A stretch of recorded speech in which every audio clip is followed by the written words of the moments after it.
Welcome to the Obama Foundation Democracy Forum. Our program will begin in 10 minutes. Please take this time to silence all mobile devices.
Democracy.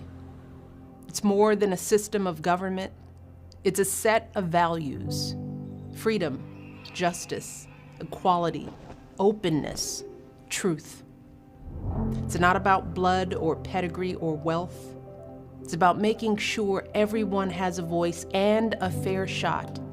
And it's up to all of us as individuals to not only hope for a better future, but work together to build it, to hold our leaders accountable and spark our world for change. From Boston and Philadelphia to Seneca Falls and Stonewall and Selma, from revolutions in Haiti and Prague to the Tiananmen Square protest and the election of Nelson Mandela, and the women and girls in Iran who are refusing to be silent, that democratic spirit has always served as a hopeful guiding light for people around the world. Of course, democracy isn't perfect, never has been. And when we look around the world today, we see new complications and resurgent threats: division, disinformation, the rise of authoritarian movements, and more.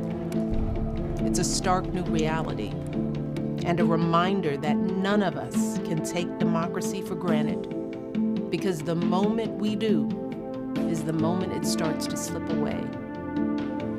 So we've got to stand up. Each one of us has to do our part to protect and defend the values we believe in. That's how democracy has always been strengthened, through the choices and actions of people who seek hope, not cynicism, people who search for solutions, not conflict. Many of the young leaders we work with through the Obama Foundation are living out those ideals every single day. There's Fernando Vasco Sharonda. After 368 migrants died in a shipwreck off the Italian coast, Fernando brought together survivors, their families, students, and policymakers to develop new solutions and improve migration policies. There's Batania Lulu Borhanu, who's working to develop young leaders and make sure they have a voice in agenda setting and policy making in Ethiopia and throughout the continent. And right in my hometown, there's Linda Flor Brito, who's building solidarity among the immigrant communities that make our societies more vibrant, more dynamic, and more prosperous. That's why we're here today, because of the belief that fuels people like Linda, Batania, Fernando, and countless people around the world. We're here because what unites us is far stronger than what divides us, because hope is greater than fear. And we're here because these can't just be phrases that sound nice, but ideals that truly connect us, values that we feel in our day-to-day lives.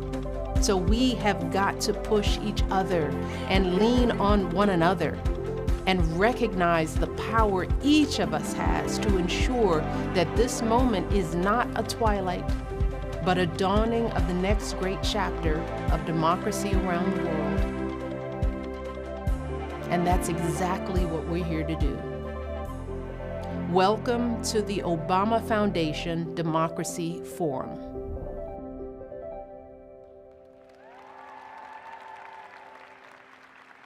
Please welcome to the stage President, Columbia University, Lee Bollinger.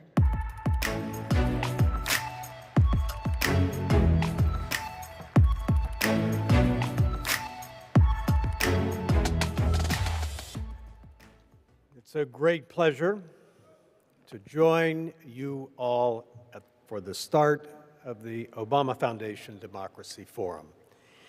I would like to thank the Obama Foundation, President and Mrs. Obama, and Valerie Jarrett for welcoming us all here today. I would also like to recognize Paul Alivasatos, President of the University of Chicago. It goes without saying how fortunate our institutions are to be part of such an exceptional global community of leaders connected through the Obama Foundation. The subject of this forum is on democracy, here and across the world. Nothing could be more meaningful, more profoundly vital to us than this. At its core, democracy connects the citizenry to its government, and it commits us to a deliberative mindset, an openness to thoughts and debates by which people can collectively chart their present and future. It is certainly easy now to be discouraged as one surveys the world scene and the anti-democracy forces at work. But it is also easy to be optimistic if one looks at the institutions that are leading this forum.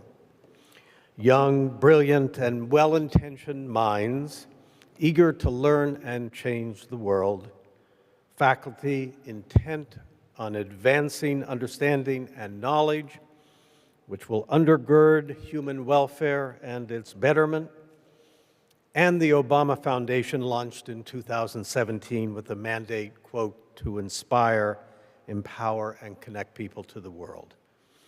We can only recommit ourselves to these noble ends and to join those everywhere who wish for the same lives. Just a few brief comments, at least from the vantage point I know well, namely the First Amendment and freedom of speech and press. It is not at all surprising that democracy will be subject to ebbs and flows. From the beginning, a central premise has been that human nature does not naturally respect the principles of free speech. We should expect it to be hard work and continually under challenge, even for the best of us. And indeed, the infrequent periods of deep intolerance that have defined the American experience are proof of that hard reality. Now we are in another such period, and so we must figure out this one just as we have before. Second, it must never be forgotten that democracy is not the only end in life. So is justice, so is fairness, and so is the struggle for equality. And this is also a matter of moment for those of us here today and for all that we represent. And it is worth noting that our universities are hoping and working to retain our roles and our responsibilities in this area, especially with respect to racial justice and affirmative action, which presently hangs precariously in the balance before the United States Supreme Court. And lastly, in the spirit that everyone can do better, I should say that I do believe that universities need to do more to connect what they do so brilliantly, find knowledge and bring students into that knowledge to meet the actual and present needs of the broader society. To be sure, that happens now, but we could do much better if we explicitly embraced it as a mission and structured ourselves better to align with this mission. At Columbia, we call this the fourth purpose of a university, and to help fulfill that mission, we have created Columbia World Projects as a formal means of making this happen. And this is where our cherished Obama scholars live and inspire all of us. So thank you for being here today. It is now my pleasure to welcome the President of the University of Chicago. Thank you.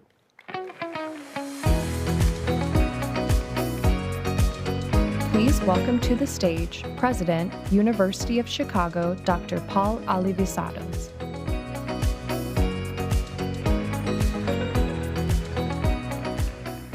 Good afternoon and welcome. I'm so glad that all of you are here. And thank you, President Bollinger, for your remarks. There are few things more critical to free societies than the health of democracies. And institutions like Columbia and the University of Chicago are essential to it. I've experienced this firsthand. As a young man, I spent my school years in Greece, which was governed at the time by a brutal military junta. Even as a youngster, I felt the ever-looming threat to free expression and how it both overtly and insidiously undermined every aspect of society. In my high school, teachers sought to avoid controversy. They sought to teach anodyne subjects. I had an assignment to investigate stamp collecting, to which one of my colleagues, one of my classmates, produced an essay on who decides what goes on the stamps. There was a skirmishing in the schools, but that was nothing compared to what happened with regard to free expression at the universities. After first jailing dissidents, all academic appointments were controlled for political alignment with the regime. The resulting chilling of the free exchange of ideas undermined completely the possibility of seeking truth and facts. Universities exist to create knowledge. This can only happen when accepted truths can be questioned and ideas can be contested. The dictatorship's overreach signals that the kind of learning that happens at universities must be essential to fomenting democracy, just as the value for free expression that democracy represents is essential to universities. If universities exist to pursue the truth, then they must be open to all and include amongst their members the greatest diversity of perspectives, backgrounds, and experiences in an environment committed to free expression. Together, these principles reinforce one another and produce the most robust forms of knowledge that human understanding can achieve. In this way, the health of democracy and the health of universities are deeply intertwined with each other. Universities have both an interest and an obligation to bolster democracy by bringing our offerings to bear on the greatest challenges that our societies face. Even as we recommit to creating new knowledge and to offering transformative educational experiences, we can reimagine our role as engaged universities, to engage with the institutions of society around the most pressing issues, particularly those that threaten democracy. Rising inequality, the urgency of action needed to address climate and energy, the many opportunities and challenges associated with societal transformations that are enabled by emerging technologies. These are profound challenges. By engaging these issues in deep partnership with society, universities help all the institutions of society that are essential to democracy's thriving. Those institutions are as diverse as the people they serve, and through engagement with the broadest cross-section of society possible, we can together cultivate trust in our shared commitment to meeting the great challenges of our time. This forum exemplifies the elevated roles that institutions like the engaged university can play in partnership with society to help democracies thrive. I'm honored and committed to share in that work with you today. Thank you.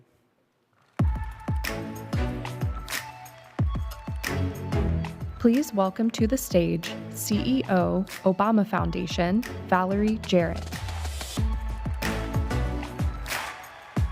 Wow. Whoa, my goodness. Good afternoon, everyone. Oh, come on, you can do better than that. Good afternoon, everyone. That's what I am talking about. It is so good to see you all here. And on behalf of the Obama Foundation, I welcome you. I also want to give a great shout out to both Paul and Lee.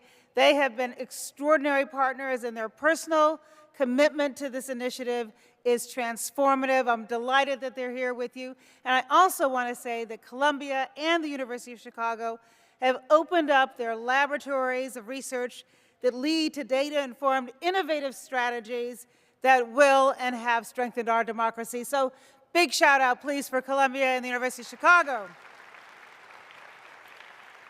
I also want to mention 3 of the Obama Foundation board members who are here today with us: Connie Baumer, Juan Salgado, and Robert Wolf. Shout out for them. Come on, a little applause for our leadership, without whose counsel and guidance and oversight we would not be where we are today. So, President Obama has been committed his entire professional career to strengthening democracies. During his presidency, he was able to point to the United States as an example of a strong and vibrant democracy in order to encourage other countries to adopt our core principles of democracy, including respect for the rule of law, open and fair elections, smooth and orderly transition of power, a government and governments that are truly trustworthy and encourage civic engagement, civil civic engagement. Over the last several years, both here in the United States and around the world, there has been an increasing wave of authoritarianism and populism. We see a myriad of disrupting and stabilizing forces, growing globalization and inequality, a warming planet, mass migration, ethnic-based nationalism, and of course, the information revolution that has made the dissemination of disinformation happen far more widely than ever before, and rapidly. And yet here's the good news, because you knew there was going to be good news. Many of you here today have been on the ground pushing back against those waves, and you are what gives us hope. That is why we are here today, to hear your stories, to elevate your work, and to inspire one another to take this important initiative to the next level. Are you going to help me take it to the next level? Yes, indeed. So, during our time together, we intend to focus on three areas that President Obama will address when you hear from him later today. First, how can we strengthen the forces of pluralism in an increasingly diverse world? 2, how do we create a more inclusive and sustainable model of capitalism? And 3, how can we reimagine our channels of discourse to curb the toxic disinformation and encourage the healthier exchange of ideas? Today, we are going to be lifting up these topics through panel discussions. We're also going to hear lightning rounds from young leaders and experts who are working to build trust, expanding these important models that do work, and ensuring that democracies can deliver for their people. A nonpartisan organization, that's what we are. We also believe strengthening our democracy is a responsibility of every single citizen. It is not a spectator sport, nor should it be a political football. I am so excited to hear from many of you who are here today, who are doing this important work, young people in our global network and our many partners around the world who are doing this extraordinary work on the ground. And look, we all know this work is hard, that it takes a sustained effort over far too long of a period of time. But we are bending the arc of history, and we are moving towards progress, that we must be clear-eyed about the daunting challenges and the but that there are evidence-based solutions that you leaders are advancing each and every single day. There are models of change that we want to help you take to scale. And that's what we're intending to shine that spotlight on today. So finally, even as we are hearing from these leaders and experts, I hope everyone here and those of you who are watching our streaming online will take to heart that we all have a role to play. You don't have to be a CEO or the president of a university or the leader of an NGO to know that you have a role to play in strengthening democracies. You too can be a change agent. There are countless examples of ordinary people working together who have done extraordinary things. And for democracies to flourish, of course, we all have to do our part. As President Obama said, right before the end of his last term in our hometown of Chicago, the most important office is actually the office of citizen. So I want to thank you for being here, and to our amazing supporters who made today possible. We are so very grateful to all of you. And so let's meet this challenge, because if not us, who? If not right now, when? When could there be a more important, better time to address these issues? So with your help, we are going to turn our very faithful hope into action. Thank you so much, everybody. Enjoy our forum.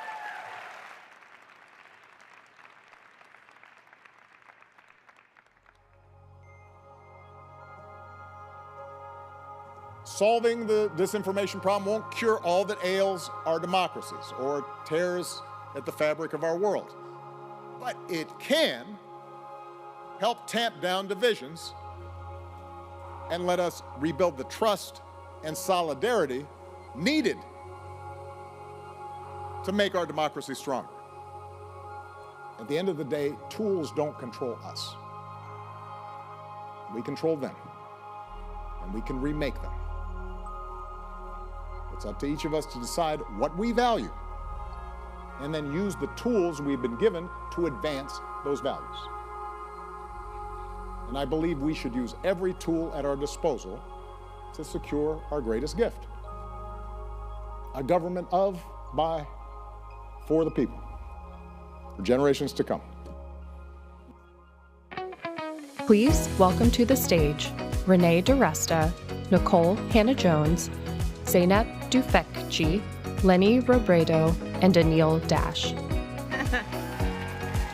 right. Get very serious.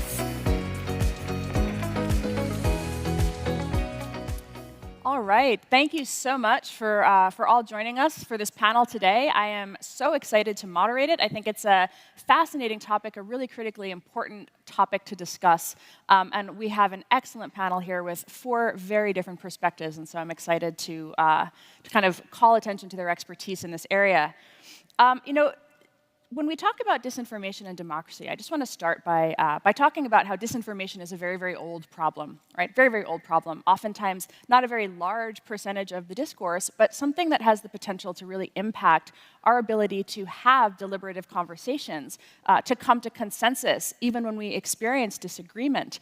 And so I love the framing of this panel as a way to focus on not just disinformation, what it is, how to stop it, but to think a lot bigger about its role in our discourse, its role in our democracy, and how we do enter into this new media age, this new communication age, coming together to form those consensuses.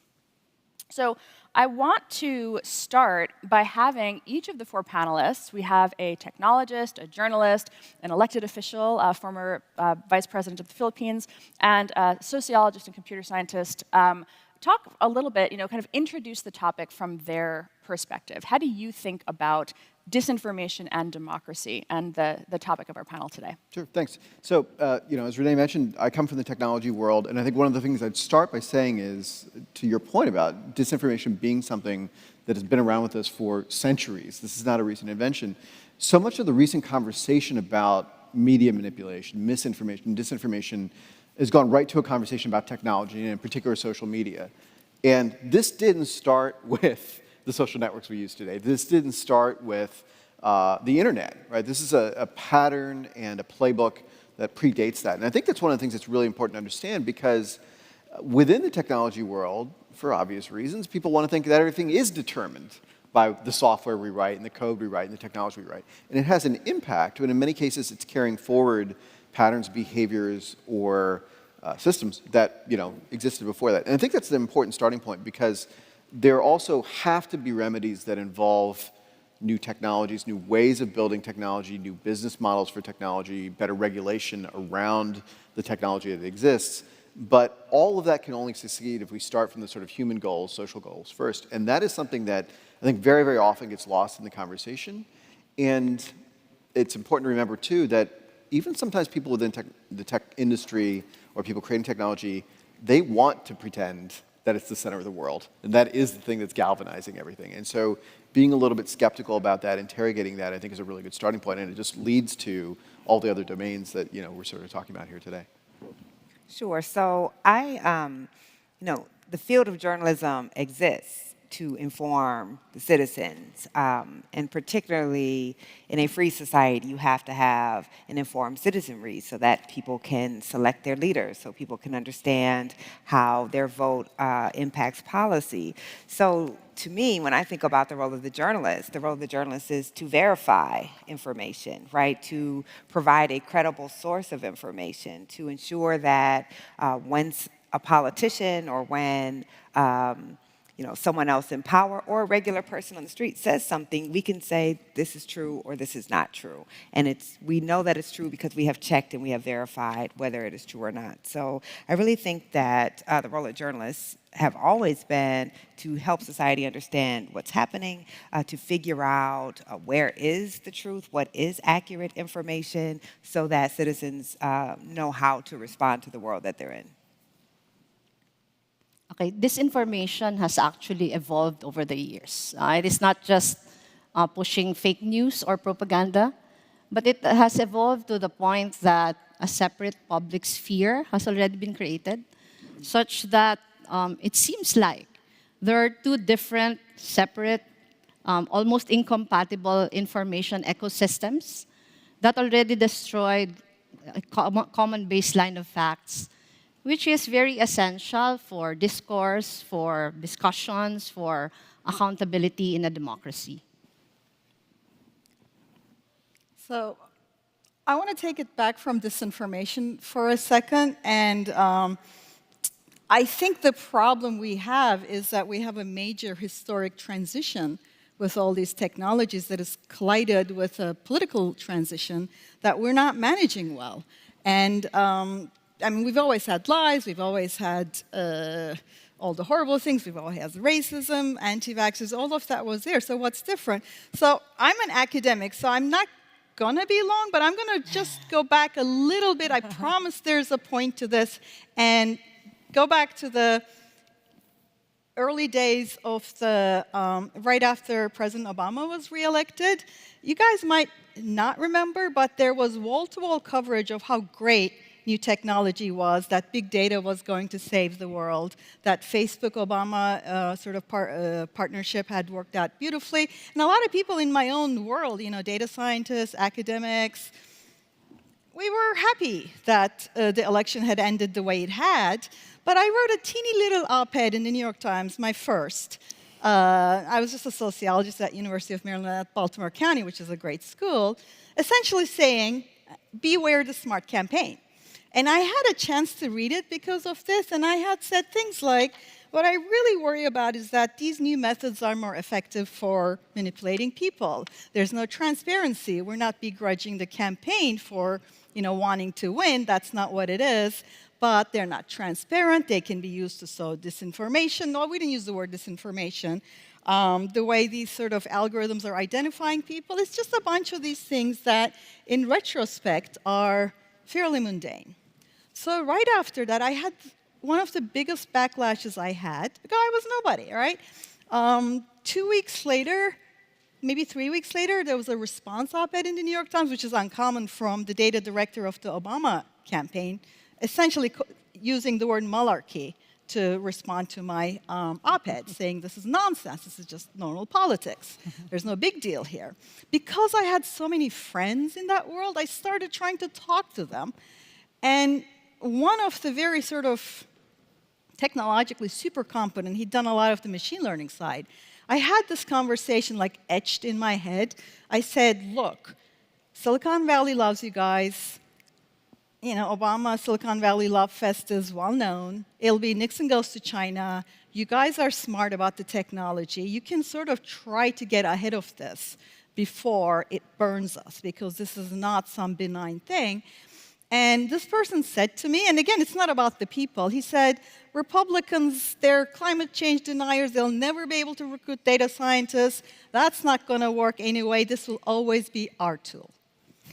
And I said, not only is that not true, this is completely overlooking the business model that this technology allows, which is an ad delivery system, which requires targeting, which requires data surveillance, which requires machine learning, which requires people stay on the site. And do you know what makes people stay on the site? Conflict, engagement, tribalization. That's sometimes that cute baby photo, sometimes it is that, you know, us versus them, anything is that bonding. This is what our sociologists call in-group, out-group.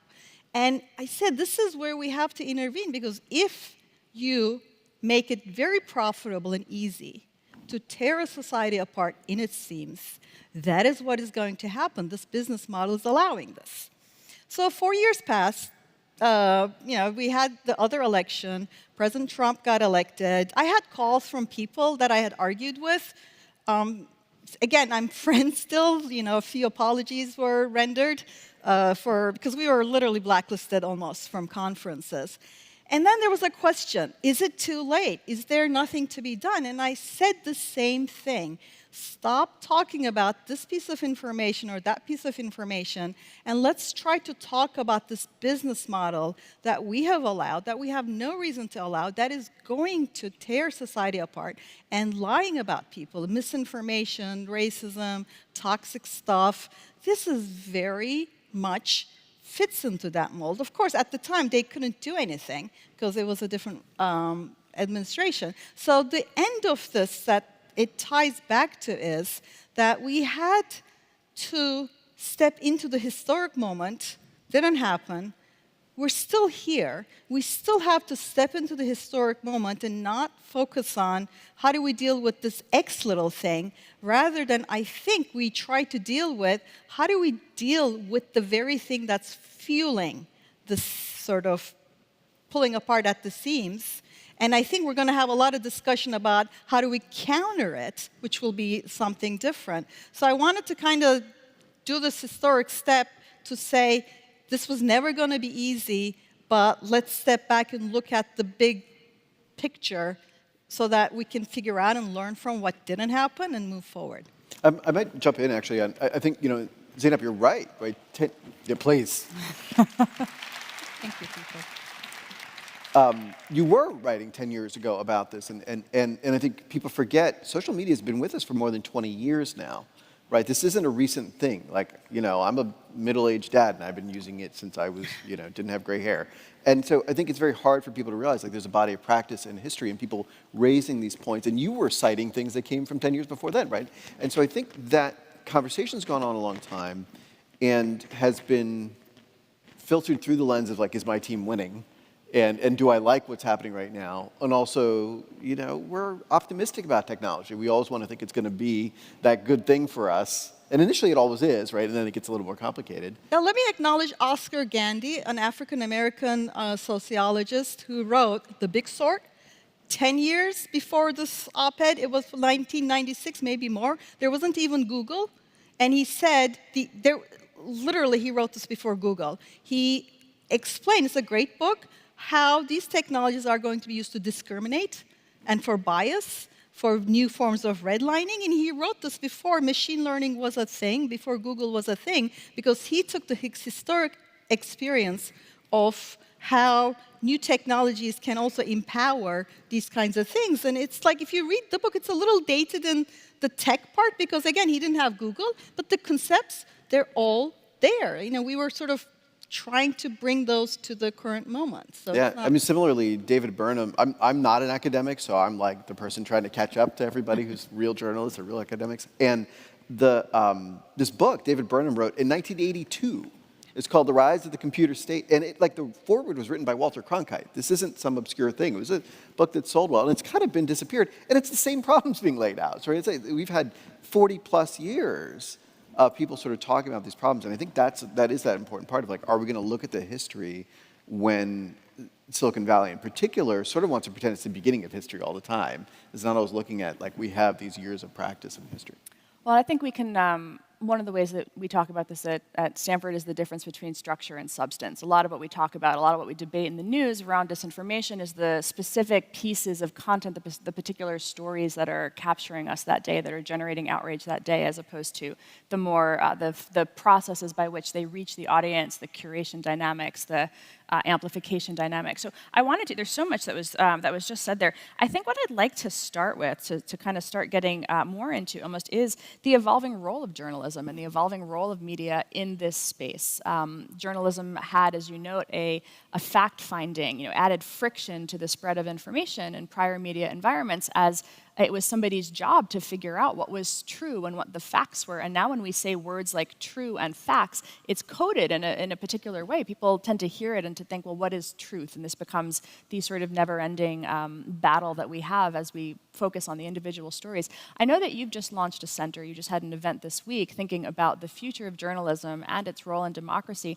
And I'm very curious to hear how you see your role as a journalist in this space, particularly given the widespread democratization, the access to the tools of creation and dissemination of stories to the broader public. Yeah, sure. So one, I think it should be clear there's always been a struggle with what is true.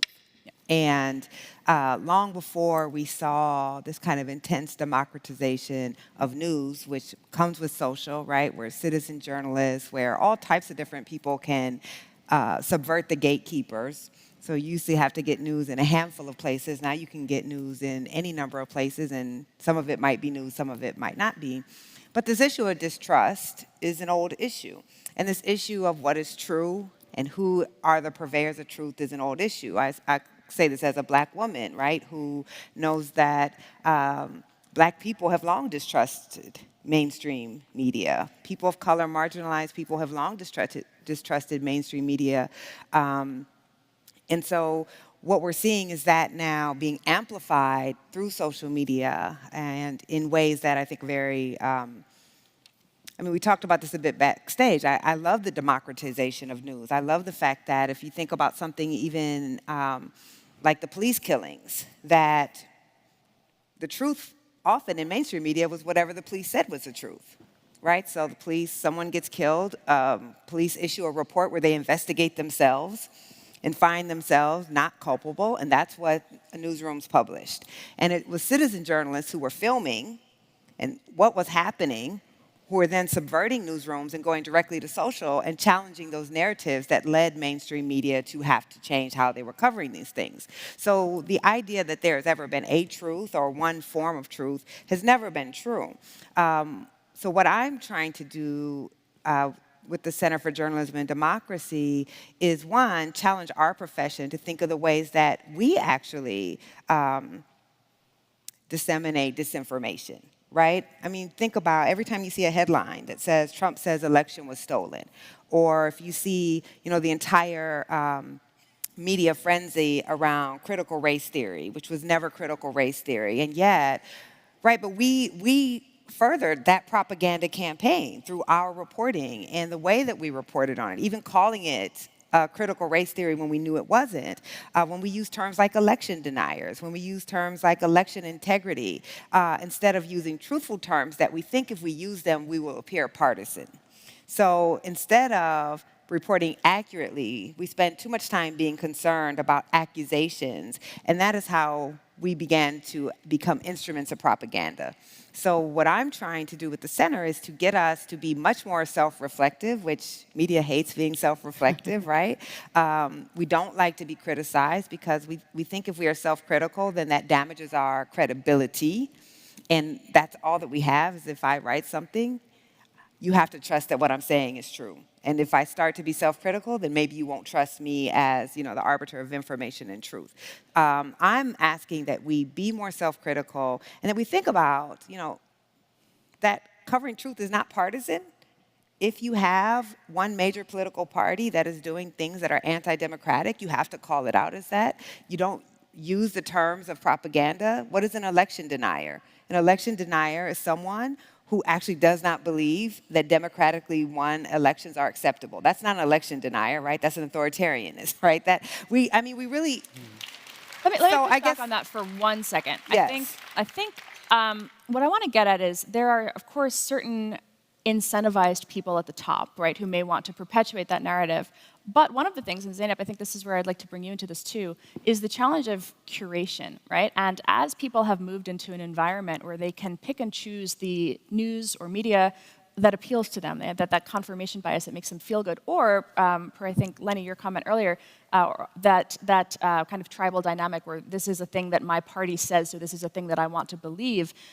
In the environment in which you can go and you can create a bespoke reality based on the people that you choose to follow, and then the role of tech, I think, where we need to touch on this is ways in which content is pushed into feeds or amplified. So it's not only what's written, it's how it's disseminated. And how do we think about that tension? Because one of the things in my work looking at election narratives, there are many, many people who sincerely, truly, deeply believe what they read and what they hear from the influencers that they have decided to trust. So this question of trust, I think, is the foundational question that faces us now. The question of trust and how that intersects with curation and with trusting the media environment that you're in. I know that wasn't formulated as a question, but I feel like just as a prompt, I think that's the thing that we're really trying to unpack when we think about disinformation and democracy.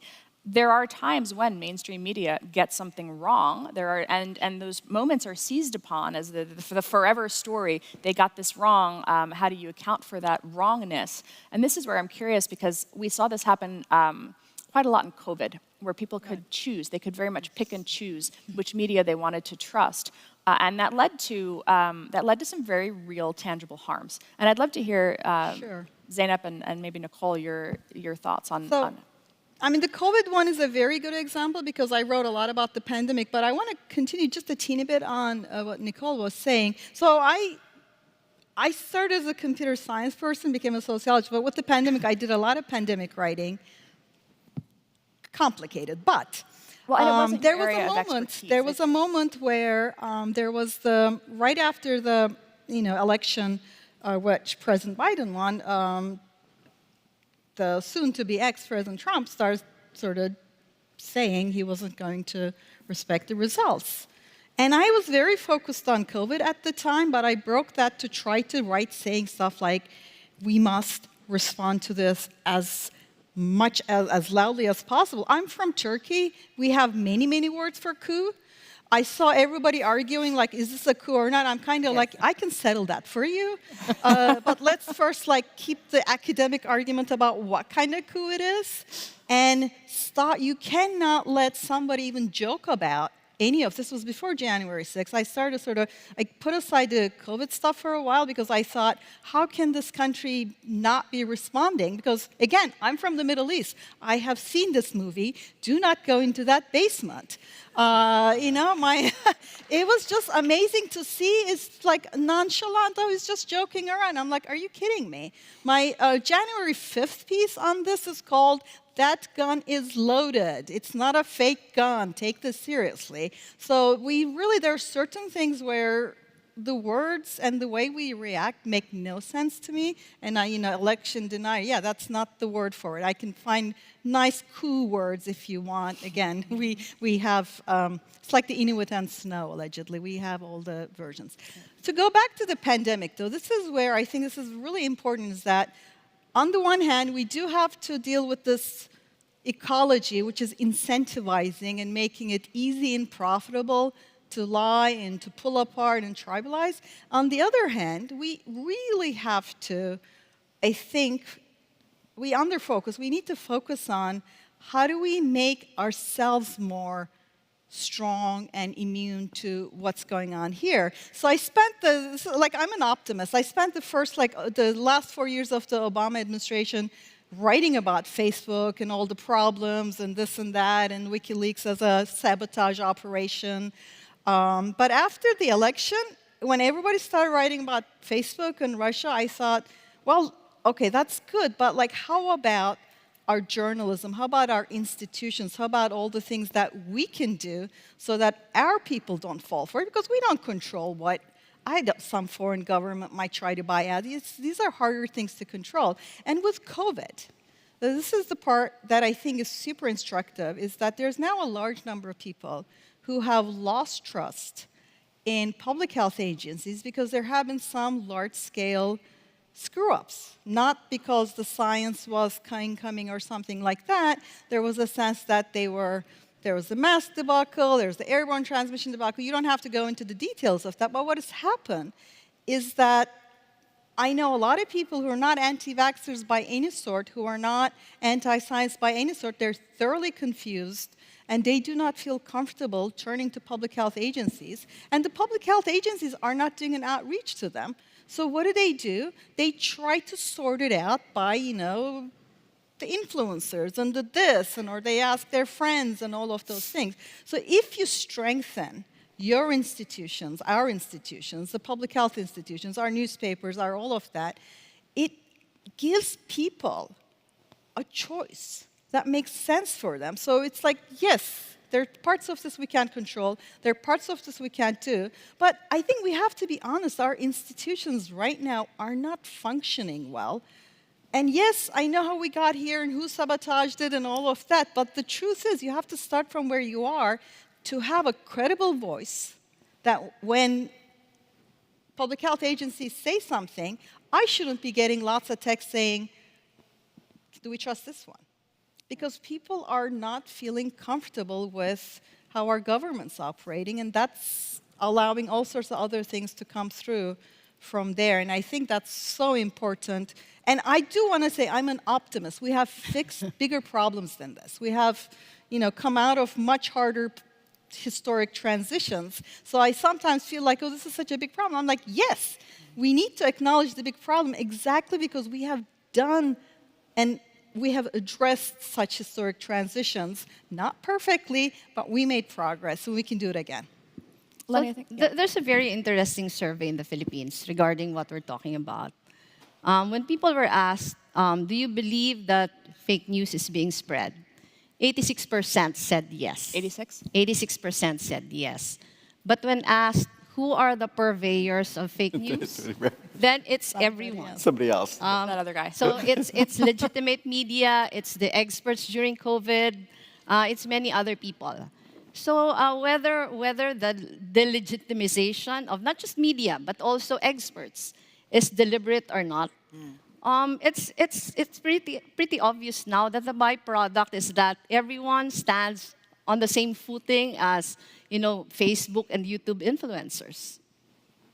Yeah, one of the things I want to sort of call out is like going up a level. Like these examples we're talking about COVID, we can talk about elections, we can talk about these. But there's a pattern across all these issues, right? There is a playbook of how you sort of sow mistrust, right? And I think that's one of the things that's really important to point out is it's a pattern that kind of works on any issue. Yeah. You can almost take you can take like, do you like dogs or cats better, and fit it into the structure. Like the most milquetoast neutral issue you can polarize through this mechanism, and it has a couple patterns. I think that's one of the things that we have to really understand. And like technology absolutely amplifies it, but that structure of first of all, can we raise an illegitimate question, an intellectually dishonest question, and start with this sort of sense of like, because we want to destabilize the entire conversation. That's one of the parts of the playbook. There's also the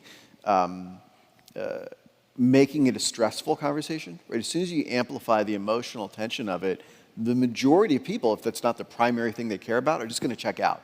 They say, I don't want to get involved. That sounds like there's a big fight there. And what that has the effect of is treating both sides of a debate as equal, because you're like, oh, I don't want to engage. And so somebody's like, I think dogs are good, and somebody else is like, dogs don't exist, right? And then, well, we got to teach the controversy. And normal people are like, I don't want to hear about the people arguing about dogs, right? And so what that playbook being so well-defined means that bad actors, even people who are casually doing it, can be very, very effective. And I think that's one of those things that, to the point about teaching, we get into a cycle of being reactive, especially like if you're in this room, you have a very high affinity for a message about optimism and hope, right? And you have a very high affinity for when they go low, we go high. And that is a noble and beautiful sentiment. And it is also what we'd say in the technology world is an attack vector. That is a vulnerability that can be exploited in certain ways, right? It has all these positive attributes. It is a thing that I appreciate from a value standpoint. But the way that you would attack that would be precisely this. You would say, well, people who aspire to go high don't want to get in the muck of two people fighting. And so all of a sudden, the people who are in that conversation are alone, even if they're saying what's true. And so understanding that all of our approaches to engaging with culture, engaging with policy, engaging with society have a certain set of vulnerabilities and things that can be attacked, that's how we start to inoculate ourselves against the pattern for the next one. Because it's inconceivable. I'm a New Yorker. We were here in New York when everybody was banging pots and pans out the windows to celebrate our healthcare workers and our first responders, and it was moving. Like every night, it was moving, and in our neighborhood, it was deafening, and it was beautiful. And some of those same people who were banging pots and pans were demonizing those same folks at the hospitals like months later, and you would not imagine them changing their tune that quickly. And some of it is all the things you talked about, mistakes that were made. But people making mistakes is not enough for others to drop them and antagonize them and see them as the enemy. It's not sufficient. Right? We all make mistakes. We all know people that make mistakes. And when we see them as being on our team, in fact, them making an error endears us to them. Right? There are people whose entire public persona is they're kind of affable goofballs, and we like them anyway. Right? But when does it become the thing where that's the proof that you can't trust them? Well, it's when that playbook has been run. And when somebody sort of uses that as the wedge to, okay, this whole area is tainted, reasonable people back away. People who are busy back away. Only the people who are scrapping or who it's a matter of life and death to are going to stay in this. And when we concede the discussion to only those who are that hyperpolarized, the whole area collapses, right? Nobody wins in that. And I think that's this thing where it's, like I said, it is shocking to me how many things that were the most neutral, non-polarized, non-oppositional things that are I was going to say mom and apple pie, but I'm sure somebody's got feelings about apple pie too, right? Like that's the thing. Mom. And mom. And mom. And mom. What is a mom? Yeah, and so I think that's really this thing that's we have to be mindful of, and we don't have a vocabulary for. All these other things we can talk about misinformation, we don't have a vocabulary for, they're doing that playbook of polarization, and that's how they're going to get us. Yeah, and I think what's difficult is that disinformation, it's simple, right? It's not nuanced. It is a trimmed down argument that speaks to the emotions that people already have. People are primed to believe it. It's targeted, and the more polarized society gets, right, the more successful disinformation is. So again, critical race theory.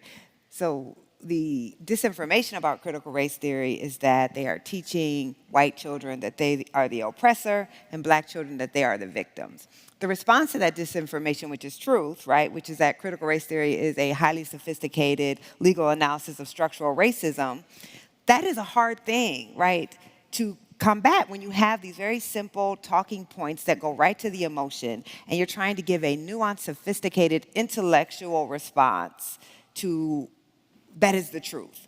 And I think that's really where, in a highly polarized society with a shrinking public sphere, so we're getting our news and information from different places. We're also not having a lot of spaces where we come together, public schools, public libraries, public parks that would serve a broad section of the American population where you would actually have conversations with people who don't think like you, right, who haven't been raised like you.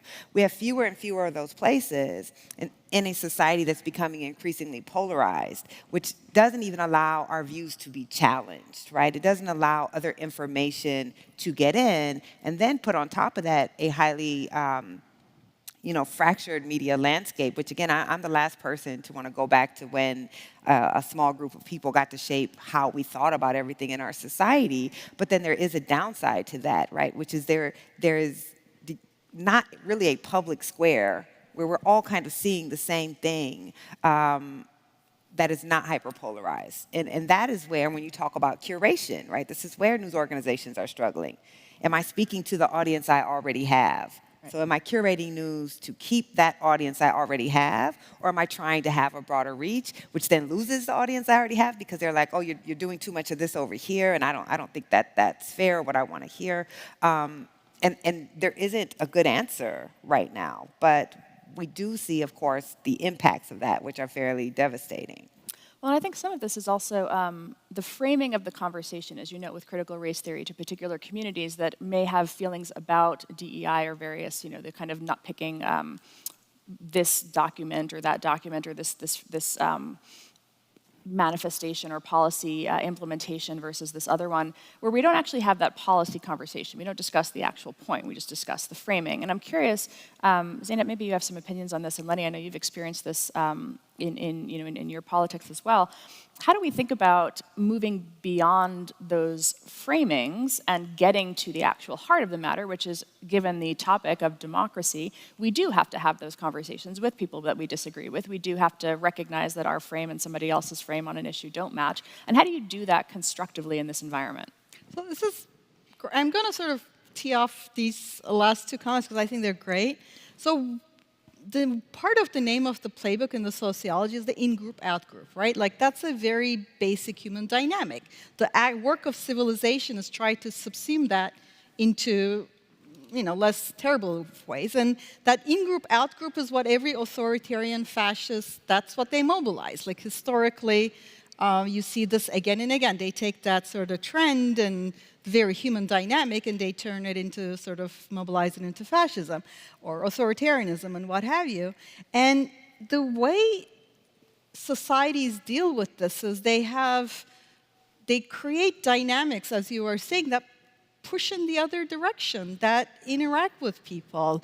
I remember a talented politician and there are no red or blue states of America speech that was so sort of inspiring for people because it was a framing that was pulling people together at a moment where that's not all that was happening. I'm not saying you just say a few words and it works, but you build institutions that create that funneling.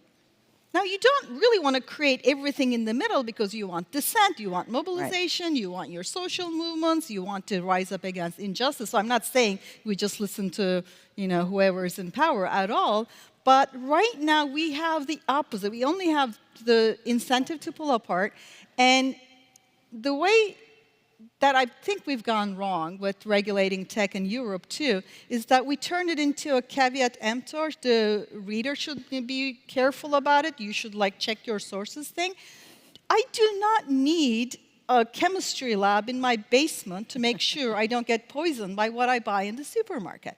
There is a process by which things are labeled, yes. And there's certain things. It doesn't stop me from buying junk food, but it does give me some sense that I'm not going to get an E. coli infection. And if I do, it's a scandal. Now, similarly, if we're going to regulate, say, something like clean air, we don't say each car driver should decide whether or not they're going to pollute the car. We try to incentivize green technologies by making it one of them expensive and the other one cheaper. So there's all these we build institutions that come together. And in fact, we have done exactly this before. If you look at the history of previous technologies, it wasn't pretty. The first big film that was done in the US was The Birth of a Nation, which was a horrific, racist, and unfortunately very effective film that went viral in its own way and inspired the rebirth of the Klan. So this is not the first time we're here. So what we need is to say, okay, these things are pulling apart like this. This is how it's incentivized. Here are all the bad faith actors that are doing this. So how do we construct the things that create more united experiences, the politics of it? I don't mean being naive. I might be an optimist, but I'm not naive. But you still have to try to subsume that in-group, out-group, and redefine it in the positive, inclusive way, because if we don't do it, the fascists and the authoritarians redefine it in their own way, and that's how you get here, and it's becoming clearer I'm from the Middle East. Yeah, but one of those fundamentals is you have to have the thing you're going towards, not just the thing that you're going away from, right? You have to have something you love, not just the thing that makes you angry. And what we often have is those of us who care about these issues come across like scolds, or you add the footnotes with more data, and it's like, now I got to read something too, right? Like, that's a lot. And so I think that challenge is like, what are the joyous, celebratory, positive, exciting things about that place we come together? And that used to be the public square. I mean, I think this is one of the things that's hard to the public I wanna library put and the public institutions, everything, the public schools that are now falling apart, like those are the things. Once upon a time, it was military service. That's also not true. It was, like, if all of those things are weakening, and I think your emphasis on that was really right on. We're missing that part. I want to hit on the public square in a second, but Lenny, I know that when you and I spoke at lunch, you were talking about things you would have done differently in your experience as a politician in the Philippines with President Duterte, right? And I'd love to, since we have about almost 20 minutes, just kind of go into some of your learnings as a person who experienced this, where the state actually plays a major role in the disinformation campaign, and how you thought about that experience. I was telling you during lunch that we committed a lot of mistakes in responding to disinformation. It started really bad in 2016 when I won as Vice President of the Philippines. But the first mistake that we committed was that my initial stance at that time was, their fake news don't dignify. So we thought it was the right thing to do. We thought it was when you go low, we go high. But we realized too late that it was the wrong response. Because when we tried correcting fake news, I think 3 years hence, it was too late. It was like we were trying to correct, but the fact-checking was just being heard in our own echo chambers, because there's a separate reality already. It's like we could not penetrate into the cells that have been created because of this information. And, we have supporters. And our supporters were also crying, fight fire with fire. So some of them were also trying to fight all the disinformation with trying to correct everything on social media. But we felt like it just added to the polarization.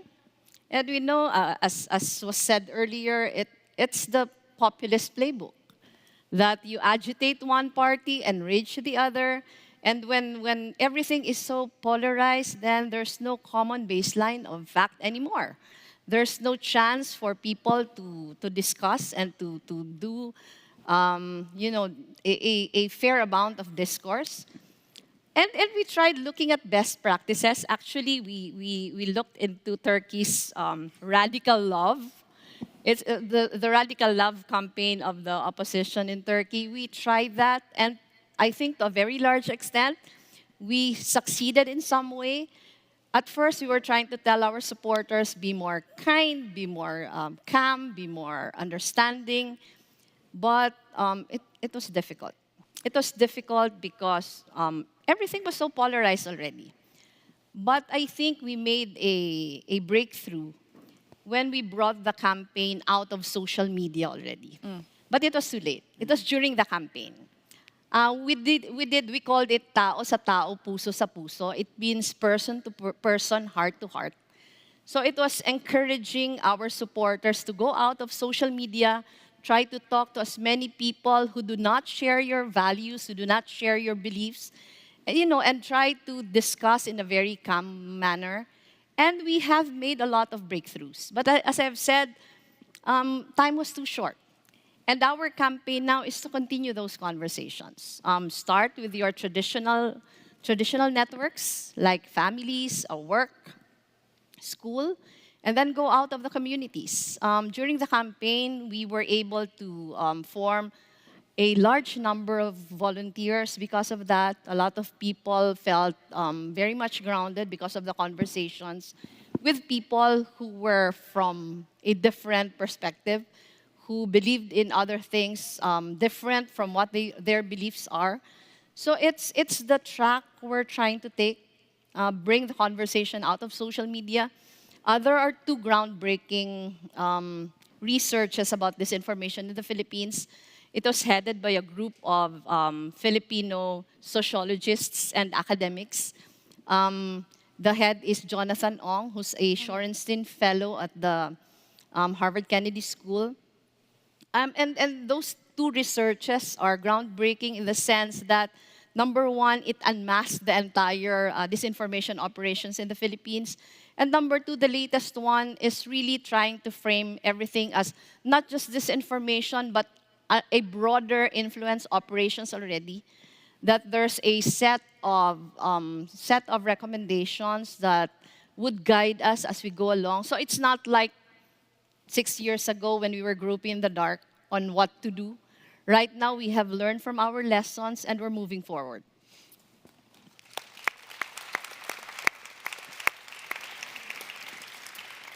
I do think what you're hitting on there, that disinformation is too narrow a description of the challenges that we face today, particularly in this idea of the public square. And Twitter is often described as the public square, which is interesting given its relatively small user base compared to many other platforms in the US and around the world, but it occupies a significant place in the public mindset, in part because so many journalists and so many influencers are on there. And so we used to have media that would report the news and we would discuss it. And now we have media that says some people on Twitter are saying, and that becomes the news. And so it's a very different direction in which influence happens, in which stories reach the media.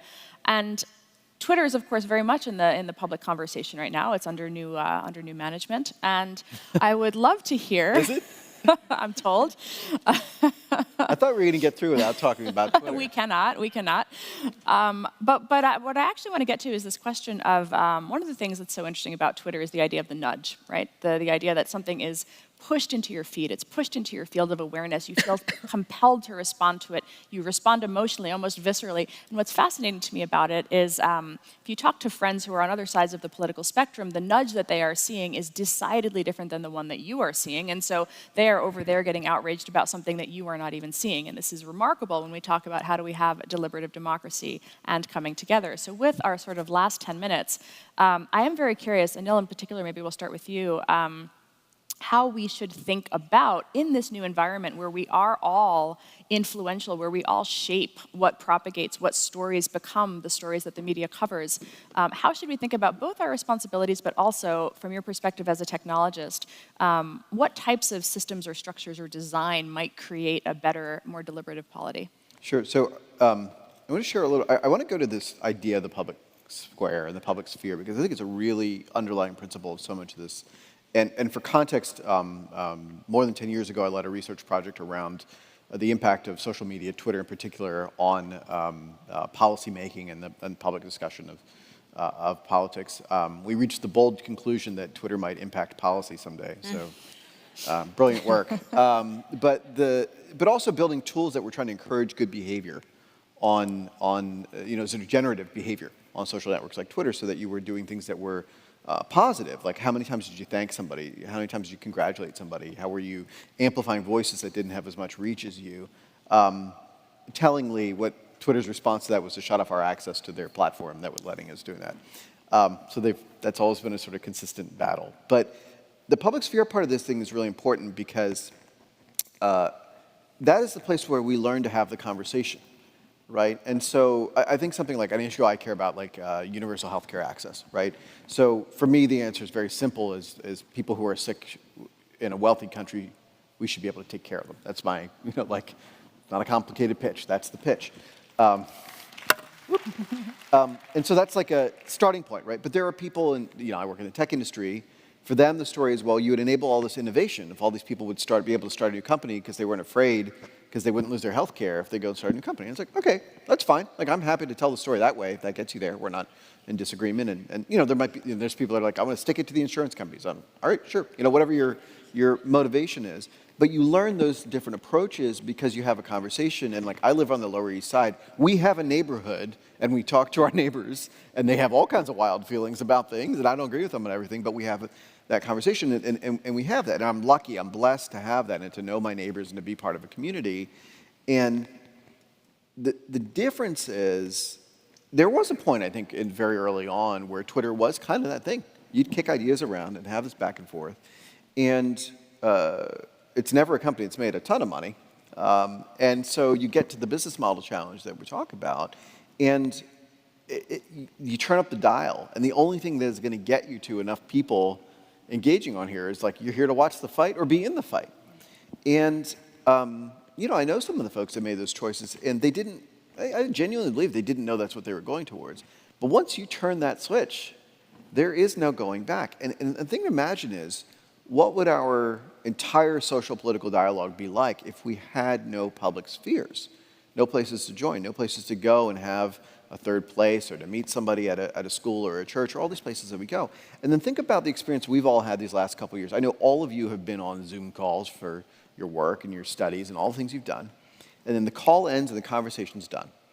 Versus here, at this event in person, where the conversation's done and then you run into somebody in the hallway and then you're like, oh, I don't know how I felt about that, or let me talk through this with you. Let me see what you took away from that. Or even in a business context, if you have a tense meeting with somebody afterwards, you're like, are we still good? Let's maybe go get some coffee, make sure things are square.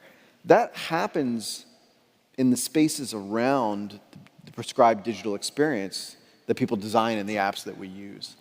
And that is the place we learn to do the work of what some folks used to call community organizing, right? When you talk about people to people, heart to heart, there's other words for it. There's each one, teach one. There's a lot of lenses and narratives on this thing, but that's the work.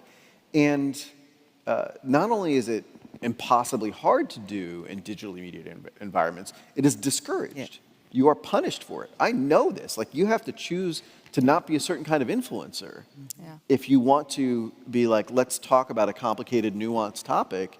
And in the real world, stuff is nuanced. And so I think that part, we have to imagine, there being lots of answers. One of the most stunning things, there was a clip of, President Obama speaking at Stanford from earlier this year that opened this conversation. And one of the things he said that, and he had, obviously he has a million brilliant ideas, but I think one of the things that jumped out in that I think was undersung was he pointed to the fixation on what is this one platform doing or this one algorithm doing as a market failure.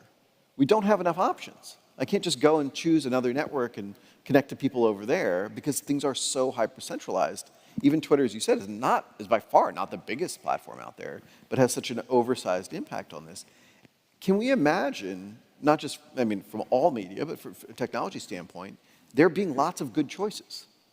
We've sort of given up on this idea that used to exist, maybe there would be a lot of good choices, and we could choose between them, and we could take our friends with us or connect with new people on them and have different business models and de-escalate that stuff. That is not a radical thought. That was the normal state of affairs very recently. And so I think that's the part that I want to galvanize is here's an exciting thing to move towards. You don't have to feel a sense of dread every time you unlock your phone of, oh God, what is the notification going to say now, right? And that's not a wild science fiction view. And then that's how we get to, multiple models for journalism, multiple models for civic engagement.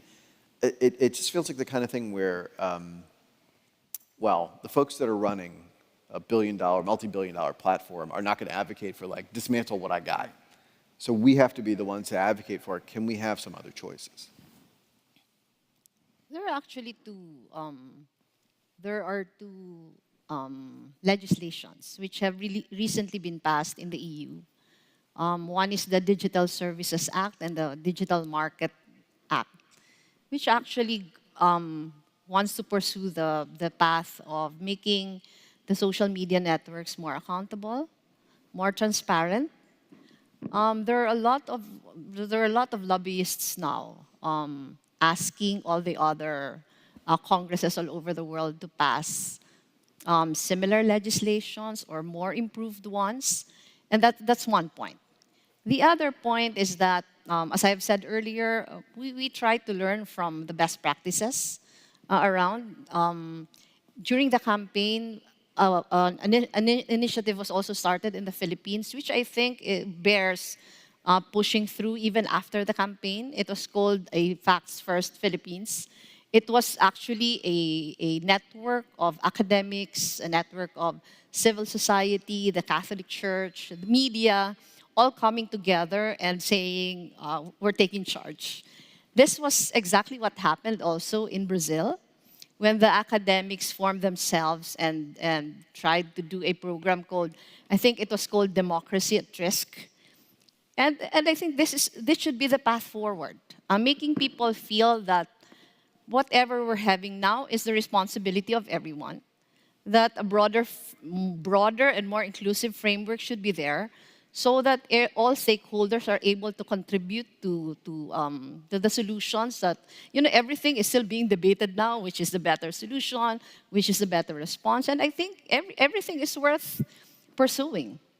Can I also say that Twitter's distortion, Twitter's been great for many things. I, wrote a whole book titled with it, The Arab Spring, Black Lives Movement, but the distortions across the political spectrum, right? There are, about a year ago, I wanted to talk about the sort of people who weren't getting vaccinated yet, and I was talking about it with my classes, and they said, oh, they're just crazy, let's not amplify them. And I thought, right now we're talking about 40% of the country, how can you think this? And of course, they had seen some crazy examples on Twitter, because Twitter amplifies that, and that's what you see. And I started looking for good articles, good journalism, on who's not getting vaccinated. I could not find too many. I found like a few things in local things, and I'm a columnist, but I went and wrote, okay, who are the anti-vaxxers, or who are these people not getting vaccinated? Are they all anti-vaxxers? About a year, this was a year ago, this hadn't been this polarized, and what research there was and what data that there was showed that a lot of them were uninsured. A lot of them were poor, were afraid of being able to take time off. They were confused because the messaging was confusing. There was communities that were historically mistrustful of the medical establishment for good reason. This was especially true with the African American community. There was a whole bunch of people who were not crazy anti-vaxxers by any kind of stretch of the imagination. There were elderly people who couldn't navigate the scheduling system.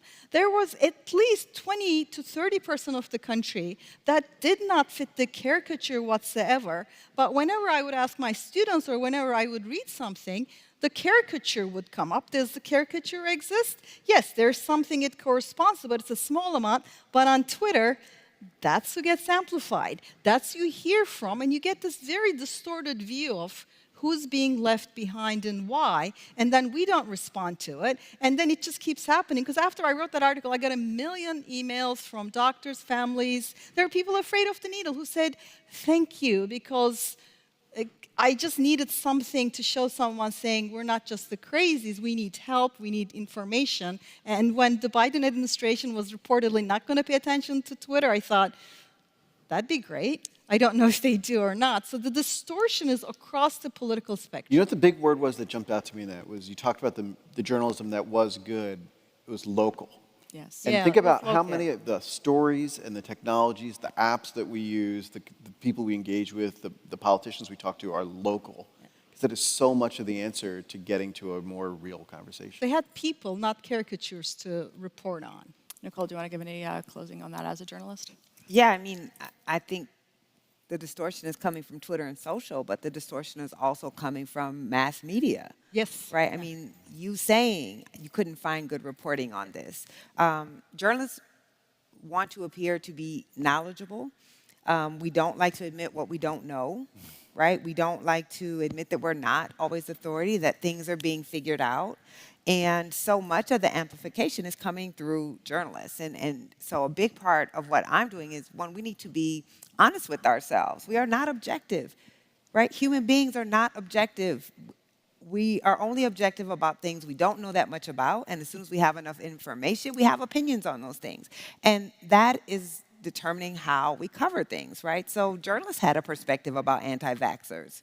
And that shows up in the coverage. And then this is where distrust, right, gets sown increasingly as well, because people are saying, well, you've already made up your mind about us, and it's clear in your reporting. So these things are feeding each other. Mm-hmm. And what I realized, as someone who has been a target of disinformation, the 1619 Project has been a target of disinformation. The genesis of all the anti-critical race theory laws began with anti-1619 laws that then branched out, is on Twitter, people who hate 1619 haven't read it, right? Everything they know about the project has been shaped by disinformation. But in the real world, people who have read the 1619 Project actually don't even know they don't know the negative aspects of it because they're not getting it from social. And so, yes, it is. I think it's all of those things. Just quickly, I know we're out of time, but we are shaping. Twitter has an outsized role in power, right, in news coverage, in legislation, but it doesn't have an outsized role in real life. Like when I go out, I give talks almost every 2 days, and most people don't know what the hell is going on Twitter, right? Like we as journalists, as academics, as so-called thought leaders, we obsess over Twitter, and we think that this is reflecting real people in the real world, and largely it's not. And that's our problem as people who should know better. Well,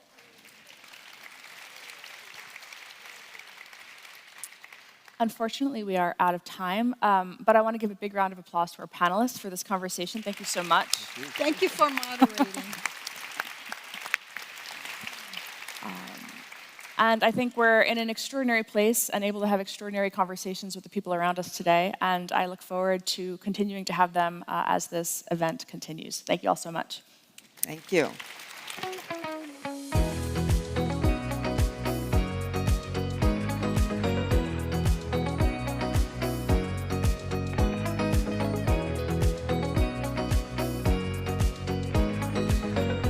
Please welcome to the stage founder and CEO, Moonshot, Vidya Ramalingam.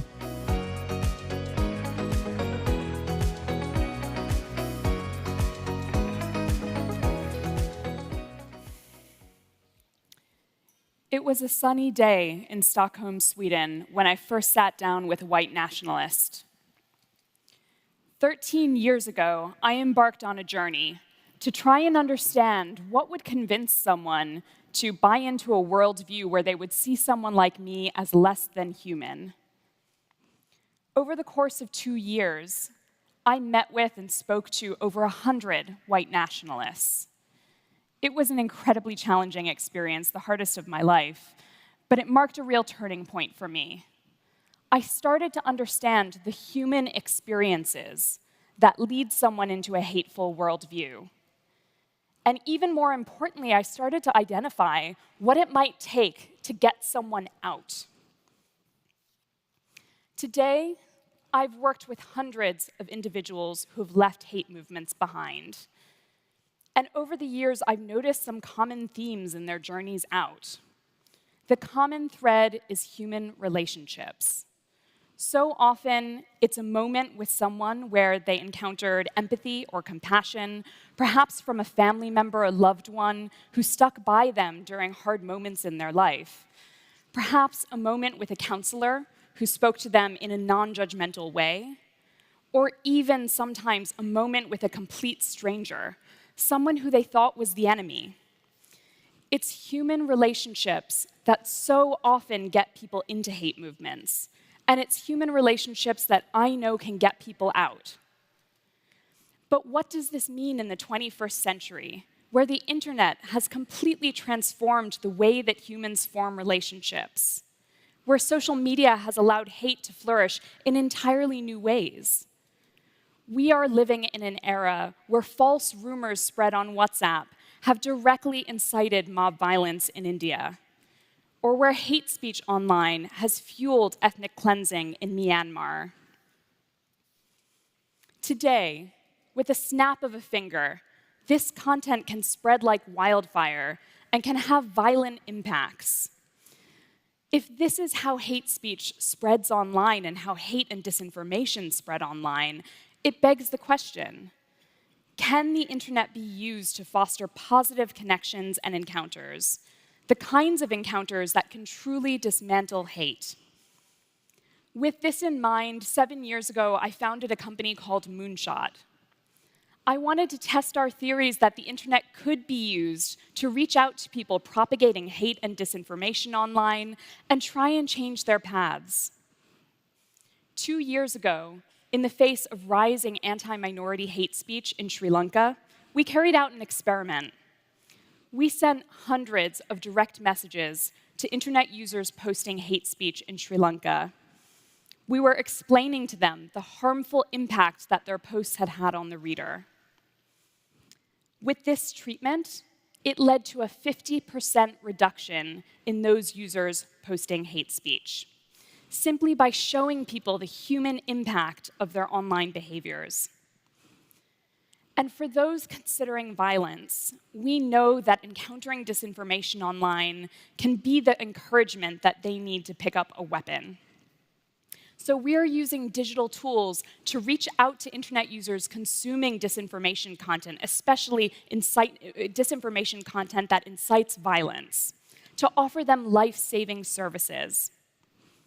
In Albania, we were able to connect 11,000 people consuming violent disinformation directly with a counseling service, a digital counseling service, where somebody could speak to a counselor to de-escalate them from violence. Hate takes its toll here in America, too. Here in the US, we've set up a dedicated 24/7 helpline for Americans consuming hate content and violent disinformation. And we've successfully delivered over 200 one-to-one online counseling sessions to de-escalate people from violence when they're consuming this content online. I know human relationships have the power to stop violence. And new technologies are allowing us to connect people with human-to-human support at a scale never before seen. We are harnessing the power of ad tech, the same advertising tools that are used by big brands to get us to buy their products. We are repurposing these tools to get information about life-saving services to people in need. And with this technology, we can ensure anyone consuming violent disinformation online is offered the chance to speak to someone who can help them. Just as easily as you can speak to a sales rep online to help you purchase a pair of shoes, we're lowering the barriers for people embedded in hate and violent disinformation to speak to a social worker. The tech companies need to do far more to effectively moderate incitement to violence and disinformation on their platforms. We all know that. But when a post, a video, or a comment is removed, the post is deleted, not the person. And deleting that post won't change that person's mind. So if we're going to stand any chance at dismantling hate, we can't simply moderate this problem away. Let's exploit what makes the internet so powerful, its ability to connect humans across divides. And as you personally navigate social media, remember that behind that harmful post you see is a human being. And human beings are capable of change. As President Obama once said, change is never easy, but always possible. Thank you.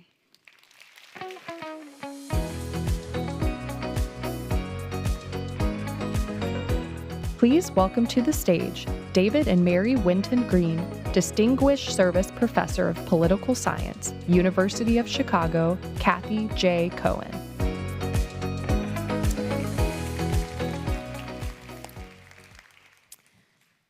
It's interesting to think that it was just about a week ago that those of us in the US woke up to learn that democracy had been saved, supposedly. We were warned by politicians and pundits, activists and organizers that democracy was on the ballot. And so mobilized by that threat, as well as a deep concern for other issues such as abortion rights, inflation, immigration, and possibly crime, folks across the partisan divide went to the polls. One of the kind of interesting findings or results from that election was that, in fact, young people turned out in record numbers, right? Millennials and Gen Zers stood in line, sometimes up to 5 hours, to cast their ballot. Yes, clap for them, that's right. And the result was that, in fact, they produced the second highest turnout among young people for a midterm election in over 30 years. Yes. All right, you're taking up my time. No more clapping. Okay. Now, we could stop the story there and maybe even my talk there, right? Because it's a great story. Democracy was on the ballot. Young people turned up and turned out. Democracy was saved. The problem is that that story is incomplete. As someone who studies the politics of young people, I know that their relationship to democracy is a bit more complex and some would say fraught, right? We know that, in fact, young people have a relationship to democracy where they are, in fact, thinking, does it matter in their lives? As part of my Gen Forward project, we have an opportunity to field what I think is the only nationally representative quarterly survey of young people that includes 3,000 to 4,000 respondents. And in that data, we find some very interesting insights about democracy and young people. As I said, at the heart of some of those insights is this question: does democracy matter for my life, and does it matter for my community? So while we're often thinking about kind of the life of democracy, these young people are thinking about the impact of democracy in their lives. We know, for example, from our Gen Forward data, that majorities of young people don't trust the government to do what is right. They don't believe, in fact, that politicians from different parties will work together. They are, in fact, skeptical of democratic institutions like the courts and the police, believing them to be ineffective and at times unfair. And they believe, in fact, that under democracy, the rich get richer and the poor are left behind. Now, if we really want to understand the fragility of democracy in the eyes of young people, we need only focus on African American youth. Majorities of young black people believe that in this country, the United States, black people are not treated as full and equal citizens. They also demonstrate deep skepticism towards what some people believe are kind of democratic fundamentals, such as the Constitution and free speech. And when we ask on our survey, what is the best way to make racial progress in this country, they don't say voting, they say revolution. In fact, 1 out of nearly 5 say revolution. Now, I want to say something about what I think that means. When these young people are saying revolution, I think they are clearly signaling to us that, in fact, they have very little faith that democracy as currently practiced in this country can produce the types of systemic changes needed to transform their lives and their communities. We have to remember that this generation of young black people are what poet and author Elizabeth Alexander calls the Trayvon generation, for Trayvon Martin. These are young people who have lived with the threat of their own death or the death of another young black person daily. These are young people who have watched systems like mass incarceration decimate too many of their neighborhoods. These are young people who are told to build a life in spite of the extraordinary racial wealth gap that exists in the United States that they will inherit. So when, in fact, they are skeptical of democracy, it makes sense, at least to me. They are saying to us, there is no saving democracy by just kind of strengthening the guardrails that already exist. They're saying, in fact, that they want to reimagine democracy, to build the multiracial democracy that was promised centuries ago, right? And they focus on multiracial democracy because, in fact, it brings into focus certain types of political commitments. A commitment to, yes, right, representation, but representation that is accountable and that looks like the entire United States, including the communities from where they come. They bring into focus the question of and the commitment to equal voice, but also equal opportunity. A multiracial democracy also allows us to think about the health of democracy, not by looking at those who make the most, but those who have been the most marginalized. So today, I want us to all commit to expanding how we talk about democracy. Yes, there are threats to voting, and yes, there are threats to information, and yes, we have to stop with polarization. But we also have to center the actual threats that people in our political communities face daily and struggle through. I think that when we expand the scope of how we think about democracy, we can actually see how it inspires. In 2020, we saw young people go into the streets to raise their collective voices to demand accountability for the murder of George Floyd and Breonna Taylor and so many others. More recently, we have seen young people, especially young women in Iran, go into the streets to demand new rights and a visibility that has been denied. I think what these examples provide, and many, many more, is the fact that young people are willing to risk their lives to build systems that, in fact, they believe will change their lives and improve their communities. We now have to partner with them to build a system of governance, a multiracial democracy that, in fact, will center them. So I'm going to ask us to recommit or commit to building a multiracial, functional democracy that is worthy of the devotion that young people show democracy when it's on the ballot. Thanks so much.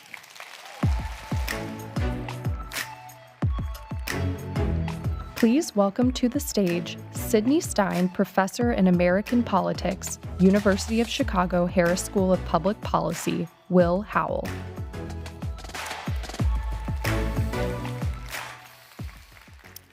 Good afternoon. In a healthy democracy, diverse populations come together to deliberate and speak across difference, not merely to have their voices heard, not merely to express themselves, but to make decisions. And in a healthy democracy, we have political institutions that effectively support decision-making. And we have political institutions that effectively translate those decisions into actions and into outputs that improve lives. That's not the democracy that we have. Ours is not a healthy democracy. In many ways, our institutions do not merely impede decision-making and action. Our institutions distort them. Problems are recognized, solutions are offered, and monies are spent, but the problems that the public expects to see solved year after year are not solved. And because of our ineffective institutions, failure is an endemic feature of our democracy. This failure comes at obvious cost to the education of children, to the health of our people, to the temperatures of our climate, but this failure also has real implications for democracy itself. For from this failure flow all kinds of anger and disaffection and distrust that corrode our politics and that enhance the political fortunes of populist demagogues and the appeal of non-democratic forms of government whose champions insist that they will deliver where democracy has not. This will not do. And this is not sustainable. As Barack Obama recognized this past June in Copenhagen, he said, if we are going to fortify democracy, right? If we are going to fortify democracy, if democracy is going to thrive, we are going to have to rebuild our democracies and our institutions so they work better for more people for this new age. By focusing on effective government as the barometer for a flourishing democracy, the threats to democracy come into sharp relief, and so too do potential solutions. We work on both at the Center for Effective Government at the University of Chicago. At the center, we generate and we elevate ideas for institutional reform, and we educate future leaders and practitioners on how best to improve government and thereby strengthen democracy. What does this work look like? It looks like arming local leaders with the tools they need to grapple with institutional challenges. Leaders like our Civic Leadership Academy fellows, nonprofit and government workers who reflect the diversity and depth of Chicago's civic sector, who join our center for 6 months every year in order to engage in intense leadership development. And in addition to strengthening their own individual skills and networks, CLA fellows explore structural solutions to real-world challenges facing our city, challenges about supporting the transition from high school to college, and identifying opportunities for Chicago youth, and reforming judicial elections, and expanding equitable access to clean water, and streamlining processes for waste management. What does the work towards a more effective government look like? It looks like providing platforms and resources for those already strengthening our democracy. Leaders like our senior practitioner fellows, who join the center and work alongside students and scholars and fellow leaders in the service of institutional reform. Fellows like Liz Hempowitz from the Project on Government Oversight, who brings together regularly at the University of Chicago students on workshops to advance reform on Capitol Hill, and who regularly mentors students, and who just last month convened experts from Chicago and DC to consider how to improve transparency in federal funding data in the wake of COVID-19. What does the work of working towards a more effective government look like? It looks like fostering media partnerships to amplify ideas about reform beyond the academy. Partnerships like Reimagine Chicago, our series last year with National Public Radio affiliate WBEZ that included weekly on-air segments on institutional reform to city government and public safety and education and community investment, which were then followed by written essays and social media campaigns and community events.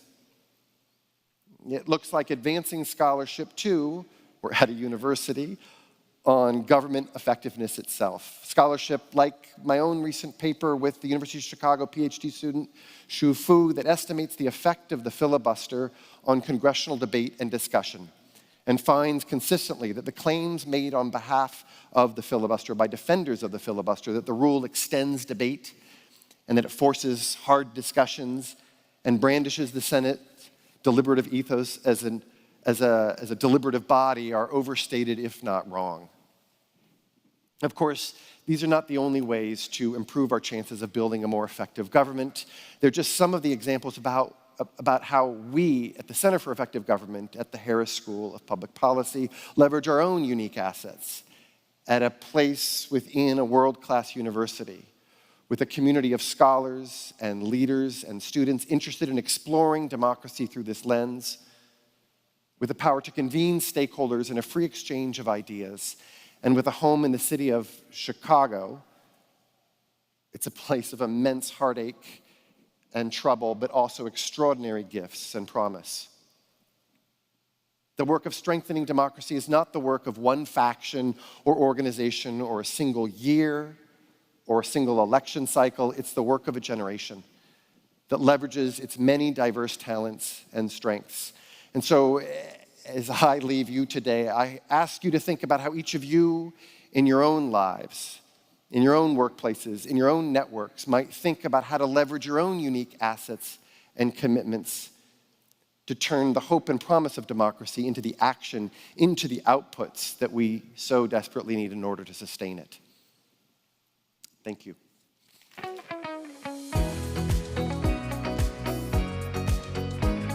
Please welcome to the stage Assistant Commissioner, Office of Access, Equity, and Community Engagement Services, New York State Education Department, Dr. Anna L. Alston.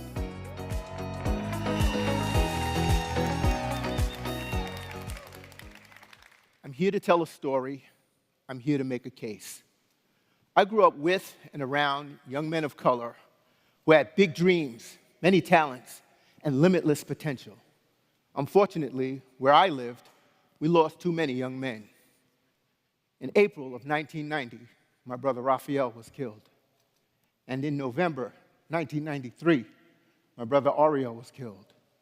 Same neighborhood, same way. The world never got to see their full brilliance.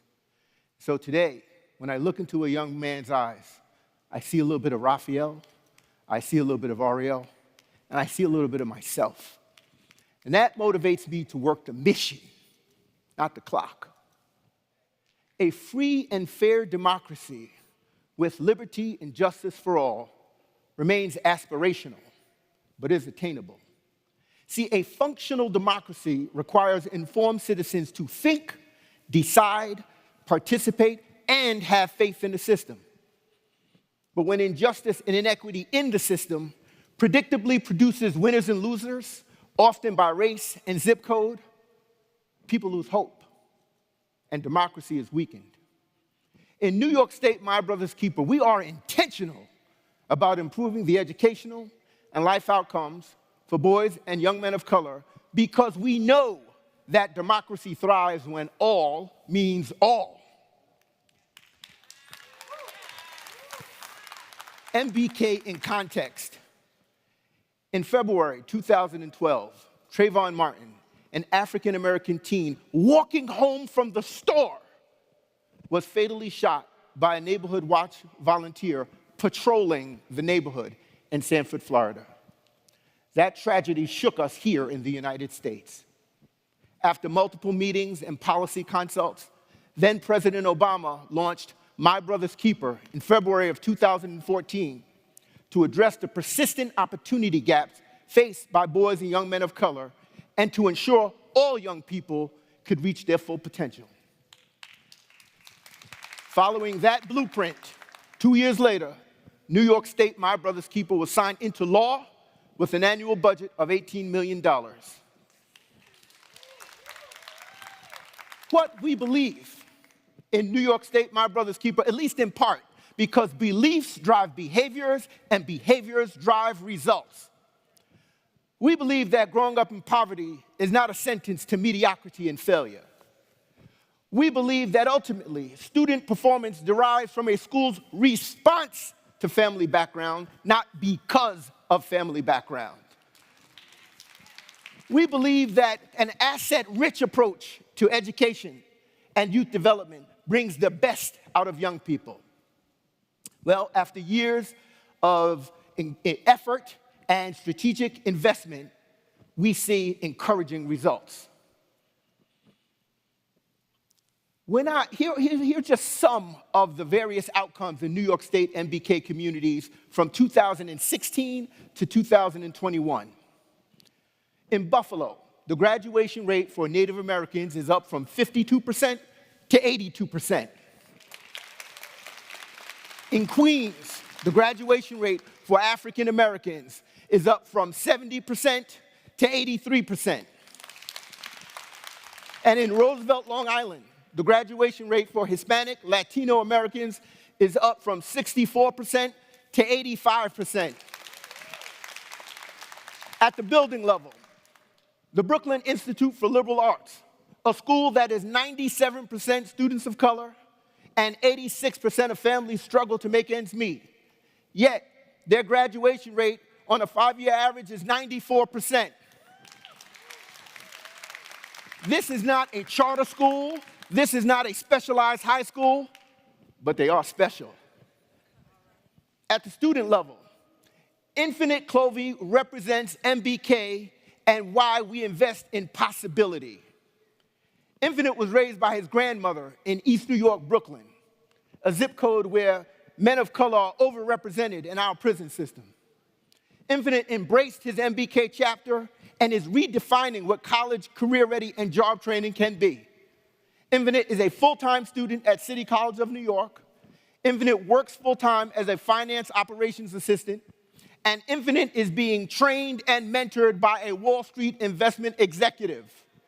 Infinite is evidence that your zip code need not define your destiny and your block need not block your blessing.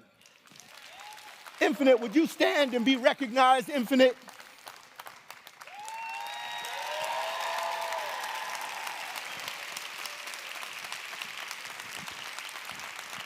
New York State MBK is our vehicle to transform and transmogrify the hearts and minds of our young men until they see themselves ready to passionately pursue excellence in all fields of human endeavor while we guide and support them along the way. And so we ask you to join us by responding, "Yes, I am," when the question is posed. Ladies and gentlemen of the jury, am I my brother's keeper? Yes, I am. Am I my brother's keeper? Yes, I am. Last time, am I my brother's keeper? Yes, I am. Great, because for democracy to withstand the threats against it, we must all be our brother's keeper. Thank you.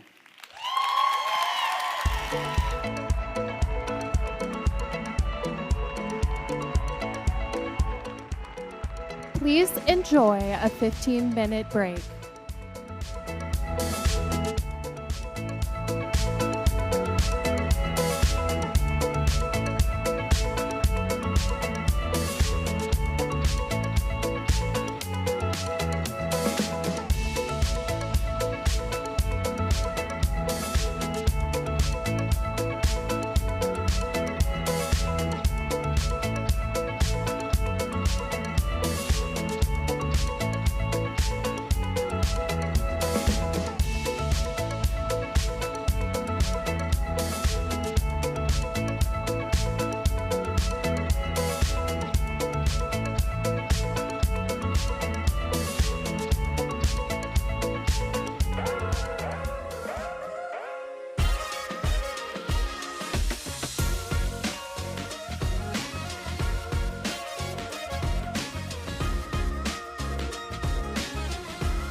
Please welcome to the stage Ben Rhodes, who will be joined by Deputy Chair, Open Society Foundations, Alex Soros. You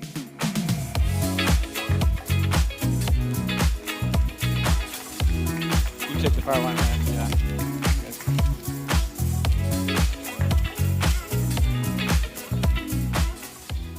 All right. I see we got some people rolling in here, but we're going to get going. And we're beginning to pivot to talk about, in a moment here, pluralism and democracy, and essentially how we can make healthier democracies, how we can make democracy deliver for people. And so, Alex, this is a great place to start with you because the Open Societies Foundations are so active around the world in trying to advance democratic values. So I want to ask you to start, given your work, your travel widely, I've seen you in different continents. What are you seeing out there in terms of approaches on the ground that we can learn from, that are making progress, that are making headway in building democratic pluralism, building democratic societies? It's really great to be here. You know, I'm American, so it's really hard not to talk about the election last week. And I think this thing is still, what happened last week is still reverberating, obviously. And, you know, it's, you know, playing all around the world. A lot of dictators, you know, spoke out about, you know, Biden thinking that Biden would lose. That didn't, you know, that didn't happen, and we bucked history. And I think the most important thing is that people voted on values more than other issues, and it really showed. I mean, you know, people voted for democracy and said, you know what, we can't have these people in Congress and in the Senate. I mean, I'm still high on that. And what do you see around the world, though, in terms of what the impediments are? We're going to talk in a bit about pluralism and how, you know, identity has been weaponized in different contexts against democracy. What have you seen over the last few years as the biggest obstacles to holding together democratic societies? What jumps out to you in that regard? I think, you know, I really think that one thing is that, you know, the Washington consensus, neoliberalism is dead. And I think that the right and the sort of ethno-majoritarians, whether it's in India, whether it's in Eastern Europe, whether, you know, it was Bolsonaro in Brazil, are much more effective at playing on that. And we need to really be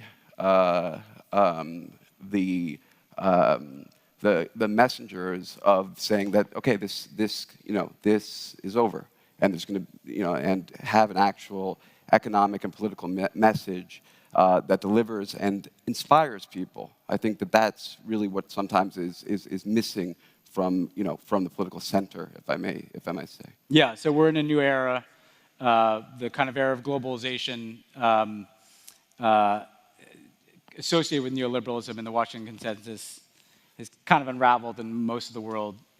And you've got this ethno-nationalist populism, right? And what would be your call to action? What would be the hopeful note in terms of, you obviously mentioned participation in the recent election here, and the strength of democracy that was on display. Globally, what do you see as the key to making sure that this moment of difficulty for democracy, we come out on the other end okay? I have to apologize because I'm not going to be able to give a succinct answer on that. I really think all politics is local, and I think that's... Well, that's a good answer. yeah. No, but I think too often we look at these global trends, and I think it really, you know, it really misses the point. We can talk about engaging youth, but if you look at Europe, in a lot of countries, youth are an ethnic, are a minority demographic. Yeah. So it's not, you know, it's not going to be youth, you know, it's not going to be youth alone that, you know, that comes through. In this country, what I see missing, you know, from I think from a lot of Democrats, for example, is to talk about words like freedom, basic freedom, and also to really message around the fact that people want to believe in their country, and we're not offering that. The Republicans are a lot better at that. Barack Obama, by the way, was great at that. You know, in the belief in the American dream. And I think that's where most voters are, and you know, I think that we have to pay attention to that. We have to give them a piece of America. We have to sell that, and you know, the same thing everywhere else. You know, in the world, we can't allow the other side to be the party of the flag. I mean, the fact that they own, you know, a flag which they don't even believe in. And globally, you know, there's a dynamic where, you guys obviously work with a lot of civil society. There's that common thread of like, what is a universal value, like freedom that can attract everywhere, and then what is that connection to national identity? Yeah.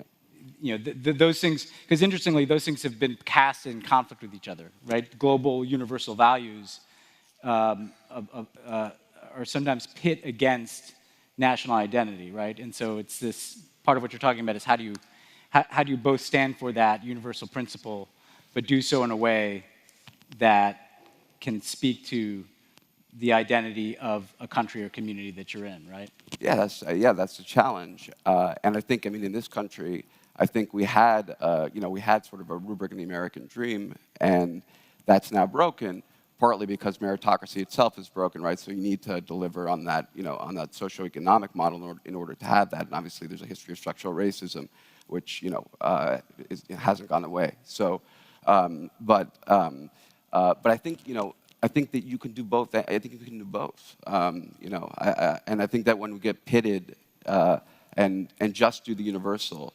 people forget the politics is about selling something, and you need to sell something that people actually believe in. And there's a localism everywhere. Yeah. I was speaking to somebody after the war in Ukraine and said, "Well, we're fighting for multilateralism." Like, come on, nobody's Ukraine's fighting for multilateralism. Yeah. Nobody knows what multilateralism is. It's a word, Yeah. Well, that's what the Ukrainians. It's a good place to end because there's a civic nationalism there that is also representative of maybe not necessarily multilateralism, but of a universal value of freedom. Yeah. Well, look, thanks so much for kicking off this next segment with us, and thanks for all that you guys are doing around the world. Thanks for having me. Yeah. Thank you, guys.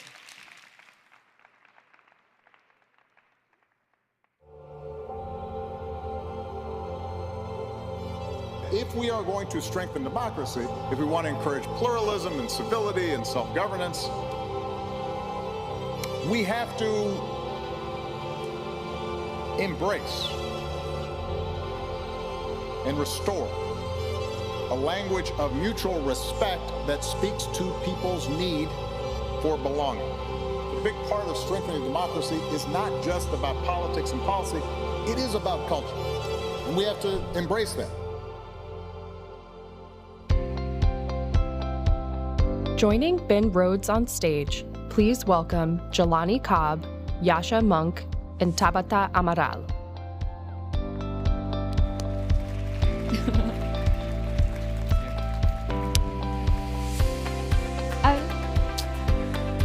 All right.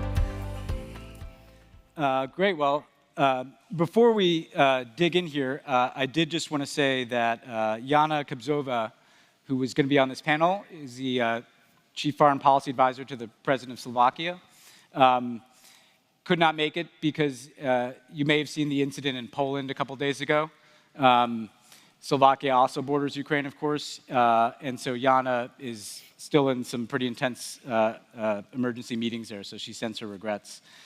So we'll have to make do here, guys. But we have a heady topic here of pluralism. Essentially, how can pluralism be a positive for democratic societies, whereas it's been something that has been used to divide us globally. And we've got a great panel here because you guys have all thought about this, wrote about it, worked on it. Tabata, we'll get to what she's been doing on the ground in Brazil as a politician. Yasha, I want to start with you. You wrote the book recently on multiracial democracy. You're an optimist. Which is good, but we're going to start by kind of identifying the challenge here and then pivot to identifying solutions. So you've written a lot about multiracial democracies and how to address pluralism within the context of multiracial democracies. I want to start by asking why, from your analysis, has that been so hard, particularly in recent years? What are the difficulties that you see in making pluralism a positive value in multiracial democracies? Yeah, virtually all democracies in the world are pluralistic in an important sense, politically, ideologically, and so on. And nearly all of them have always been diverse along some kind of dimension. But what we're trying to do today in the United States, in Brazil, and in many other democracies in the world is actually without historical precedent. countries like the United States have always had a lot of ethnic and religious diversity, but they also used to have a very clear racial and religious hierarchy, putting one group in charge, giving it power and domination over the others. Other countries like Germany, where I grew up, were comparatively homogeneous at the time of the successful founding of their democracies. And what we have now is these countries that are deeply ethnically and religiously diverse and are trying, not succeeding in every way, but trying in a genuine way to treat their members as true equals. And so that's what I call in my last book the great experiment, because there is no precedent for that. Now, I think there's 3 reasons why that is actually really hard to do, and we need to take those challenges seriously in order to come to a well-founded optimism in the end. But they're very serious challenges. The first of them is that human beings are by their nature groupish. I teach at Johns Hopkins University, have a really diverse set of students. They think of themselves as the most tolerant people in the history of the world, and in some ways perhaps they are. But when I ask them a simple question, I ask them at the beginning of term, do you think that a hot dog is a sandwich or not? And they look at me a bit weird, and when they start debating that question, I'm going to have them play a simple game, and it turns out that the people who think that a hot dog is a sandwich start to discriminate against the people who think that a hot dog is not a sandwich. So human beings are... Clearly a hot dog is not a sandwich. Yeah, I was saying, who are these people that think a hot dog is a sandwich? I will never speak to you again, Giovanni. So human beings are groupish. They can treat members of their own group with great altruism, with great courage sometimes, but they're also capable of treating others with great cruelty and sometimes violence. That's the first difficulty. The second difficulty is that, yes, this can be activated by all kinds of things, by do I think a hot dog is a sandwich or not. But in history, it has mostly been activated along the lines of race, ethnicity, religion, sometimes language, sometimes nationality. Those kinds of things have just been a particularly powerful reservoir for inspiring those kinds of fights and those kinds of conflicts. And so the more diverse our society gets, the harder it is to deal with that, the more the danger that those kinds of conflicts will erupt again. And then the third point is one that particularly pains me as somebody who's a big believer in democracy, which is that you might think democracy makes this easier. But in one key respect, it makes it harder, because in a monarchy or in a dictatorship or whatever, as long as I have some trust in the monarch or the dictator, the relative size of a group doesn't matter. You don't have any political power, I don't have any political power. We both have to trust the monarch or the dictator, and as long as we do, that's fine. A democracy is always a search for a majority. That's what elections do. You try to create a majority. And when those majorities have historically been constructed along the lines of race or religion, then it's very easy to get this fear of, I used to be in the majority, but now perhaps you're having more kids than I am, or there's more immigrants coming in who look like you rather than like me. What if I'm suddenly in the minority? What's going to happen to my political power? What's going to happen to my status and influence in this society? And you see how motivating that is for many right-wing political movements around the world. So those are the 3 difficulties, and I think my goal here is to depress you right now. Hopefully I've succeeded a little bit, and then perhaps we'll try to uplift you at the end of the panel. That might be harder. We'll see whether we succeed in that. Well, Jelani, building on that, as someone who's been a long-time reader and admirer of your work, part of what you've brought to light so much is, in that context, there are deep historical and structural inequities that have to be dealt with, and dealing with them instead of glossing them over can cause difficult conversations and create political challenges and controversies. Speak to us a bit about how we have to also take seriously, within the context of a multiracial democracy, the need to reckon with history, inequality, and structures. Sure. So I think that Yasha and I have teamed up to depress you in the first 2 parts of the conversation. But one of the interesting dynamics that we've seen emerge in the past couple years in the United States has been this reinvigorated push to sanitize American history. We've seen this most intensely in school boards. And we saw just a week or so ago, Ron DeSantis, governor of Florida, said that he was opposed to this idea that the United States had stolen all this land from Native Americans, which is interesting because I was unaware of what realtor actually sold us all this land from continent from sea to shining sea. And so what that does is cater to a very particular viewpoint that wants to view American history as a resume, which is simply a litany of the great things that we have done. It's wonderful. It makes for a kind of jingoistic perspective. You can stand on top of the rafters and cheer about how wonderful you are. We can proclaim that we are an exceptional society. And the thing that I always tell my students is that being an exceptional society is a little bit like being rich or good-looking, which is that it is much better for other people to say that about you than it is for you to say it about yourself. So why is that a problem? Because it effectively strips us of the ability to use history for its precise purpose, which is to understand your worst failings in the past in order to successfully navigate around them in the present and the future. Teams watch their game tape to see what they got wrong, not to see what they got right. And so in that regard, this push to sanitize what they're calling critical race theory, to remove all of the difficult, thorny, uncomplimentary parts of American history from the conversation only facilitates that kind of anti-democratic behavior in the present and bequeaths that possibility to future generations. And so it's only in grappling with how we actually took the hard road that we took closer to being a democratic society that we're able to replicate those practices. And the last thing that I'll say is this.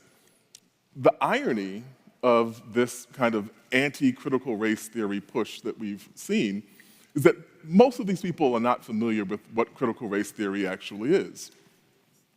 If you studied any of the major thinkers who are critical race theorists, you would encounter a kind of amazing paradox, which is that sanitizing or attempting to sanitize the versions of American history are exactly what critical race theory predicts people would do.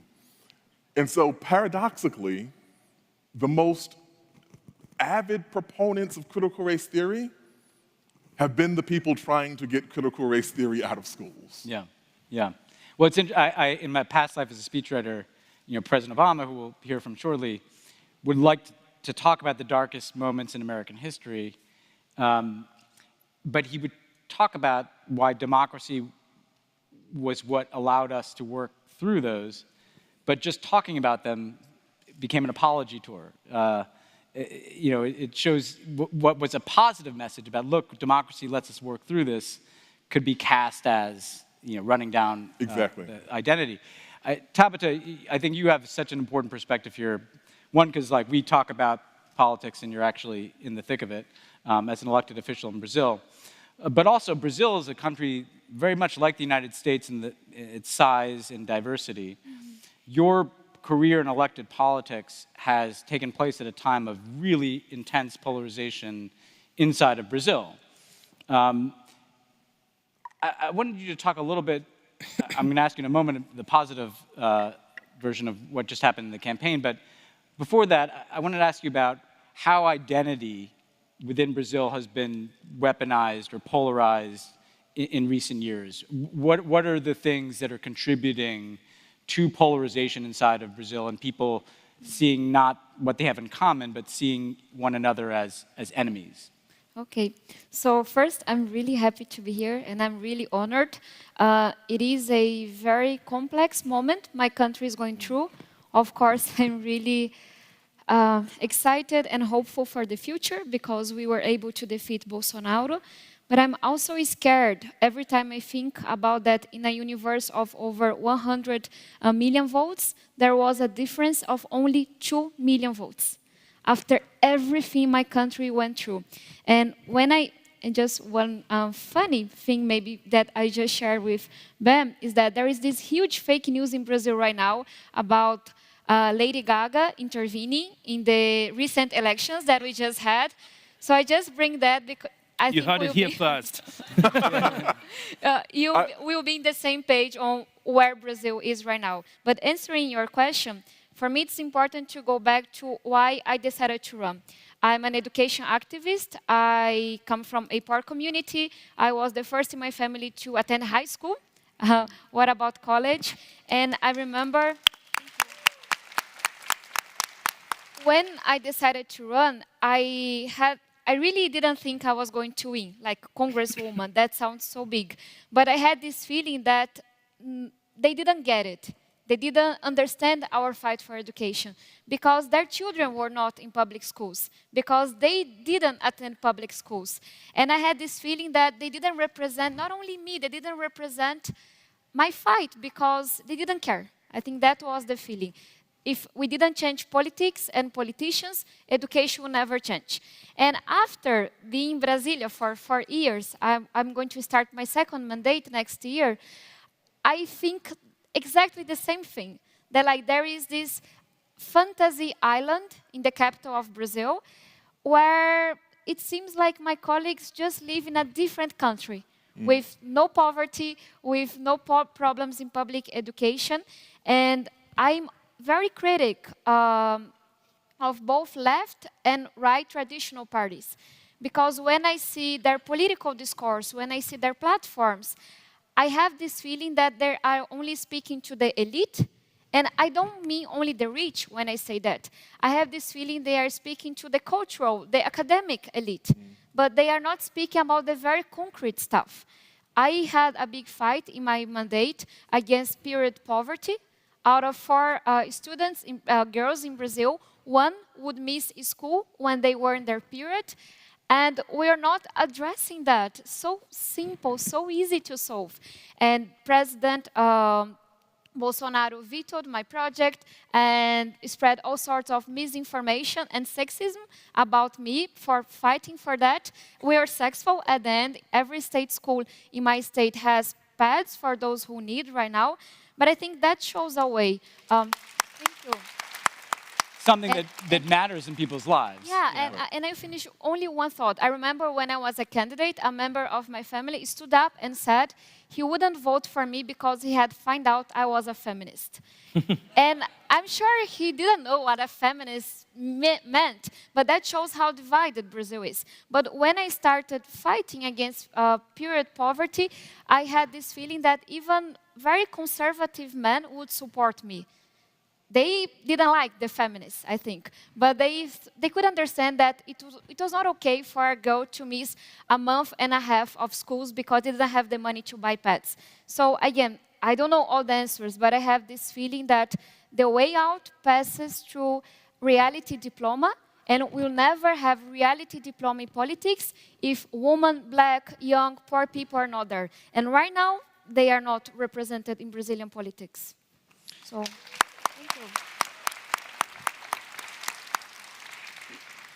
So Yasha, I think this is actually a good turn to your optimism because Tabata began to point the way towards a more inclusive participation and political leadership that is more responsive to issues in people's daily lives, democracy delivering for them than in separating them into groups. Returning to the hot dog sandwich.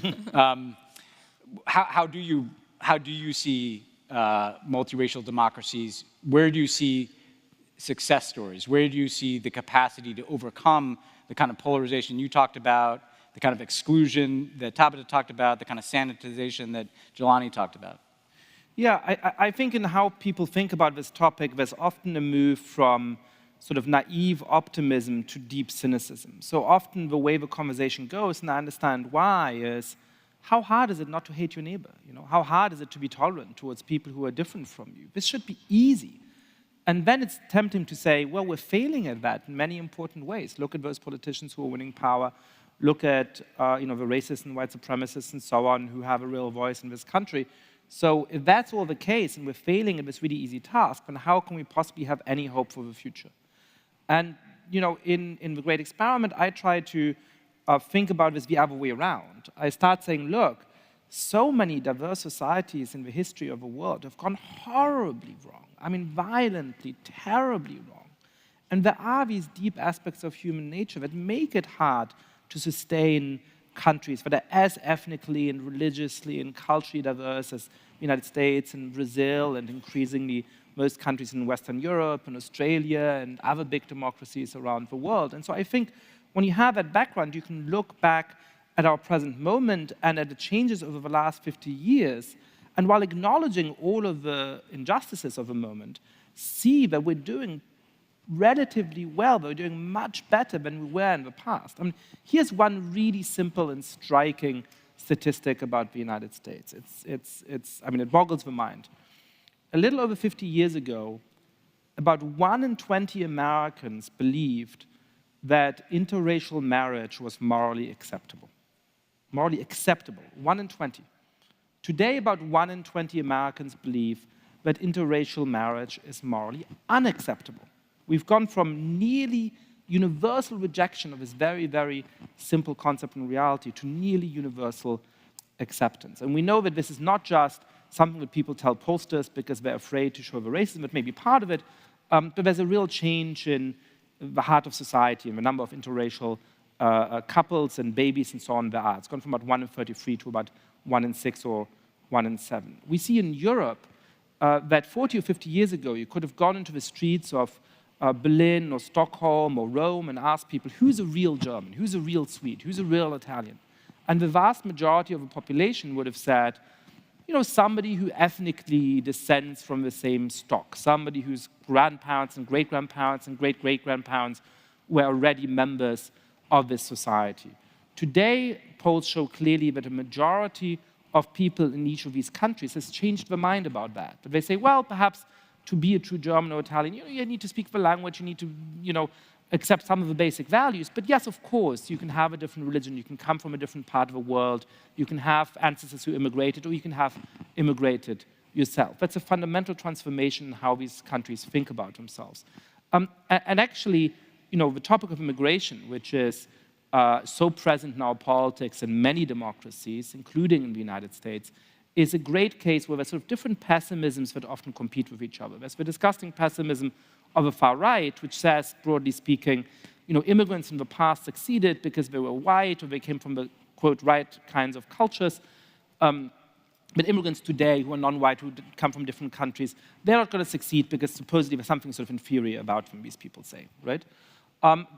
There's a pessimism that's much more common among my friends and colleagues who rightly reject that kind of assortment of blame, but who say, well, it's true that immigrants today can't succeed because of the amount of racism and discrimination they experience. And of course, there is racism and discrimination that immigrants do experience today. But the best studies we have for OECD, so mostly for countries in Europe, show that the children and the grandchildren of immigrants have a higher likelihood of upward social and educational mobility than the children and grandchildren of similarly situated non-immigrant parents. And in the United States, the best study with over 1 million data points by economists at Princeton and Stanford shows that it is a slow process of social mobility. If you come from a poorer country with less educational opportunity, perhaps you arrive as an adult, not speaking the language, it's going to take you time to really succeed, and perhaps your kids are going to succeed rather than you. But actually, the speed of this progress is at about the same rate today for people from Mexico and El Salvador and Vietnam and Kenya and Nigeria as it was 100 years ago for immigrants from Italy and Ireland. So this shows, obviously, that the sort of cynicism of the far right, that there's something inferior about these immigrants today, is wrong. But it also shows that much of the pessimism of my friends and colleagues is wrong. Again, I don't mean to soft pedal challenges, but I think when we look away from the really deep problem posed by far-right populists, when we look away from the deep dysfunction in Washington and many other capitals, which could scupper all of this progress, which is a very big danger we have to take seriously, when we look at the actual changes in the hearts of our societies, I do think there is reason for careful and qualified, but nevertheless full-throated optimism. Yeah, Johnny, Yasha's cause for optimism. There's plenty of evidence for it. President Obama, often spoke about the arc of progress, right? And we, as bad as things might look, remember what they were 50 years ago or 100 years ago, try to pull back the lens and paint this big picture. But you can also find a lot of evidence on the other side of the picture, right? And we've been living through that evidence. And I myself have had to go back and think about speeches I've written, and was the story further out ahead of where we were? But at the same time, the progress narrative does hold if you pull back the lens in a lot of ways. As someone, I think, who's called us to kind of reckon with the sanitized versions of history, and to look squarely at the ways in which we fall short of the story we sometimes tell about ourselves. I'm curious where you do see, it doesn't just have to be in this country, but globally, the tangible, concrete examples of not just progress, but what are people doing to make that progress happen? Not just to assume history is, the arc bends towards justice. What are people doing to bend it? Yeah, that's what the important part is, when Dr. King said the moral arc of the universe is long, but it bends towards justice, he left out the part that you have to go out and bend it. Yeah, yeah. And it was kind of saying that, he knew that, and like any good salesman was like, that's in the fine print. Yeah. But the important thing here is, to Yasha's point, we saw in 2020 that excruciating video of George Floyd's death over the course of 9 minutes, and it went around the world. And prior to that, there had been this divide in this country. People who knew that this was a country where something like that could happen, and people who were unaware that this was a country where something like that could happen. And there was shock that registered differently along those lines. I'm a person who, as a journalist and as a historian, has covered these stories in the contemporary context and has covered them in the historical context. Very clear about these things. We have to be clear about the caliber of these challenges in order to properly assess what it will take for us to surmount them. Now, toward Yasha's point of saying that we want to find the kind of gauge for optimism here, when I approach this, I will remind my students, my father had a third-grade education. He grew up in a segregated town in Georgia where black people were not allowed to get more education than that. I have a PhD.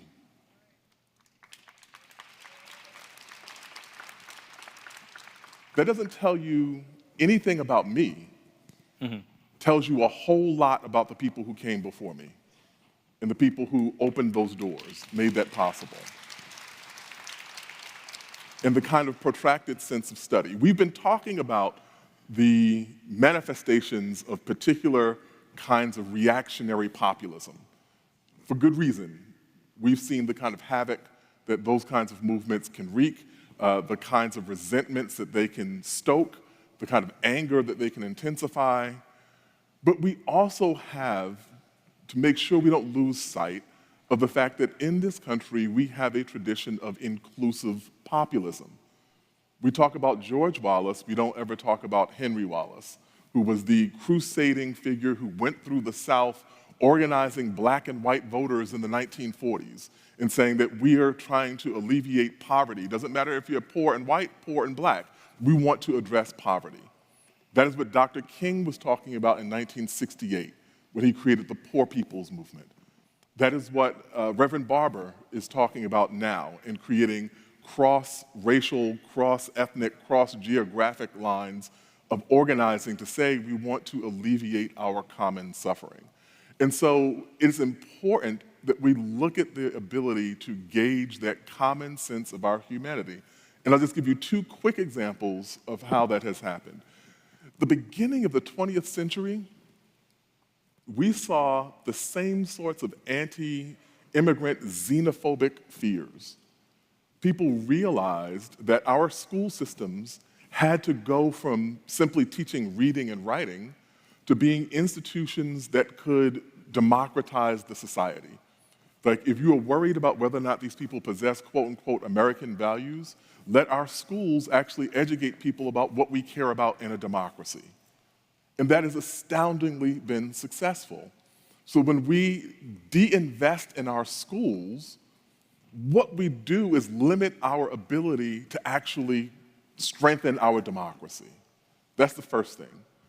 And the second has paradoxically and interestingly been the military. In 1948, when President Truman desegregated the military, people thought that this was going to create all kinds of bedlam, that it would impede the good order of the military. Instead, the military became the benchmark example of an integrated institution. You found other institutions were following suit of that. The bigger point is that we need merely look intensely at the chronology and the history of these struggles to find a realistic, clear-eyed version of optimism that's useful for us in the struggles we're confronting right now. I want to jump in for a brief second here, which is that, I started with a pessimistic message that human beings find it incredibly easy to draw these lines. But often these lines have been drawn along the lines of race and religion and so on. The part of that malleability is that we can also draw them in a broader and more inclusive line. And, I'm a German Jew, so the idea of patriotism or nationalism does not come naturally to me. But I've come to appreciate that there is the kind of form of patriotism which President Obama stood for when he was in office, which says, you know what, we are Americans. That doesn't mean we hate other countries. It means we have a special affection for our own country and for all of the people in it.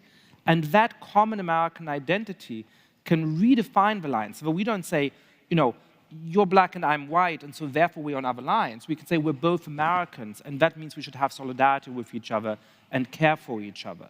And I think the most important political project of this moment is to make sure that when we draw those lines of in-group and out-group, we draw them in this inclusive way. We manage to give people a sense of the people who are part of your in-group can expand, can include those people who perhaps historically have been on different sides of a lines of battle. And that's what we should be fighting for. Well, Tabata, I wanted to ask you about how you do that in practice, right? How do you build a broader coalition? How do you build a more inclusive political culture? And I'll ask it based off the last election. So for people that didn't follow, President Bolsonaro, let's just say a very nationalist, autocratic figure, lost narrowly to Lula, who's returning to the office. What I saw in the runoff of the election, so the second round of the election, which is very close, I saw him promoting you as a voice, even though you're not a member of his party. So clearly he figured out that you knew something that would be helpful to him. But you also said something to me when we talked recently about, hey, one of your messages was the evangelical community in Brazil is very pro-Bolsonaro, and nobody was even trying to talk to them, right? You kind of alluded to earlier, there's an enormous Afro-Brazilian population, but the black community in Brazil is often just, they're pushed out of politics. What did you learn in that last election in your politics about having conversations about a Brazilian identity, as Yasha would say, that is inclusive, and having conversations across differences? What did you learn about building broader coalitions that you're going to carry forward? Okay, I just wrote down a phrase by Gilberto Gil, who is a great singer from Brazil. He said recently that the world improves and worsens at the same time. So I think that relates to what we're speaking about now. And yes, I always make that comment in Brazil. 90 years ago, women could not vote or be voted in my country. So yes, things are getting better. But I have lost count of how many life threats I have received because someone disagreed with my opinion. So yes, of course I want more change, and I want it now. I don't want to wait 90 more years for things to change. And speaking to your question, I think there are two lessons from Brazil, one for now and one for the future. The first one is that, I don't know if you knew that, but there are many headlines about the religious demographic change in Brazil. So Catholics are a majority as of now, but in very few years that might change, and Protestants, who we call evangelicals, might be a majority. And when you read the progressive headlines, many of them will say something like, oh my God, this is a danger, this is a threat to democracy. And I'm a religious person myself, and I always have this feeling that, wow, there's a lot of prejudice in that headline. How can you say that the simple fact that a religion will be a majority represents a threat to democracy? And I say that because this election in Brazil was conducted on a religious base, which is, I think, in my opinion, really bad. I don't think we should be discussing how religious the candidates were themselves. But I think there's a lesson in there because I'm a progressive myself, and if we don't understand that it is very reasonable that religious leaders, they want to have a voice, they want to put forward their agenda, I think we'll always be in that divide that it is forbidden for progressive people to have conversations with religious people, even though they are the majority of my country. And I always try to make, and I think that was a contribution that I made in the campaign. Well, religions are about so many things. Yes, there are very homophobic religious leaders in my country, and homophobia is a crime, and they should be treated in that way. But at the same time, for me, religious growing up in a poor community was about having help when we didn't have food at home. For me, religion was about having what to do on the weekends, because I didn't have places to go to other than church. So I bring all those elements because I think people's identities are so complex. And I always make this provocation. Yes, you might relate religion only to homophobic positions, and I'm not saying that it's not something we should address. Again, racism, homophobia is a crime in my country, and we should be very strong in that statement. But religions are not only about that. For me, religion is about solidarity, helping those in need. And maybe there is a different way in which we can approach religious people. So next time, instead of just saying that, okay, we are concerned and scared that Protestants might be a majority, next time we might, as a progressive field, go on the communities and understand why religion plays such an important role in people's lives. And when state is more present, when we have quality public schools, when we have cultural centers, when we have people, a minimum income that doesn't allow for people to starve, as some people starve in my country, I think we have a different level in the conversation. And maybe just very quickly, a second learning is that people have some reason to vote as they do. And I think we need to be much more humble in my country. There is a reason why people voted for Bolsonaro. I never supported him. I could not. I'm a woman who comes from a poor community. I attended public schools. But people are not stupid. People have their reasons. And if we don't make the way of understanding why people voted for someone like Bolsonaro, if we don't try to make that conversation, if we don't try to understand what were the mistakes that were committed in the past that led to that outcome, we might just do it all again. And it's going to be our fault. So lots of things. I like to say we have a whole country to rebuild back in Brazil. I'm sure you followed all the increase in deforestation, all the cuts in education, everything that happened, all the limits that were pushed as they were here in the US. But I think that goes, we have to open the conversation. I think that's what I'm trying to say here. Yeah. Well, Jelani, actually, I wanted to ask you a follow-up on the religion question, which is, given you've looked at the history here of many dimensions, because I think it's really important, the idea that the religious identity is complex. In this country, it's been associated with some of the most progressive change in American history, and it's been associated with a lot of reactionary politics too. I'm just curious, how do you listen to Tabata describe this dilemma in Brazil, how does it make you think about the way in which religion has played this kind of complicated role in American political life? Sure. So, one of the things that we don't really, even, in media, in various communities do, is, to Tabata's exact point, is engage religion on its face. Even when we think that the most polite thing to talk, among the topics you don't discuss politely, religion is among them. And so we have to be able to dialogue across these lines. Part of the reason that we have the kind of polarization that we have is that we have not engaged people. And so if someone says, almost we think of kind of Christian evangelicals as being the sole Christian tradition in this country, which is, in cases, includes everything from Catholicism to kind of Black prophetic religious traditions, to the whole array, and all of the ways that people understand themselves within that. And so I think it's really crucial, to Tabata's point, that we be willing to at least engage across those lines. Yasha, well, first of all, is a hot dog a sandwich? I'm just worried, I'm questioning what side you're on. But I want to ask you this, because we talked about multiracial democracy.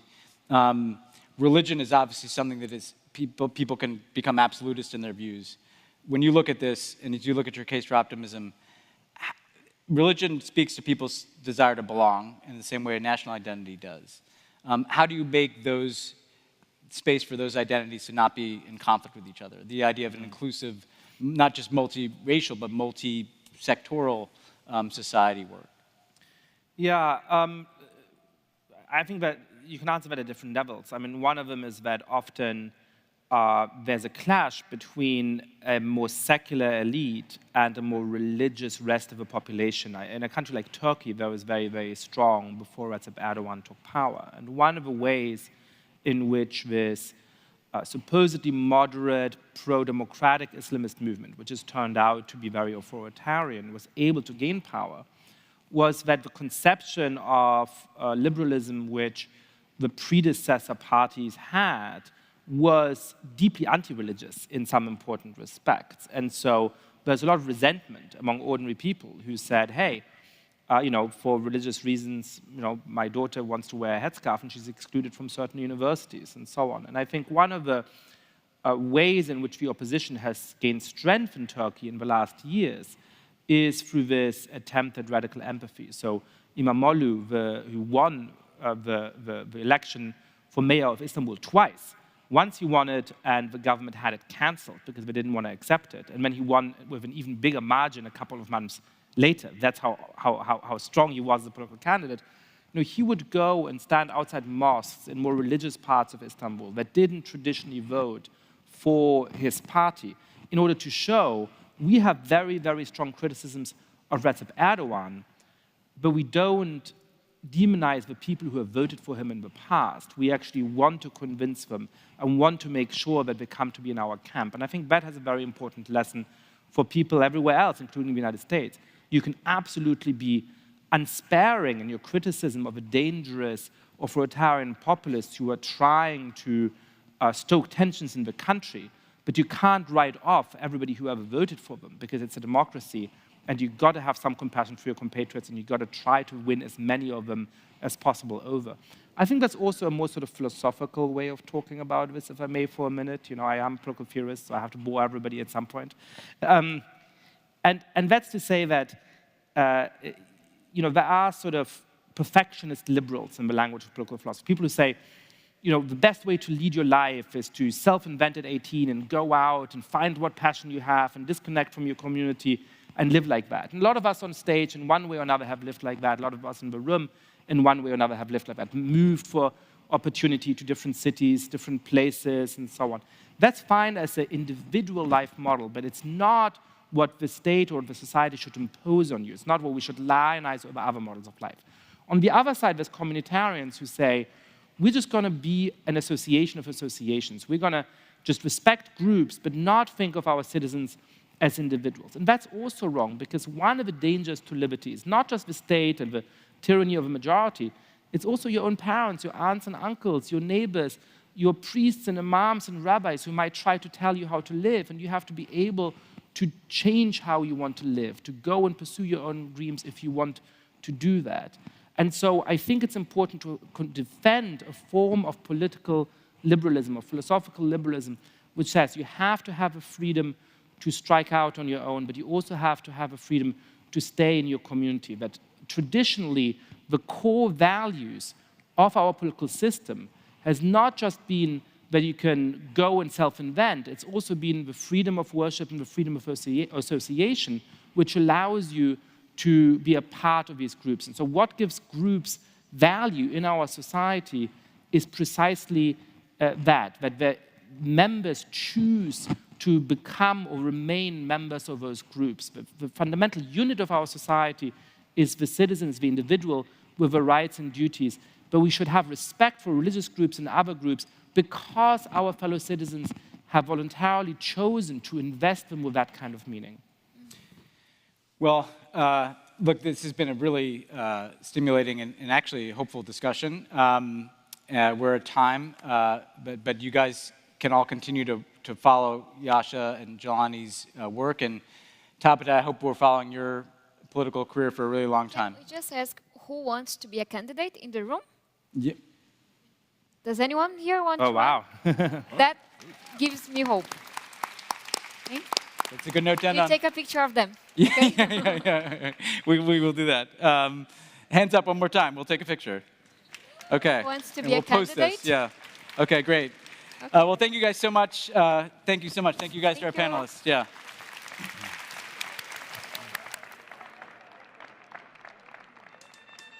There have always been programs in this country to assist working folks and the poor, but they've always had lots of hoops, lots of barriers to entry, and they haven't just done the obvious thing, which is give people more money. My name is Toni Preckwinkle. I'm president of the Cook County Board of Commissioners, and I work in Chicago. Cook County has the largest guaranteed income pilot program in the country. We're providing $500 a month for 3,250 individuals and families for 2 years. We're working with the University of Chicago and other academic partners to determine the relative outcomes of a control group and our participants. We are committed to helping not just our partners in county government, but community organizations, elected officials, residents of Cook County, and the nation as a whole learn from this really, really ambitious program. I am Carmelo Barbaro, Executive Director, Inclusive Economy Lab at the University of Chicago.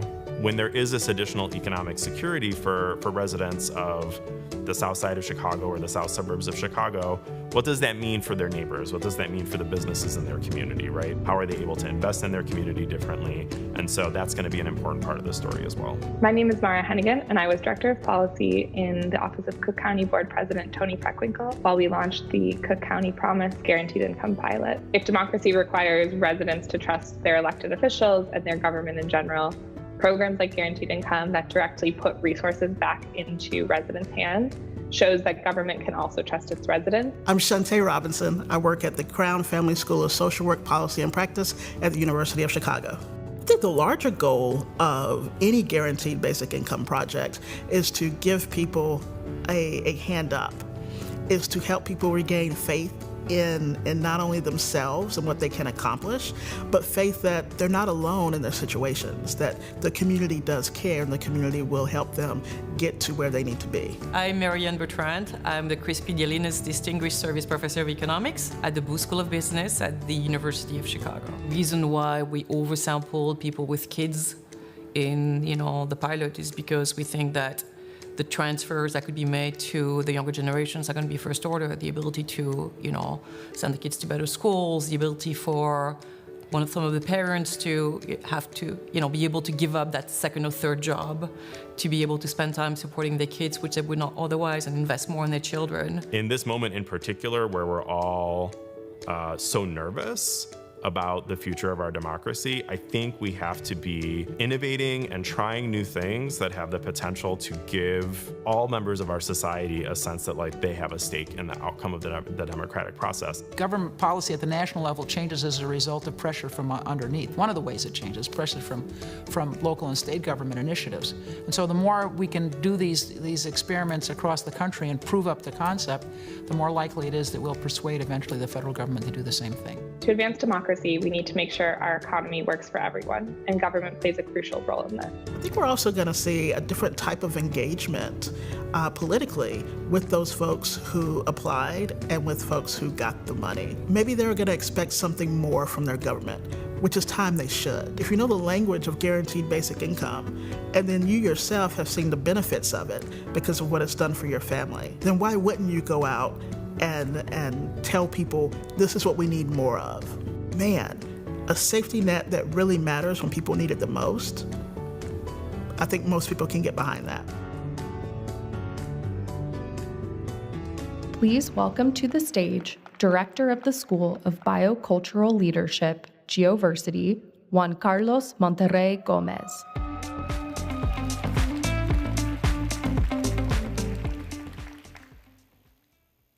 In the fall of 2019, the UN hosted the first Youth Climate Summit here in New York. At the time, I was 26 years old.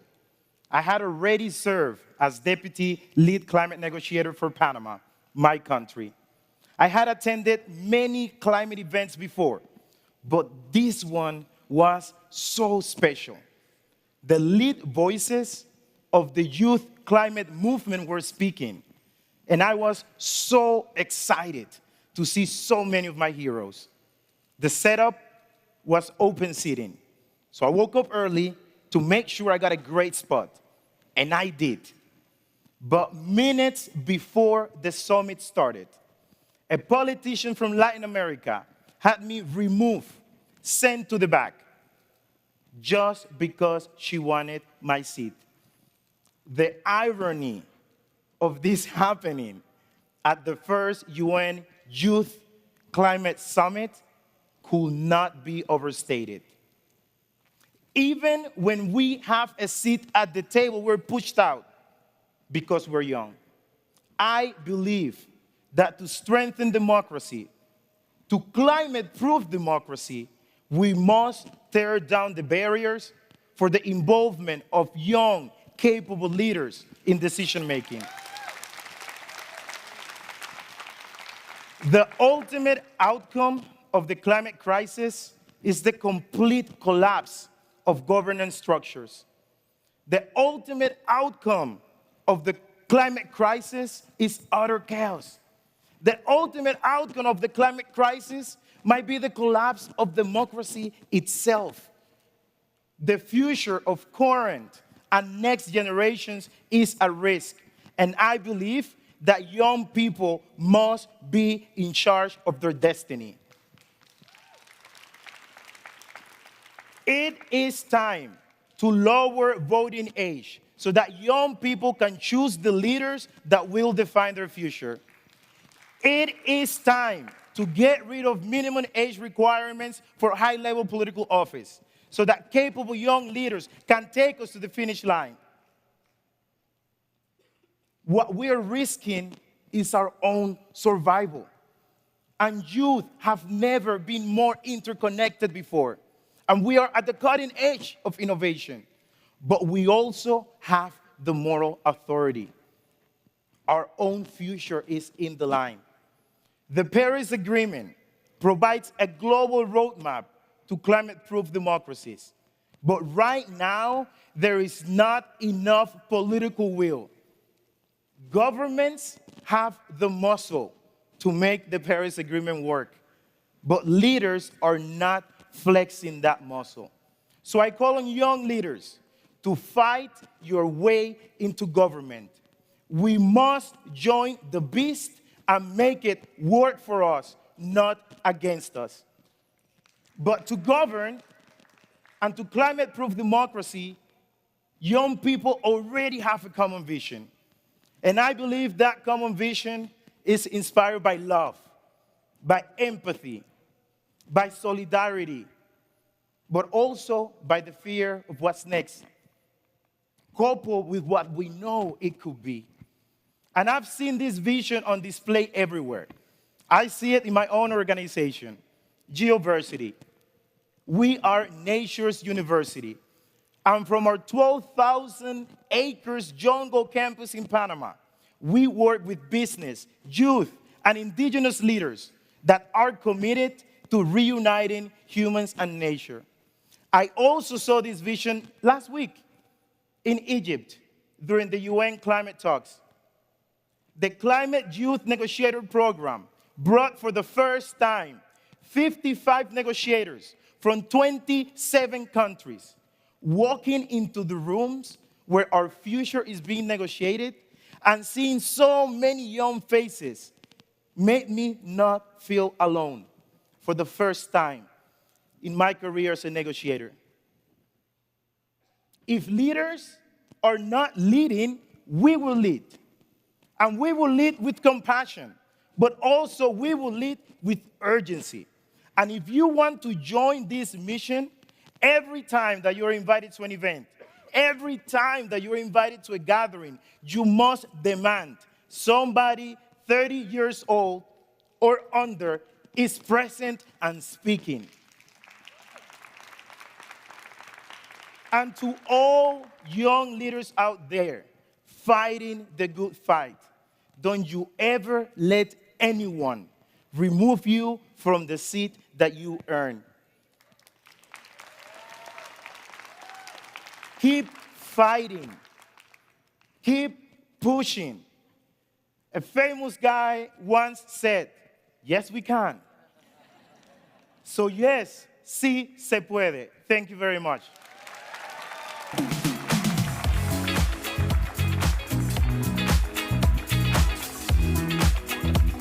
Please welcome to the stage Director, University of Guam Center for Island Sustainability and Sea Grant, Austin Shelton.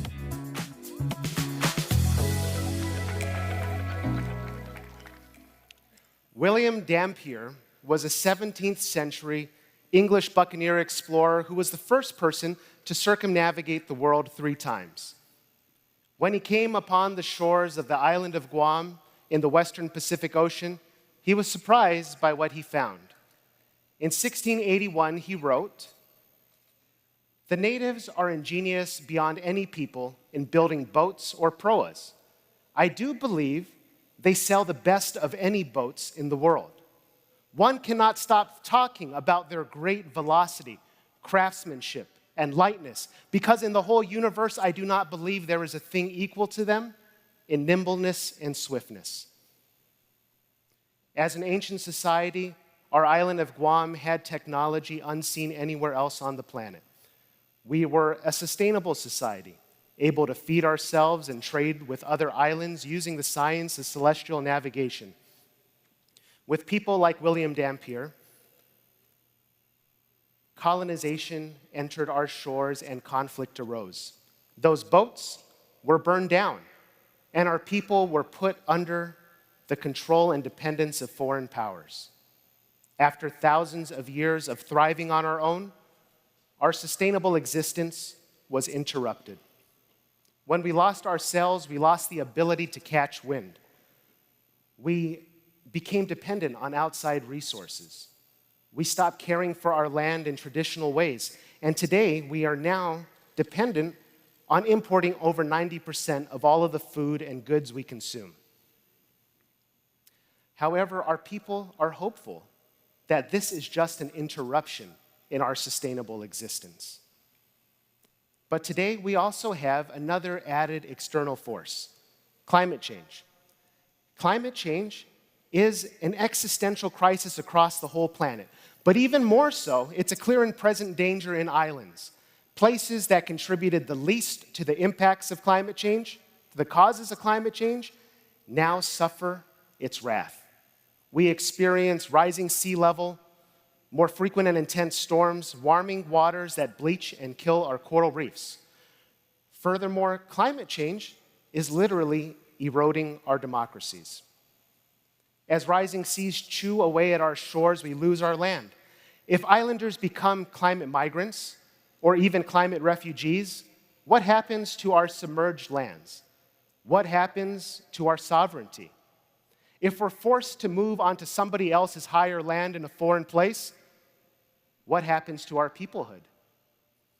Not only is climate change eroding democracy, it's also potentially preventing the emergence of stronger democratic institutions. When we're fighting for survival, how do we find the time and space to also fight for better democracies? But we can't be victims. We need agency, and democracy is about agency. It gives us the ability to act, the ability to change things. We need real democracies in US island territories.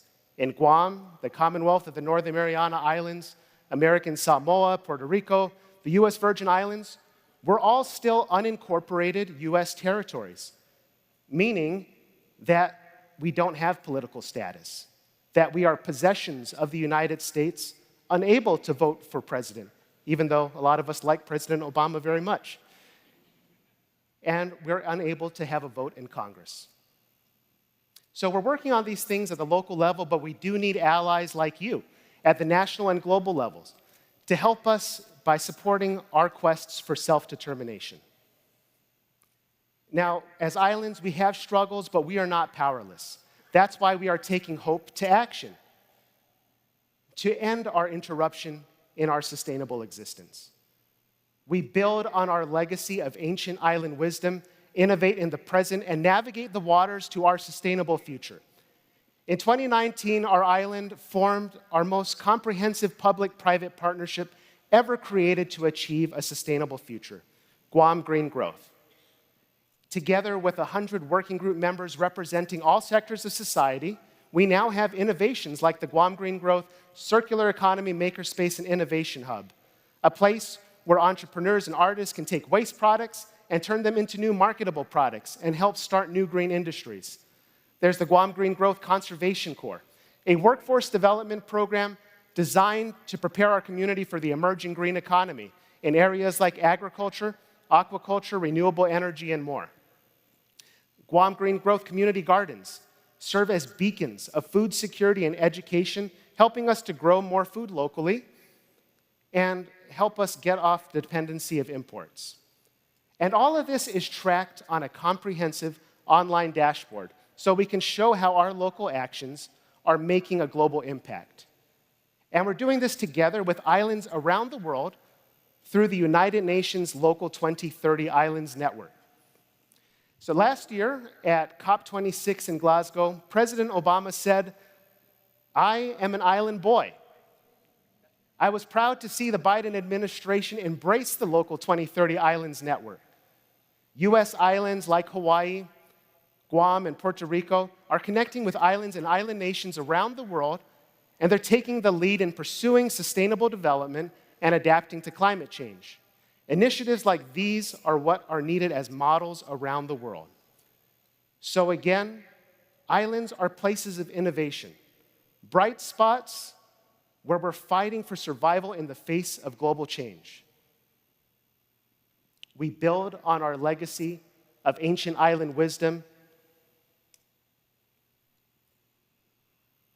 We innovate in the present, and we navigate the waters to our sustainable future. Join us as an ally. Follow islands.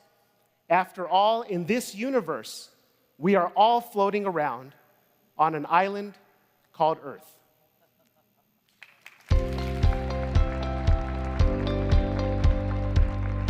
Please welcome to the stage co-founder and executive director, We Act for Environmental Justice, Peggy Shepard.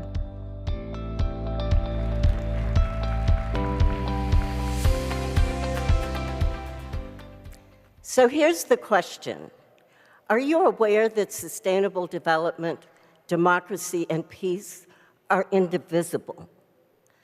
That we can address climate change effectively and we can achieve environmental justice, but to achieve those critical goals, we must expand democratic space.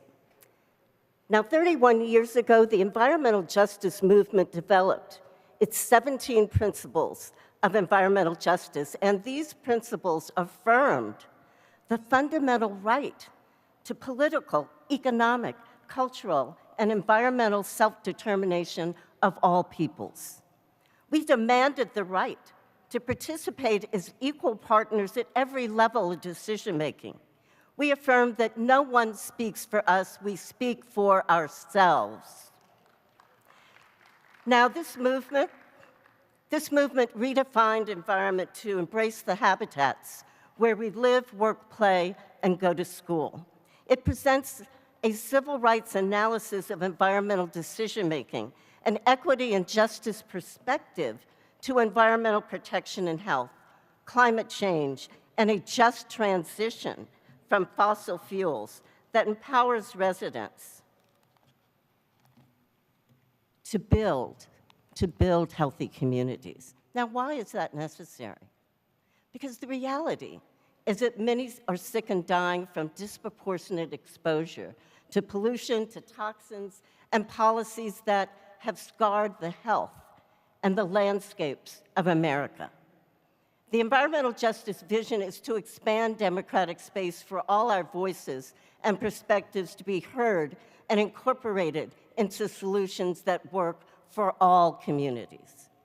Now, those are the dynamics that have galvanized my attention, energized me, and challenged We Act for Environmental Justice, our community-based membership organization, over the past 34 years to really create the power shift that lifts the local voices of affected residents to mold and infuse public policy with their expertise, their passion, their sorrow, and their hope.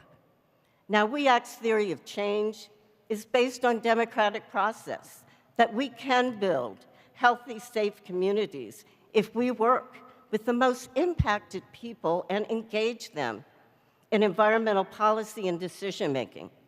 We've organized and trained our mostly Black and Latino residents to plan and advocate for New York City to build a park on the Hudson River in West Harlem, to develop a Northern Manhattan climate action plan that prioritizes energy democracy and solar installations on affordable housing to fight gentrification, and to understand the impact of diesel emissions on their health, and to advocate for New York City Transit to transition the largest diesel bus fleet in the country, housed in uptown neighborhoods, transition them to hybrids and electric for every bus in this city. Now, we also need to educate our elected officials to develop legislation on climate change, environmental justice, on toxins in baby and personal care products. Because we know when we increase civic engagement, we instill confidence in regular folks.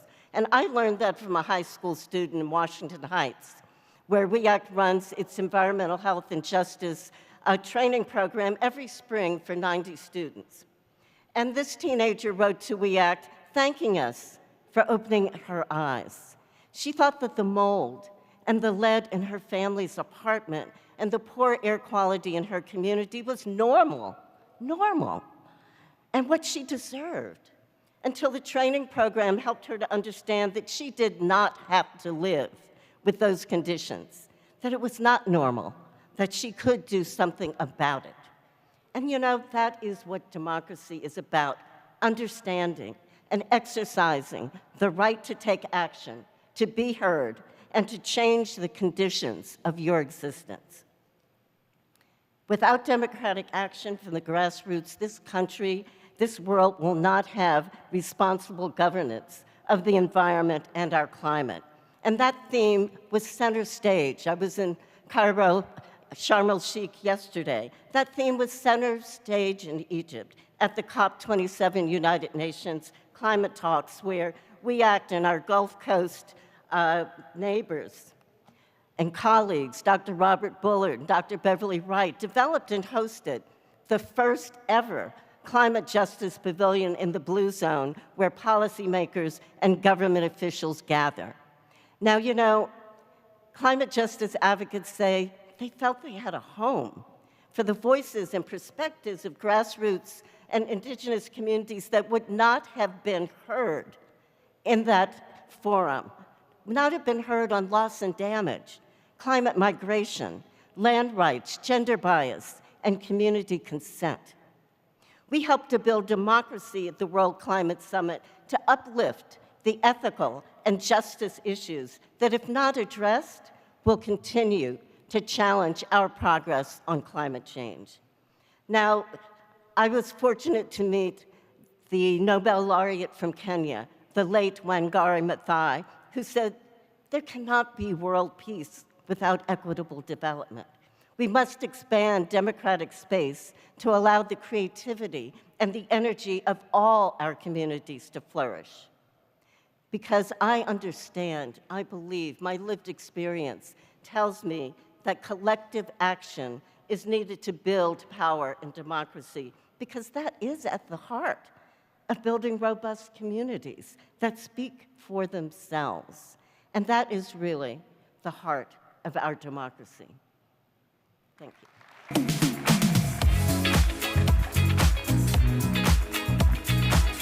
We are now heading into a break. Please feel free to grab a snack before joining us for the remainder of our program.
take this time to silence all mobile devices.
and silence all mobile devices.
If we're going to realize an equitable and accessible democracy, community voice is an essential part of the equation.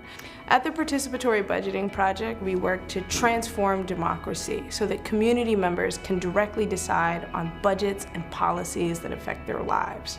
They do that through, one, they identify issues in their community, they develop concrete proposals, and then have an opportunity to vote on which projects and proposals should be funded. So I started doing participatory budgeting in Boston in 2013, where the mayor allocated $1 million of the capital budget to be decided by young people between the ages of 12 and 25. We took a youth council that was a 40-member volunteer program and scaled it to over 120 members. We had paid positions and we were training young people not just on how to get input from their peers, but on how to share power. The first time that I had an opportunity to learn what participatory budgeting was when the mayor of the city of Boston, which was Mayor Menino at the time, invited me to run a youth-led participatory budgeting process. That had never happened in the United States before. So in the first year of participatory budgeting in Boston, young people made really important and interesting investments as they decided on $1 million of the city's budget. They thought about things like renovating parks for all people of all ages and all bodies to be able to fully use them. They thought about how people access information and installed broadband Wi-Fi access points in different parts of the city where they didn't exist before and where they would impact folks that were low income, for example. Up until then, the Youth Council had been a powerful pipeline for young people to work with city government. This was a pipeline for city government to really learn how to collaborate with young people across the city. In North America, it's often a goal of participatory budgeting to engage folks who have been historically denied access to political power. That includes currently and formerly incarcerated individuals, folks of varying citizenship status, folks that are low income and maybe have multiple jobs and haven't had democracy meet them where they are. It's a designed process by and for community members.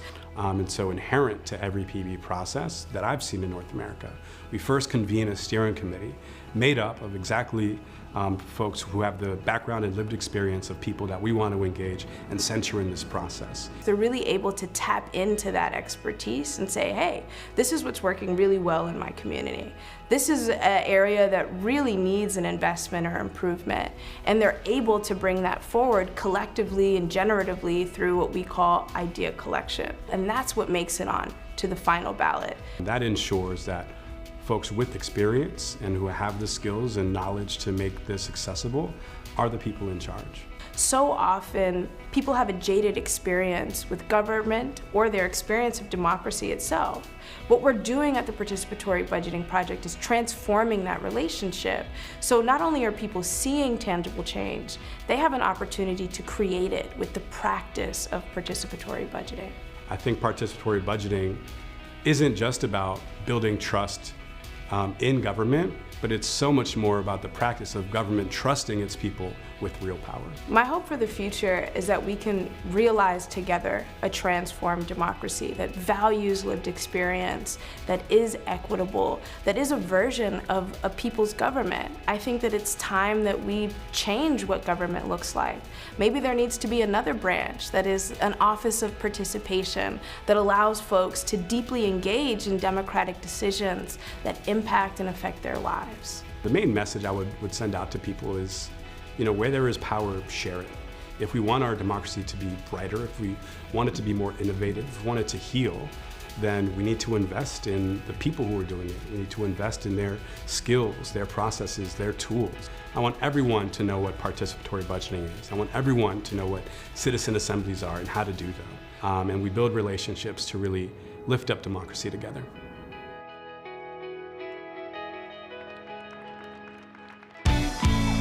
Please welcome to the stage Austin Goolsby, Representative Ro Khanna, Mariana Mazzucato, and Dr. Dambisa Moyo.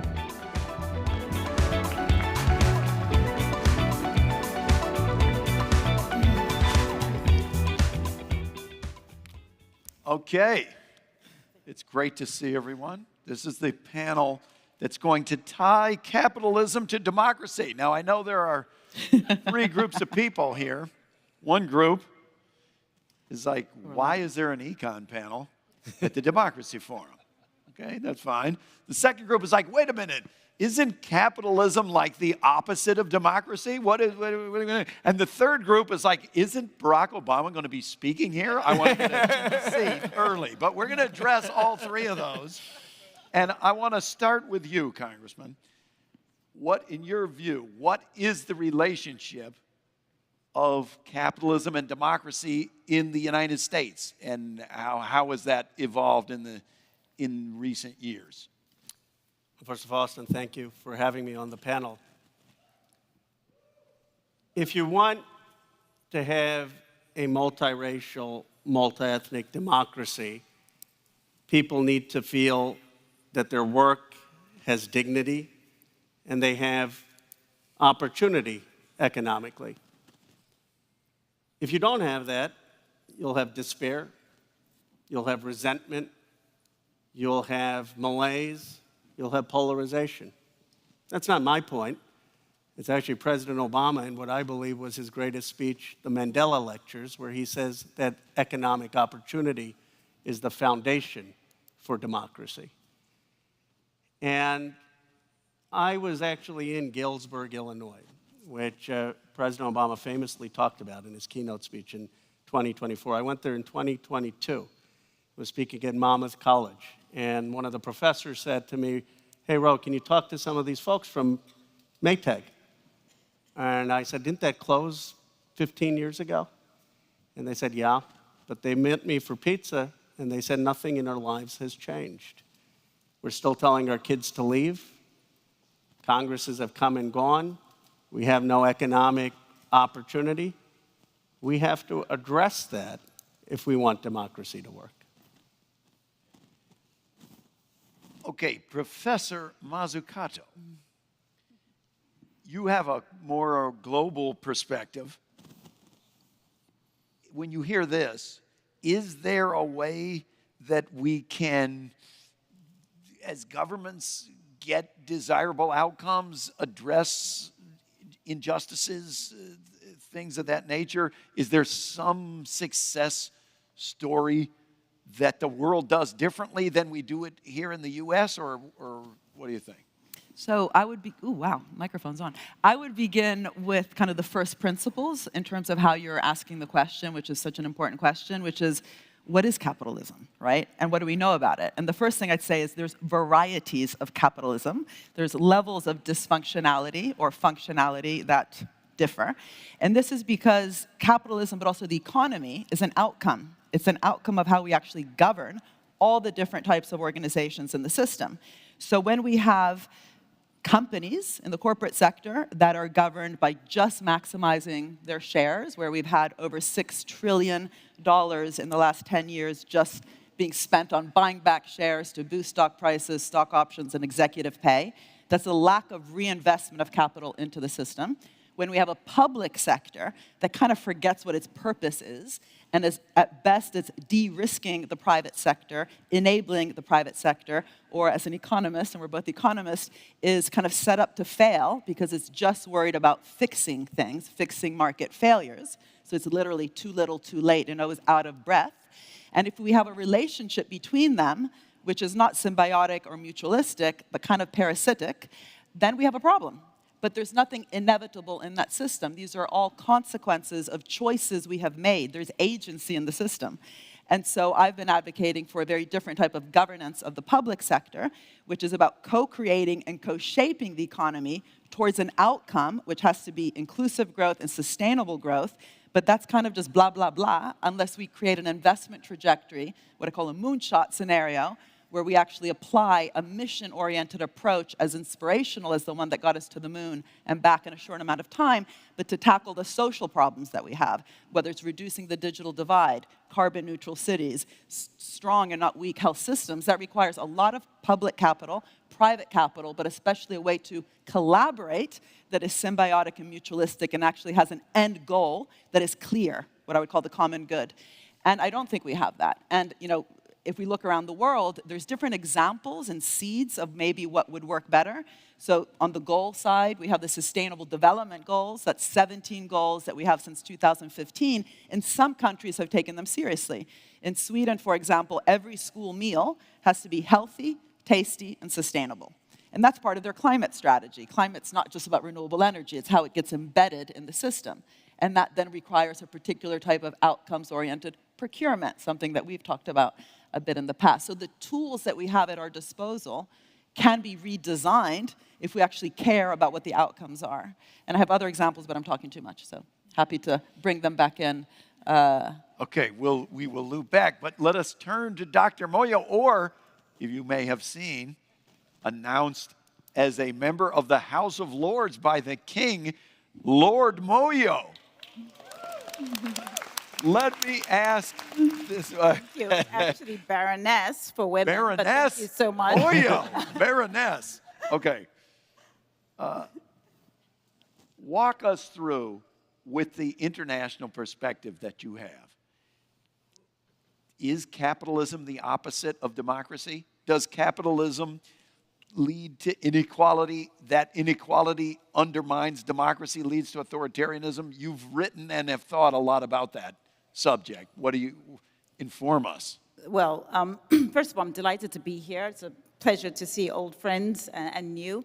I think we should, first of all, take away our ideological beliefs. And I know that can be quite controversial, particularly being in the United States or even in the West, where people are born sort of believing blindly, in some instances, in democracy and in markets. And I fundamentally believe in liberal democracy, and I fundamentally believe in market capitalism, but as Mariana just intimated, there are clearly variants of this, and there are clearly a number of weaknesses that have emerged. I think what we need to understand is that we have, as far as I'm concerned, the defining challenge that we have right now in the world is economic growth. And I know it's sort of a dirty word, but the fact of the matter is, if we do not generate economic growth, and by shorthand 3% per year, in order to double per capita incomes in a generation, which is 25 years, we are not going to be able to deliver education and healthcare and other public goods. We're not going to be able to fight climate change, and I would actually argue we will not be able to create liberal democracy in the way that we want it to exist. Why do I say this? Well, the data is pretty clear. There are wonderful studies that have been done, a little bit dated now by Przeworski. He looked at data from 1950 to 2000, and he actually showed not just a correlation, but causality between per capita incomes and democracy, and argued that until and unless per capita incomes were at least $10,000, that's a pre-inflation number, which matters now, but unless a country's per capita incomes were at $10,000, you would not have democracy that would stick. We are seeing a lot of challenges in developed and developing economies around democracy. I would argue a lot of that stems from the fact that we have inequality and we have low growth. Participation rates in the United States have been relatively low, not just in the US, but across the world. And I actually argued in my book, Edge of Chaos, that we might be at a time when we need to start rethinking whether or not we should be actually make it mandatory for people to vote, because the numbers were stalling at around 50% participation rates, and for low incomes, it's even lower, 30% participation rates in democracy. But we've also seen illiberalism, not just, again, in developing countries. Look at the Freedom House data. They've shown consistently, certainly at the peak, 70% of democracies are actually illiberal and indistinguishable from authoritarian states. This is not a sort of Africa or South America or Asia story. Look at Hungary, look at Poland.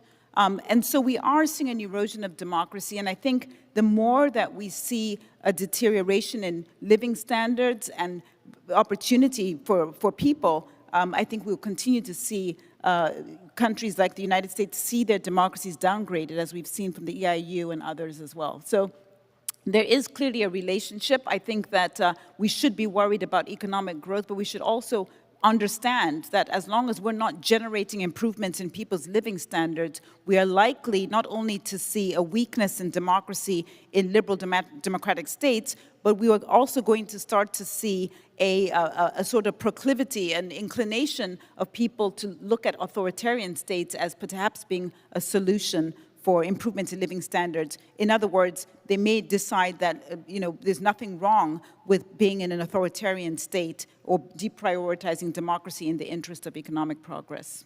And do you think, I guess I would ask it two ways. Where do we go from here? What comes next?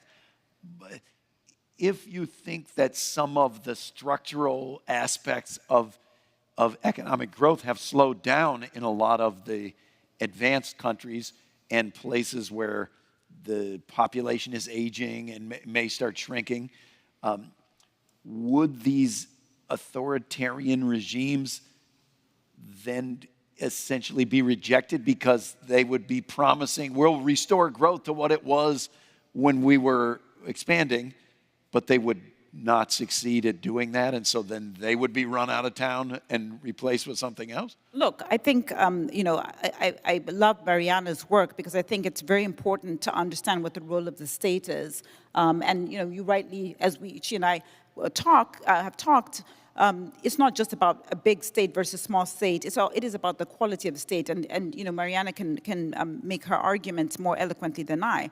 But let's not forget, China was the largest economy in the 1700s, the largest economy in the world. And it made a number of catastrophic mistakes that have been very costly. But clearly, they have an agenda. They are the second largest economy in GDP terms. And I know there are people out there who probably think GDP shouldn't be the metric. We should think about happiness and living standards. We can have that debate. But fundamentally, if the economy is not growing, I think the political class that can promise an improvement in living standards is the one that's going to win. And I'm afraid, whether we like it or not, democracies are under pressure because people, to shorthand it, in the emerging markets and in places like China say, well, the financial crisis came from the West. You've got bad inequality. You've got a political crisis coming from there. You're responsible for the climate change problems that the world is facing. So it's not exactly a situation where people in the emerging markets, where 90% of the world's population live, are looking to the West and admiring it. Certainly not in the way when I was growing up in Africa that we once did. So I think that's an important aspect. So, Mariana, is that a challenge to the argument that we should embed more conditionality in our in our policy that the government, if you're going to receive something from the government, you should commit to climate goals, inequality goals, various goals. Does that threaten to slow growth and thereby actually undermine democracy, or are you not as nervous about that? I think there's two issues. One is on the quantity of funds, and one is on the quality, that issue of conditionality that we were talking about before this session. So when I talk about conditionality, it comes back to that point that I was raising before, which is the relationship. What kind of partnership do we have? The word partnership between the state and business isn't necessarily a good or a bad thing. It depends on the quality of that partnership. And the reason I'm very keen on actually helping countries also develop metrics on what kind of ecosystem do we have. Again, what does it mean to build a mutualistic ecosystem? And central to that is that issue of conditionality. Because one of the problems is when we don't have enough public funds, so we have weak infrastructure, weak health systems, weak public education, when you have a weak state. But the other problem is that even when the state is putting in the money, if it just kind of lands in the system, which then can easily extract those funds or not actually develop anything interesting, coming back to my point about the common moonshots, that's also a problem. And if the state doesn't know how to negotiate that and has been outsourcing all of its capacity to McKinsey and others, that's a whole other problem. And so the idea of conditionality is, think about the United States. Every single bit of your iPhone that is smart and not stupid was actually invested in by the government. Internet, GPS, touchscreen, Siri, these are all outcomes of public funding. Now, not regulation, but public investment, right? Without DARPA, we wouldn't have the internet. The reason we have the internet is that the problem that DARPA actually set itself was to get the satellites to communicate. So no one was obsessing about technology. There was problems to be solved, often around military-industrial complex problems. Hence the point today should be, what are the social problems that can also drive that innovation? But that level of investment was huge. And for every internet, we have lots of failures. So there's also risk-taking from the government side. Even, by the way, when the government bailed out Goldman Sachs after the financial crisis, the $10 billion bailout, that was also a risk. They might have not gotten the money back, right? But unless we actually talk about the government as a risk-taker, what I call an entrepreneurial state, the title of one of my books, then we actually don't think through what does it mean to share in both the risks and the rewards. And if it's just about putting money in without actually thinking through what does it mean for intellectual property rights, how to make sure we don't just privatize every single bit of the technological trajectory, which gets us what we have today in the vaccine side, which is vaccine apartheid. We're not actually sharing the knowledge of vaccine production, and certain companies are refusing to do so, even though they benefited from public funding. Or again, think of all the problems we have today around big tech. Well, Elon Musk himself, by the way, got huge amounts of public subsidy for Tesla, for SpaceX, and so on. Where were the conditions attached to make sure that the kind of relationship that then was an outcome of that, the kind of technology that was an outcome of that, actually did good and not bad? Google's algorithm was state-funded. And as Shoshana Zuboff in her great book, she says, you think you're searching Google for free. Well, guess what? Google is searching you for free. There would have been ways to actually embed within the conditionality, even of those grants, certain types of rules that aren't about stifling innovation, but it's about recognizing that value is created collectively, and how do we actually make sure that we're negotiating along the way so that we get a pre-distributive outcome that is good.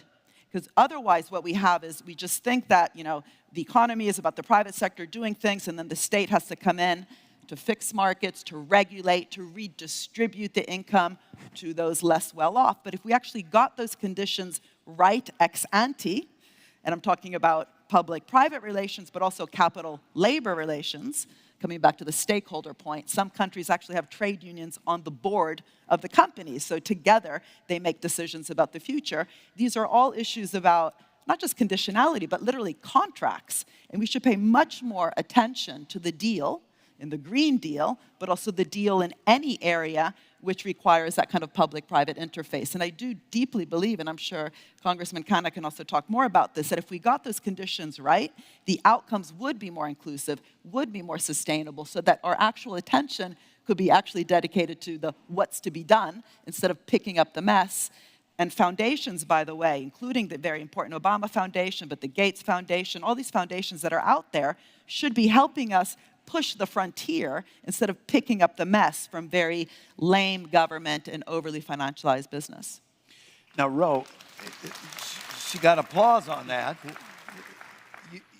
There were a lot of themes in that you've highlighted those themes. I'm just trying to keep up with the economists, trying to process it in real time. So the talk about multiple stakeholders, the making of investments, the attaching conditions so that we make sure before it happens that we're kind of steering in the right way. As you look at the U.S. context, what do you think we should, are there, the decline of manufacturing in places like Galesburg, it's been a long trend. What can we do? I mean, what are the approaches that you see as worth thinking through? Well, I don't think it's been a long trend in a passive voice. I think this country made a fundamental mistake in letting our production leave. You know, we didn't invent the automobile. We didn't invent the jet engine. It was a German who invented the automobile, a Britisher who invented the jet engine. We figured out the mass production in this country. And for too long, we had this view, let's just have the Nobel laureates here, let's invent it here. It doesn't matter who does the production. And we saw the systematic deindustrialization of community after community that didn't just hurt white working class Americans. It hurt most, actually, according to Bill Spriggs, Black Americans because of the deindustrialization of places like Chicago and the Black South. I agree absolutely that we need economic growth. But look, my district, the heart of Silicon Valley, we got almost $10 trillion of market cap. The problem in this country is many other places have faced the decline of the American dream. Thomas Piketty writes about how it's a staggering statistic. Since 1985, the middle class and working class have lost 25% of wealth in America. You wonder why people are anti-institution? That's the rational response if your family has lost 25% of wealth under both parties for 40 years. Now, I believe that the problem was more one party, but that is the sense that we're struggling. And the racial wealth gap 10-to-1, partly because of the exclusion of Black and brown communities from the digital economy. So Mariana had a good point. She said, we got to go beyond fixing things. What has our response been? Let's give a little trade adjustment assistance. Let's give a little insurance here. We've had no systematic vision for the economic revitalization of communities that have been left out by the ravages of globalization. We've had no systematic vision for how do we get Black and brown communities to participate in the wealth generation of the digital economy beyond just popularizing those apps. How can we do it? You say, well, give me a concrete example. Google is partnering with HBCUs and community colleges. It's a very small pilot program. 100 kids are participating. They're working with these colleges to have an 18-month course, $65,000 job at the end of it, 10 hours a week, and it's working. Why can't we say, let's have 1 million people like that? That should be a goal. That we don't even need much government spending for it. Bring the tech leaders together with the community colleges, HBCUs, and the government. Why don't we have a moonshot of economic revitalization to make the new steel, to make the new aluminum, which will be cleaner, to make masks in America? We didn't make masks in America, to make more baby formula in America. So I think we have to have a whole new concerted economic effort that brings all Americans together to have revitalization and with a recognition that globalization has failed a lot of people. And you're going to get some applause. Now, Bisa, as you think of this, is this perspective kind of the perspective of the advanced economies? Could emerging markets do the same, or is this model kind of not apply to them? Would they hear our discussion here and say, uh-oh, that sounds like protectionism, they're going to keep our stuff out and try to prevent us from developing? Well, that's what's happened, right? I mean, let's be honest. Many emerging markets, we're talking about globalization. I mean, it's all well and good in 2022 to look back and criticize globalization. America benefited more than any other country in globalization. So what happened? The question is, what happened to all that money that was gained? And I think we have to be honest and say part of it, as Mariana as pointed out, did accrue to capital holders and not to workers. We know that. Look at real wages. And we also know why that was the case. Why weren't there revolutions? Why weren't people angry sooner? Well, because we're all getting debt. And that was actually a great way of masking what was really fundamentally happening in society. But what else happened? What happened to all that money? Well, it went to fighting wars. And this has also been very, very clearly established. And I'm not sort of being cynical about it, but I mean, there has to be sort of checks and balances with policy decisions. We can't sit here and say, well, globalization in its entirety was a bad thing. I mean, I personally am pro-globalization, but I also am not naive enough to understand that there is a real politique, that ultimately politicians they aren't visionary. Let's face it, by and large, present company accepted, and of course President Obama accepted. But one of the problems we have is that everyone has grand visions.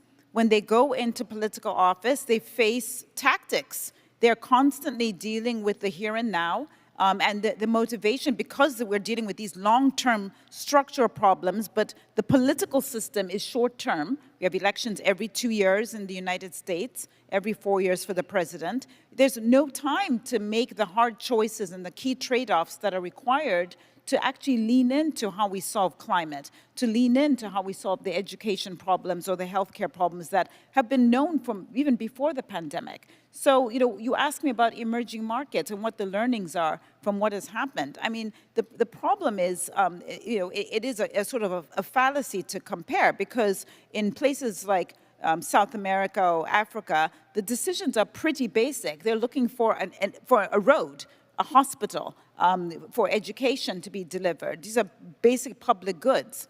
And so there are a lot of arguments, and I'm not saying that this is my view, but you see why in these countries people say we need a strong centralized government just to execute, just build the school, just build the roads. Obviously, the discussions in Western developed economies become much more complicated. There are, decisions around capital versus labor. They're intergenerational in ways that you don't see in a developing economy. And so, what sort of learnings are basically being discussed in the emerging markets? And this is where I think this is really important, and the work of the Obama Foundation and Democracy and others is critical at this time.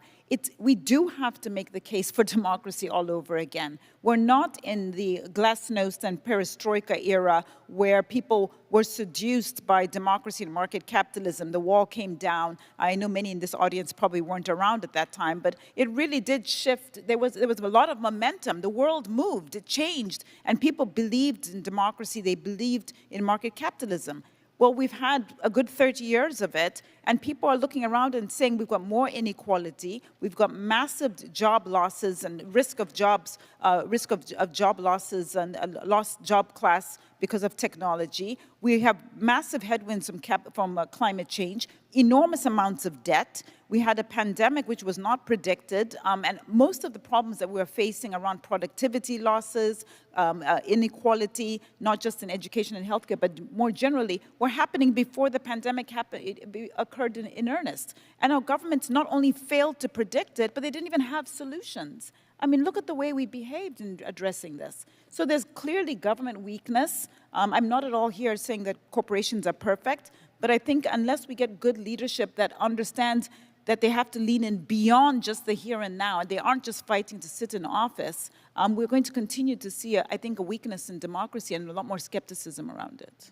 Ooh, okay, so Mariana, when you hear that, I guess I'm back to our original thing that I said as a joke, but maybe it wasn't a joke.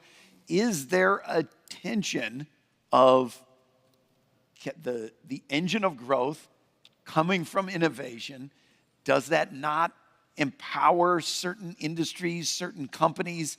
Have they not shown that when you get a huge increase of power, that they control the levers of government and steer it to not just regulation, but in any direction favorable to themselves? That in a way, the argument of globalization was these powerful forces, special interests, steered the money to what they were going to do.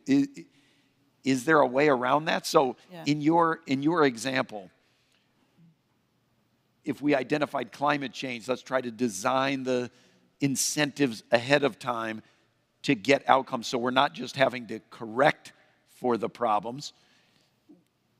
Would they identify climate change, or would we be at risk that they would identify the opposite of climate change? You know, whoever at tech would say, we don't want to make privacy a priority because that undermines our profit motive? So, I mean, that's the whole point of government, at least in democratically elected societies. In theory, if we have the right leadership, you should be elected into office based on some sort of platform. Think of, again, the Green Deal or not the Green Deal, whether you believe in climate change or not. That shouldn't be like for us, you know, the elite in the room, you know, discussing whether or not that's even a problem. That, in theory, should be the way that politics actually, or democracies, debate. And what's striking is how so many debates, if I think about the Brexit debate in the UK, the current elections in Europe, the political debate here, which maybe has changed a bit in the positive sense in the last 4 years, but we're not actually talking about real things, right? And it's not just that we don't have the leadership, but the actual relationship with the real economy is often not there. And I think that's what also breeds populism. And even how you ask the question, in theory, is potentially, not that you're a populist, but the way that populists might say, oh, but isn't it true that all politicians are a bit corrupt? All businesses, as soon as they get power, they do the wrong thing. And then we all just give up and either don't vote or just complain all the time. And I think that's why it really matters, coming back to your really important first question, where do we see good and interesting things happen?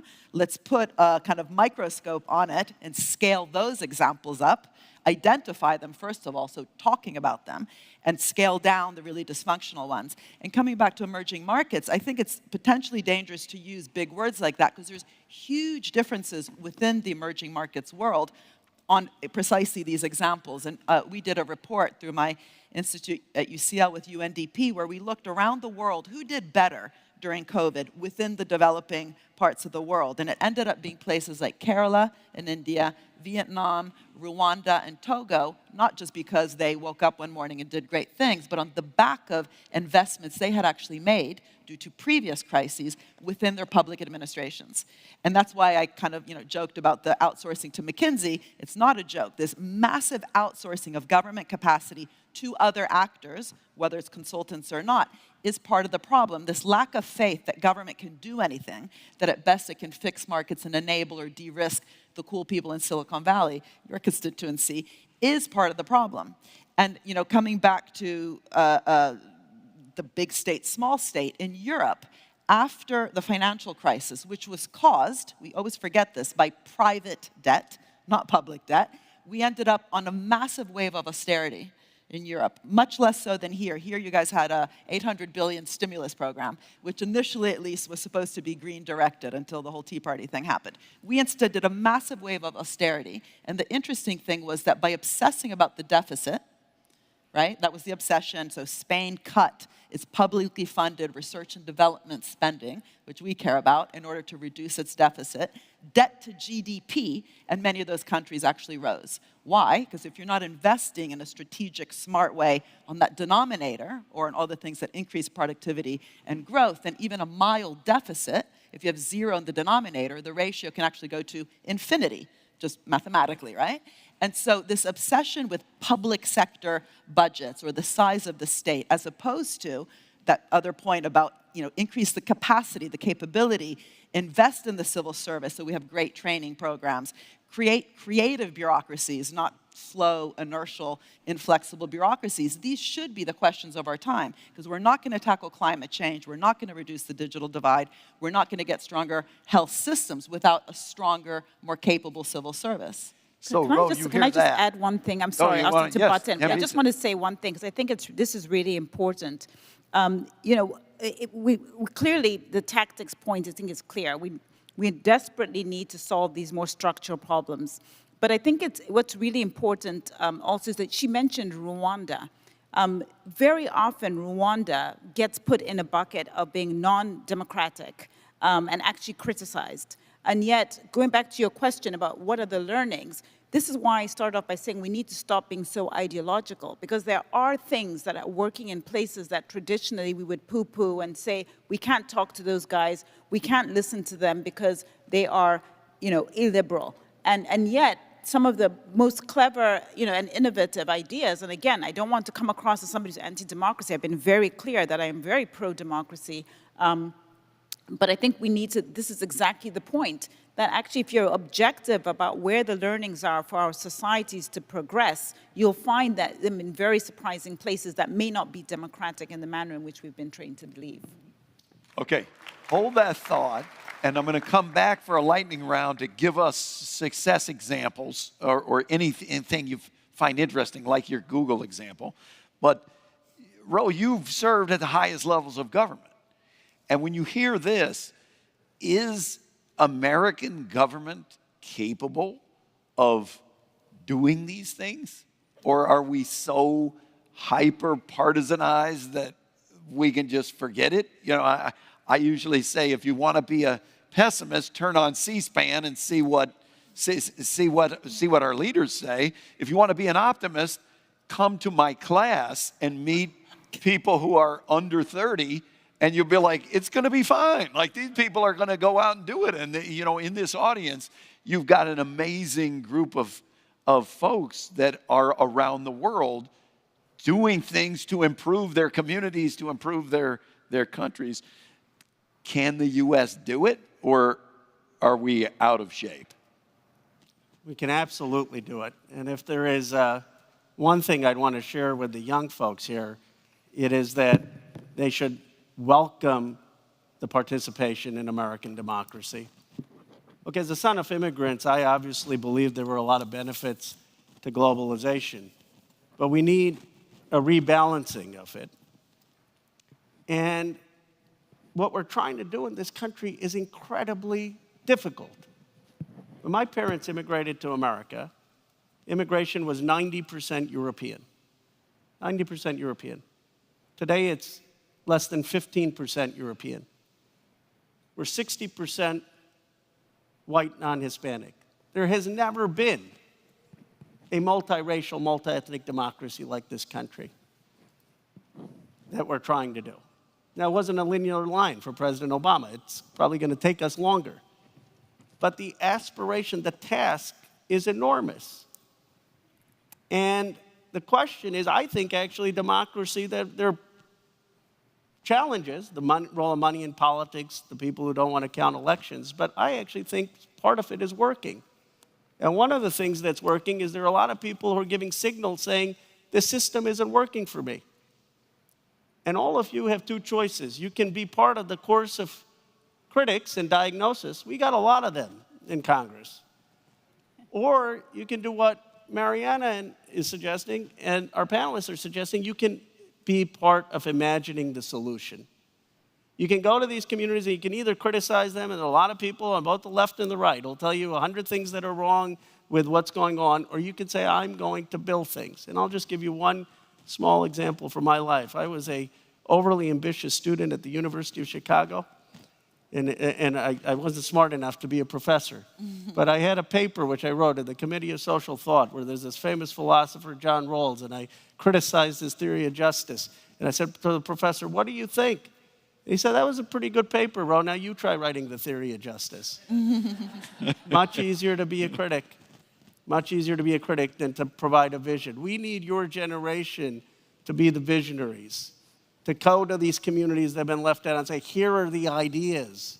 That's what's missing in the Congress right now, but I have confidence that your generation will do that. It's kind of, when we were young, if somebody said, if I asked them, what are you going to do, when you graduate? What are you going to do for a living? If you had said, well, I want to make the world better, they would have laughed at you. They would have been like, well, good luck getting a job doing that.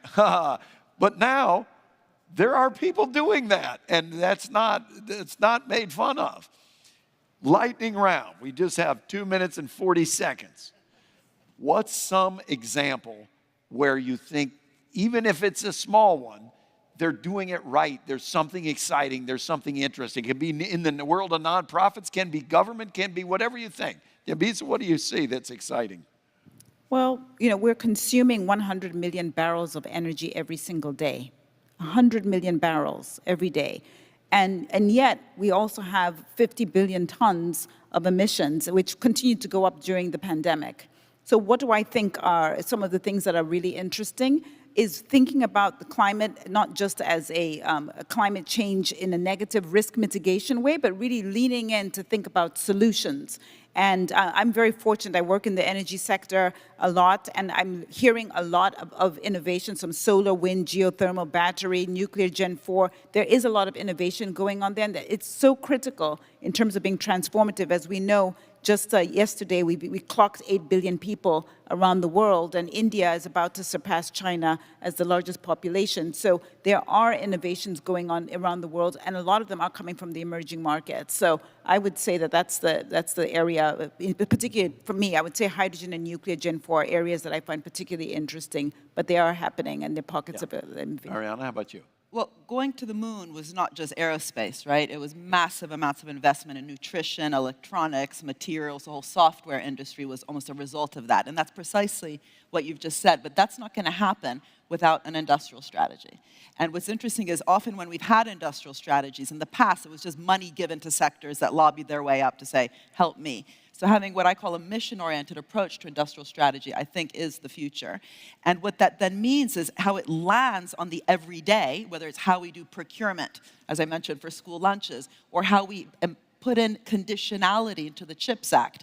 In the US right now, we're putting huge amounts of money into the system. Trillions. The Inflation Reduction Act, the CHIPS and Science Act, the Infrastructure Investment and Jobs Act. Unless we build in conditionality to make sure that this public money is conditional on improving working conditions, improving worker pay so it actually rises with productivity, improving green procurement for all those supply chains for this technology, right? Because it's not just tech. There's a massive amount of materials that are required that can be green, in the same way that in Germany, when the steel sector recently requested a handout from the German public bank, it was conditional on steel reducing its material content. They today have the greenest steel in the world. Why? Not because they went to Davos to talk about purpose, but because they had to get €1 out of the government. So having an industrial strategy which is conditional to stimulate innovation, but with conditions that improve working conditions, green procurement, and the health of our planet, it's the only way. Congressman, you're the opening act for President Obama. So bring it home. What do you got? Well, as a congressman, I know to keep it under a minute. Yeah. So let me give you, look, President Biden signing the CHIPS and Science Act was transformative. And it's not just that it's $20 billion into Ohio. It's not just that it's going to create 8,000 jobs for carpenters and plumbers and machinists. It's not just that there are 2 new factories and national security on semiconductors. I'll tell you what it was. I was with the president in Columbus, Ohio, and there was a vice president of Intel, an Iranian immigrant with a thick accent, and he was on stage, and he brought an 8-year-old boy up to the stage, and he said, one day you're going to work for one of these Intel factories. And 4th and 5th generation Ohioans of both parties erupted in the wildest applause for this Iranian immigrant. And that's when I said, we're going to do this as a country. And that CHIPS Act, if we can have those type of things every year, we will be fine. And we're going to build a truly wonderful multiracial, multi-ethnic democracy. He didn't disappoint. Nicely done. Thank you for your time.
Please welcome to the stage National Deputy Spokesperson, Citizens Coalition for Change, Gift Ostalos Siziba.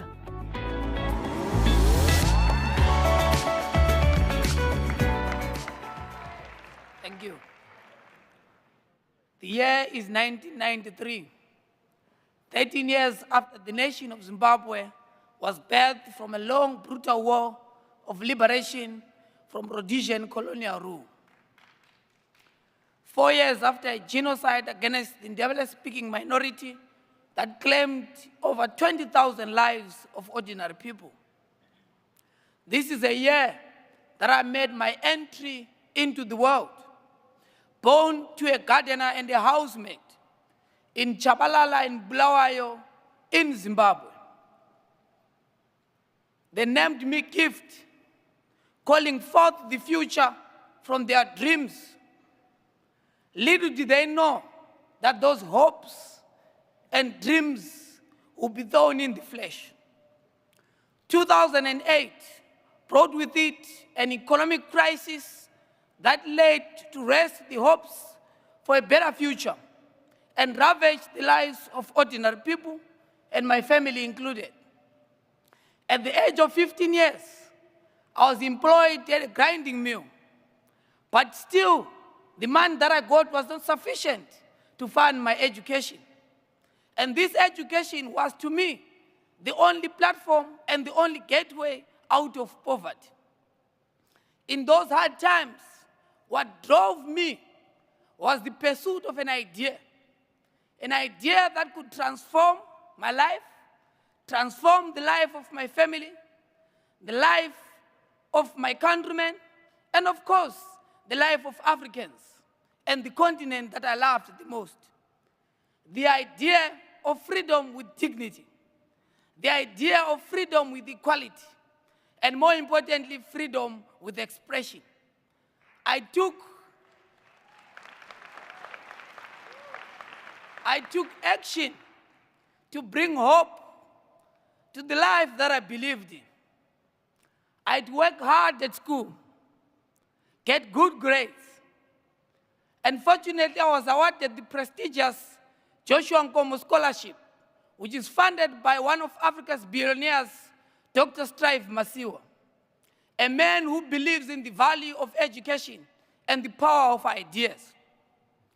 Decades of experience with naked repression, with poverty, and deplorable inhuman living conditions, and a failed state became the fuel of my journey as an advocate for human rights and democracy. Venturing into the political landscape of my country in a world and a situation where I was constantly having to battle with those that believe that age defies our ability to lead and the capabilities of being a leader, has been oftentimes been discouraging and a difficult journey.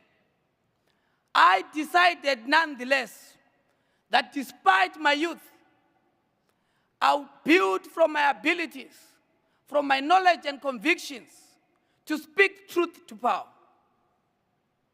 I would use the power of ideas and the beauty of language to speak for and on behalf of the oppressed people of Africa and the world. That if we use our voice, we can find our power. And with our power, I have no doubt that we can change the world.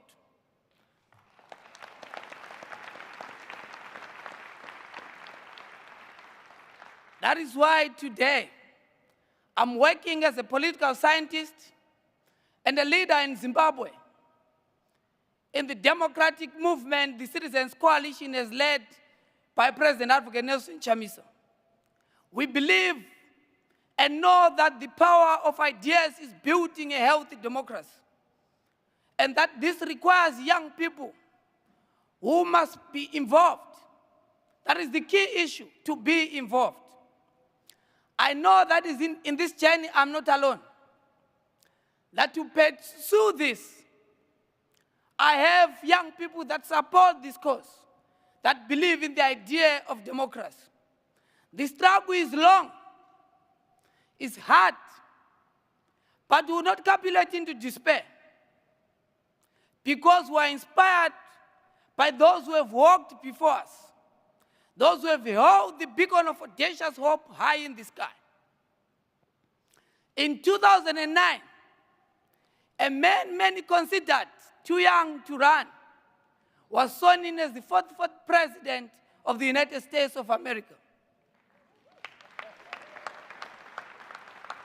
President Obama is an inspiration to many young Africans, and myself included. His political campaign and his time in office were built on the promise of a democracy where equality and opportunity and equality before the law, built on the ideals of self-government and individual freedom. Last year, I became a member of the Obama Foundation program in Africa, where I had the opportunity to connect with different young Africans from across the world, discussing on the possibilities of a democracy and the future we hold, to start and understand how democracy works, building democratic resilience, fostering our diversity and the strength that comes with it. It is one of the reasons why throughout my experiences in politics, in Zimbabwe and in Africa, I've continued to hold the ideals that President Obama has long demonstrated, the idea of hope,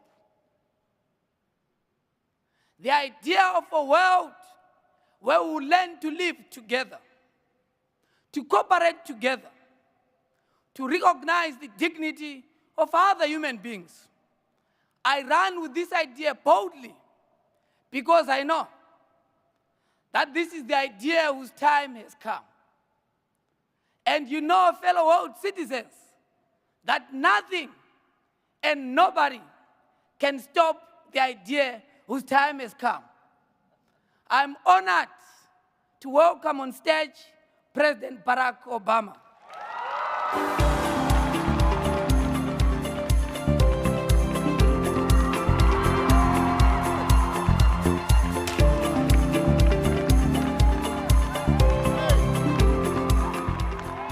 Thank you. Good afternoon, everybody. And thank you, Gift, for that rousing introduction. He was getting me fired up backstage, getting me excited.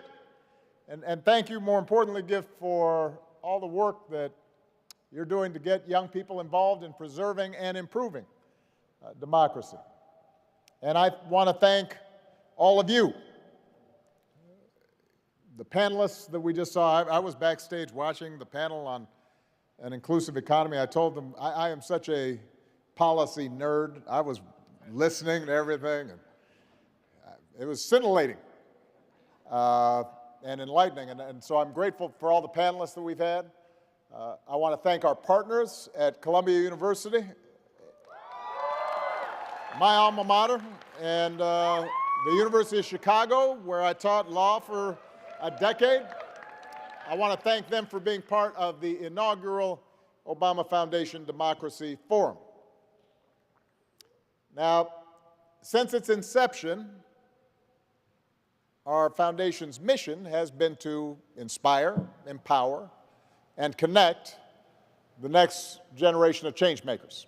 And all of you, most of you in the audience, fall in that category.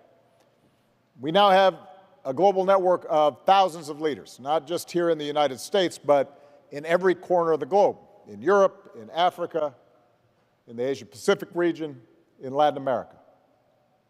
They're entrepreneurs and elected officials, nonprofit leaders and grassroots activists, artists and journalists and educators, all of them tackling some of the most vital issues of our time, from climate change to income inequality, from efforts to reduce racial and ethnic conflict to efforts to expand opportunity for women and girls. And I just have to say, the determination and the passion of these leaders, many of whom are here, are already making an impact.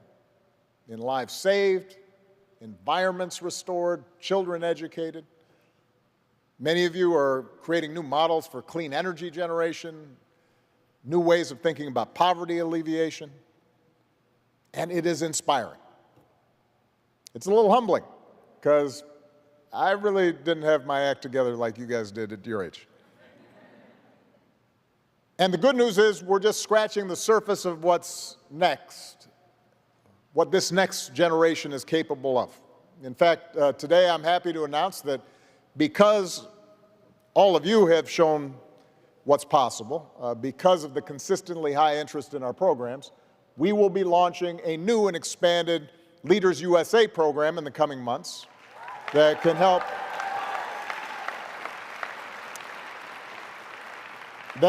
more young people put their idealism to work.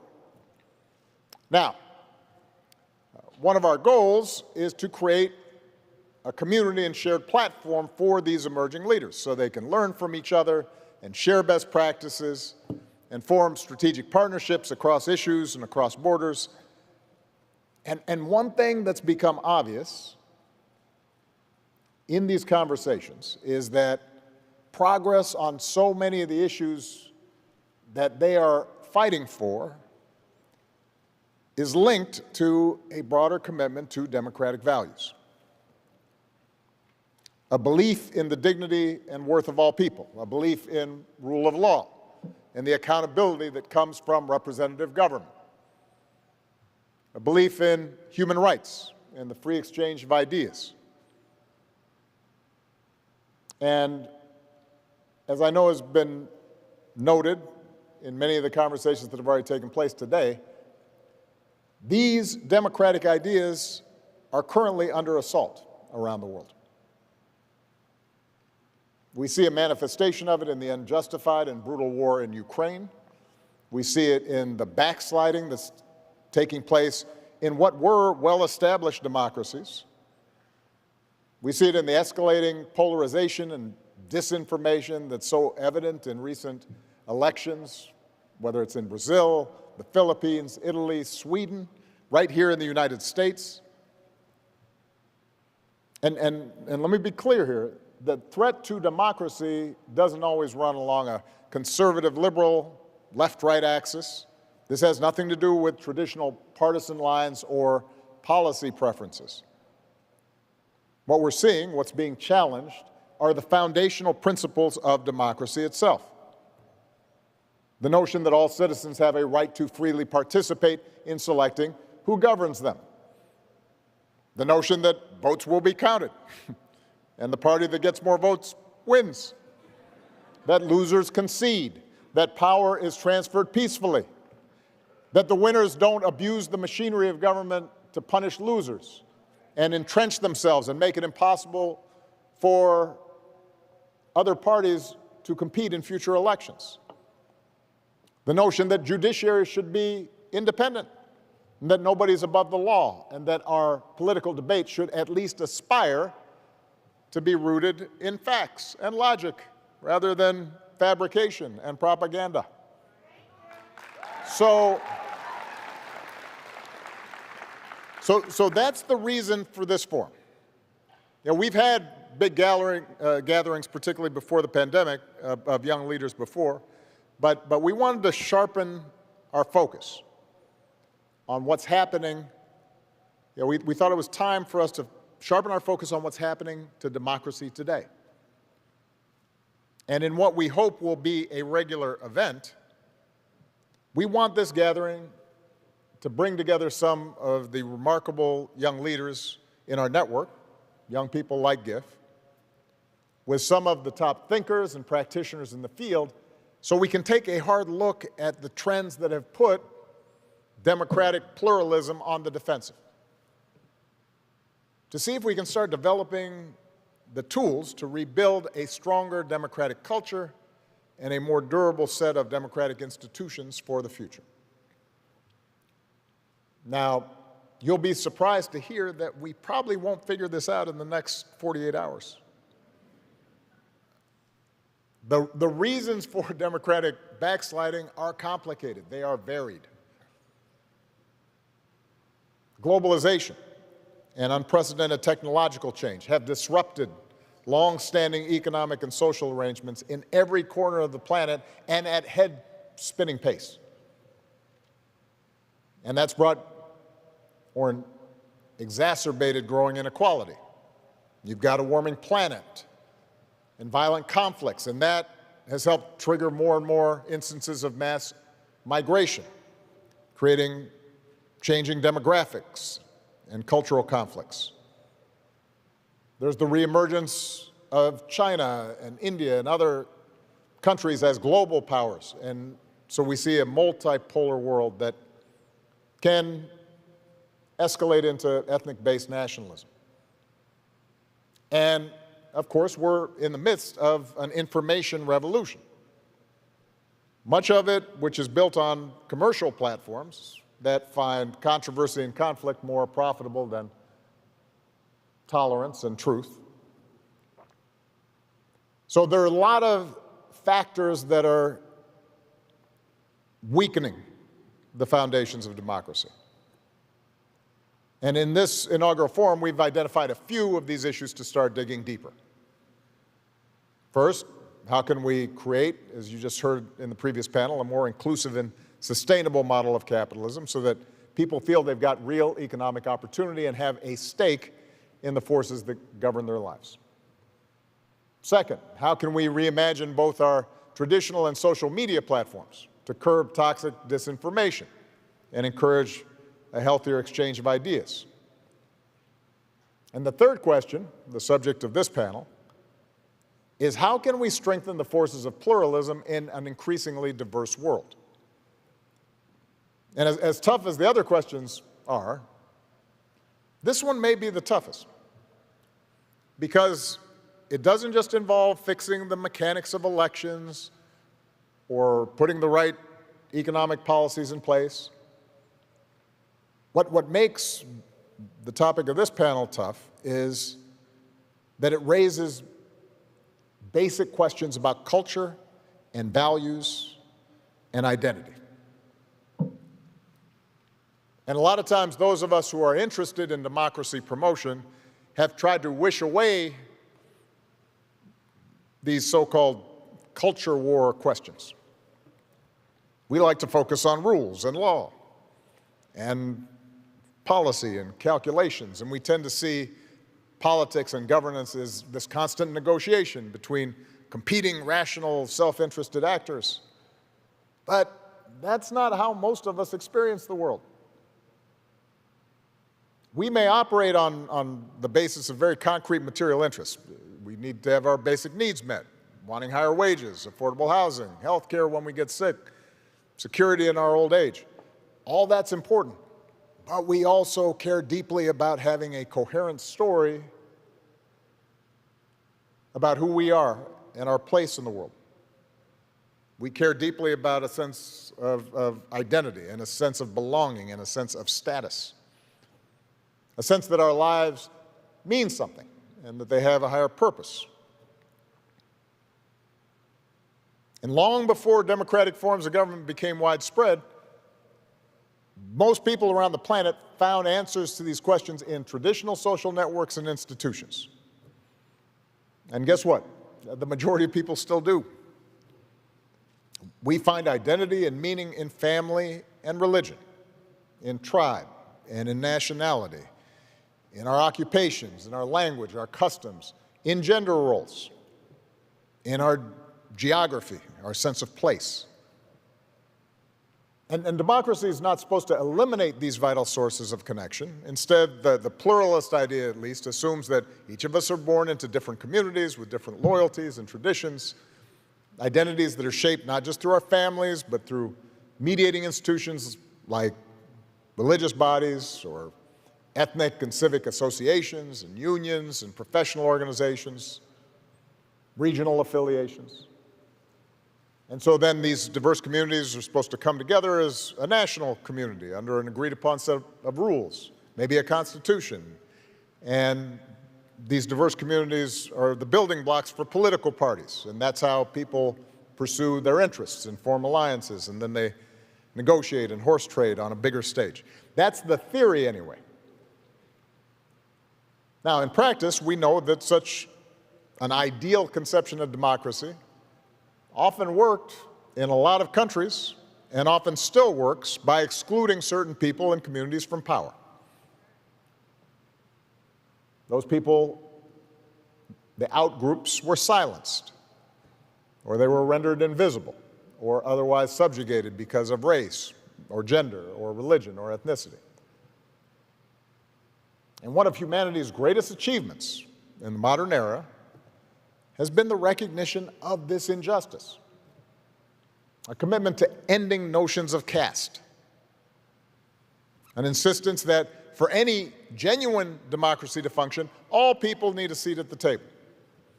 Not just ethnic, racial, and religious minorities, but also women and members of the LGBTQ+ community and people with disabilities. And as uneven as that progress has been, just the fact that that ideal has taken root in so many places around the world, that is powerful, that is remarkable. And that's happened basically in my lifetime. And I'm not that old, as I remind my children. But that progress makes democracy a whole lot more complicated. For one thing, it's easier for people to agree on stuff when the majority of people look the same, worship the same way, and share the same traditions. It's harder as societies become more diverse and everybody is at the table. Second, people who are accustomed to being at the top of the pecking order, people whose identities in part have been shaped by a sense of the privilege and power of their group compared to these other groups, well, they're likely to feel their status in society is threatened when the existing order goes through rapid changes. And politics starts feeling like a zero-sum game. Your gain must mean my loss. And third, what's thought of as important in upholding traditions for one group, for example, let's say segregation of the sexes at religiously affiliated institutions, that may feel to another group, understandably, like a violation of their rights. And in such circumstances, politics may no longer feel like just a way to divvy up the economic pie or figure out the best way to build roads and schools, the kind of stuff where we feel comfortable compromising and splitting differences. Instead, it now starts feeling like our core values and our identities are under assault. And that not only our political opponents, but our governing institutions and even democracy itself are the culprit. That the game is rigged and they're out to get us. Now, you mix in the fact that the spread of modern global capitalism really has, often ruthlessly, reorganized work and disrupted communities and rewarded individual mobility over cooperation and solidarity. People are moving around, extended families don't see as much of each other, membership in mediating institutions steadily decline. People feel more isolated than ever. And pretty soon, genuine communities, with all their richness and complexity, are replaced with virtual communities that narrow our conceptions of who we are and what's important and who we're connected to. And online media encourages this, since you're more likely to click onto sites and read messages that reinforce your preconceived notions. And the people who are most active on social media tend to be the ones who are most controversial and emphasize their differences with other groups. That's what gets attention. And of course, politicians learn, or relearn because they've known this for a long time, that one of the easiest ways to win votes is to tap into people's growing sense of anxiety and fear and vertigo, their sense of loss, their resentment of change, and to tell them that their tradition and their values, their very identities are under attack by outsiders, by them.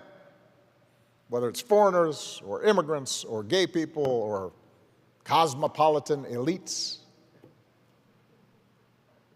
And you add it all up, and you've got a recipe for backlash and polarization and the sort of toxic slash and burn, anything goes politics that we've seen erupt just about everywhere. And it is dangerous. Because like it or not, diversity is not going away. The claims of the previously excluded are not going away. We're not going backwards 50 years demographically. And history tells us that when our identities are reduced to a single characteristic, our race, our sex, our nationality, our tribe, conflict follows. So we're going to have to figure out how to find overlap and a sense of multiple identities. And we're going to have to figure out how to live together, or we will destroy each other. So what do we do? As you might expect, I've got a few ideas.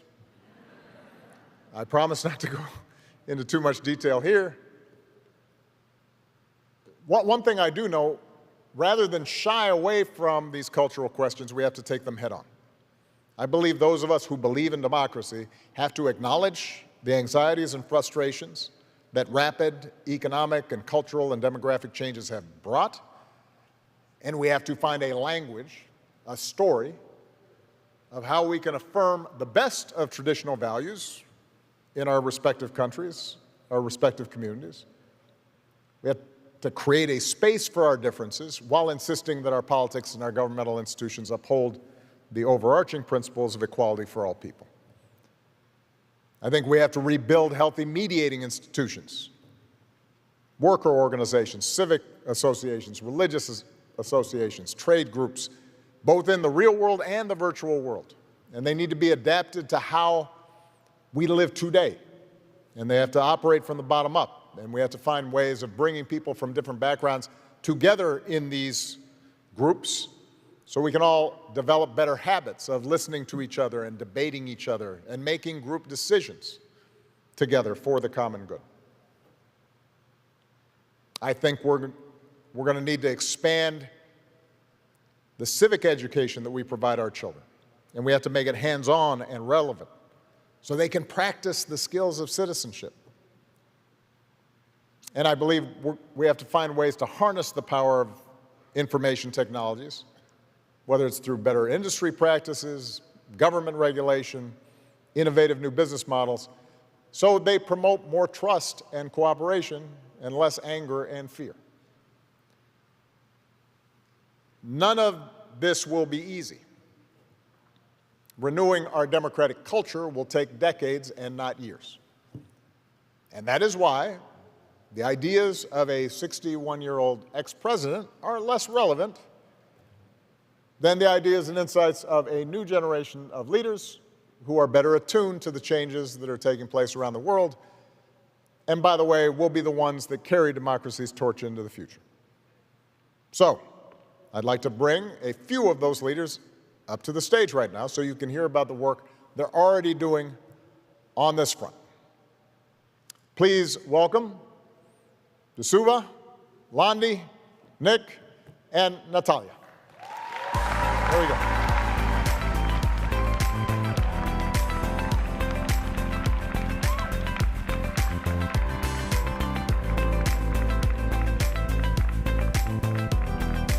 All right. Is my mic working? Everybody can hear me in the back? Okay. So, I've been following the outstanding work that these young people do, but not all of you may know about what they're doing. So I want to start by making sure that each of you introduce yourself, where you're from, and describe a little bit about the work you're doing. And since our time's limited, I'm going to tack on a question on top of it. When you think about your generation, you think about young people that you interact with, you work with, you're organizing, you're mobilizing in your respective communities, countries. How are they thinking about democracy? Are they cynical about it? Are they confident about it? What's the general take of younger people around what's possible with respect to democracy? All right? And that's an open-ended question purposely so that you can just take it where you will. And we'll start with you, Natalia. Thank you very much. My name is Natalia Herust. I'm from Buenos Aires, Argentina. I've been working in government for the last 10 years, both at the local and national level, mostly in the field of social development, with a focus on youth and reproductive rights and civic engagement. And based on that experience, I currently advise the government of the city of Buenos Aires. I love that question because based on our work at the National Youth Institute in the past, we've done a lot of research trying to understand how young people shape their views on democracy. And one thing we've learned is that over half of them, 68% of them, are not happy with how democracy is working, but they also feel that by voting and being engaged in social and political causes, they can change their realities.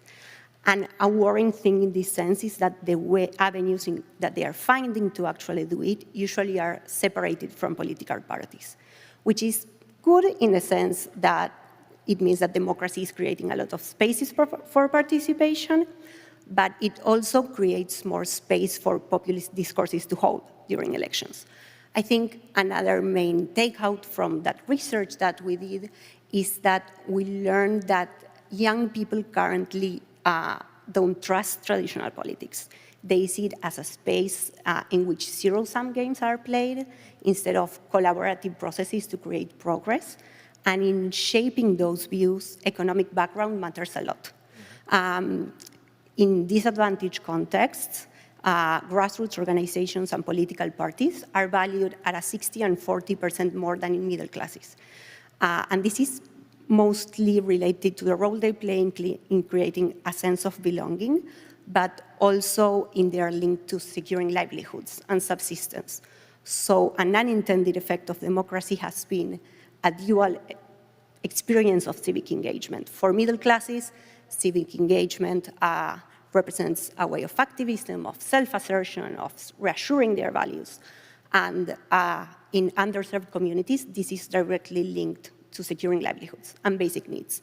And that means that currently inequality is not only affecting opportunity, but also how young people experience democracy and its institutions. Excellent. Nick. What should I begin?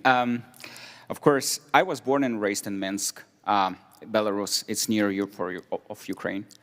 And I was building as an LGBT, as a queer person, despite the authoritarian regime which we were living, I was building a confident community, a safer space for people like me, for people who facing discrimination. And this is, and at the same time, I'm here like, when I hear your story, when you mention about like a carrying identity, I'm here also carrying like multiple identities. I also asking myself what kind of story do I want to tell. I'm a Belarusian, I'm LGBT plus person, I'm activist, and I'm already political exile. Now, since I cannot live in Berlin, since I cannot live in Minsk, but I'm living right now in Berlin, I decided that, like, I lost everything. I lost my community, I lost my family, I cannot go home back. I made this one of the difficult decisions in my life last summer. But, I don't know, suddenly I decided that I think I should going. I have this feeling, which all Belarusians have these feelings right now, this longing for democracy. We are struggling in our country. And I'm continuously helping my community who are struggling in Minsk and Belarus. I'm helping LGBT plus activists, to empower themselves and build their capacity to continue. This is my part of the job right now. Good. Landi. Good evening, everyone. My name is Landisang Kotaro, but call me Landi. When you say Landisang, I feel like I'm supposed to say sorry, because it comes with a scolding. But first of all, my name is Landi. I'm from the Republic of Palau, and I believe that at the heart of democracy is love and service. I have been fortunate that twice in my life I've experienced the beauty of democracy. First, as an 8-year-old girl, singing the national anthem in a baseball stadium, witnessing the island of Palau become an independent country.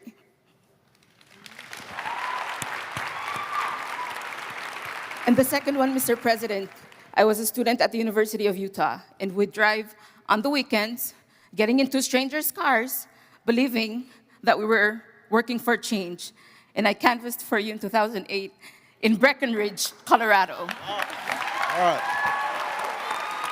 I should point out, I did not know this. That is not why she's here.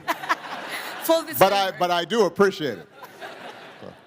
But yeah, I don't vote for America, but what happens in America has great impact in the rest of the world, especially Palau.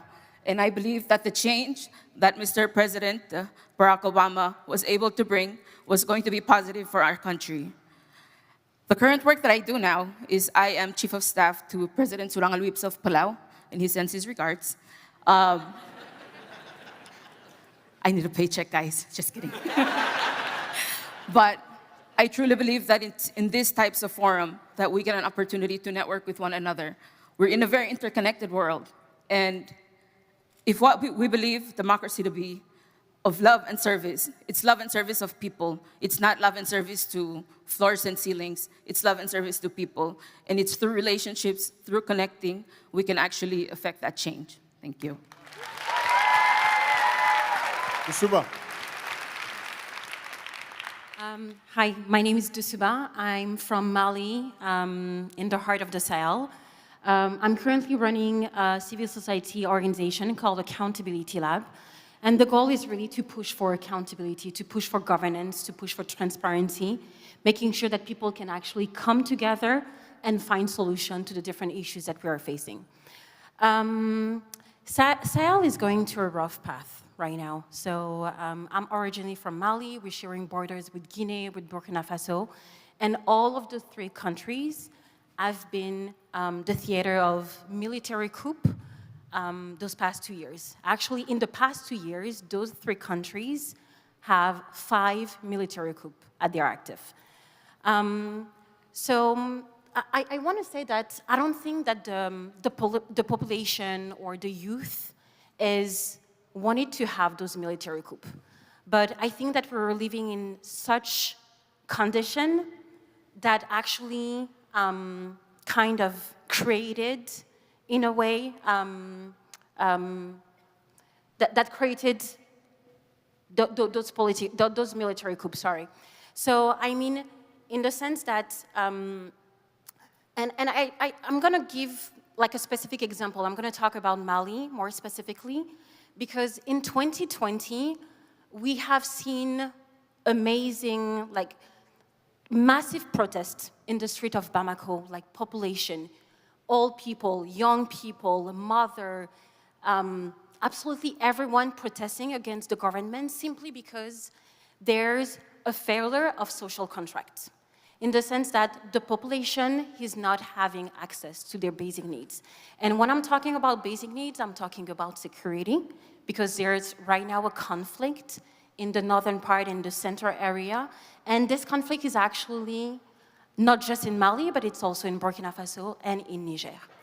So not only people couldn't have security, but there is corruption also, which is creating so many exclusion. People were not included, people were not having access to economical opportunities. So, and the list goes on. There is different issues that actually led to those military coups. Right now, we're in a situation where a part of the population is actually supporting those military coups in the sense that it appears to them that this is actually the strongest institution, simply because the government has not been able to provide for them. And I think that in my country and in Burkina Faso and in Guinea, the democracy didn't work through the ballots. The democracy has been heard in the streets through those protests, through those massive protests. Nevertheless, I think that despite those multiple issues that we may have, that we are currently undergoing, the youth is actually really expecting a generation of leaders that will step up, that will work with integrity, make sure that people can have access to the basic needs.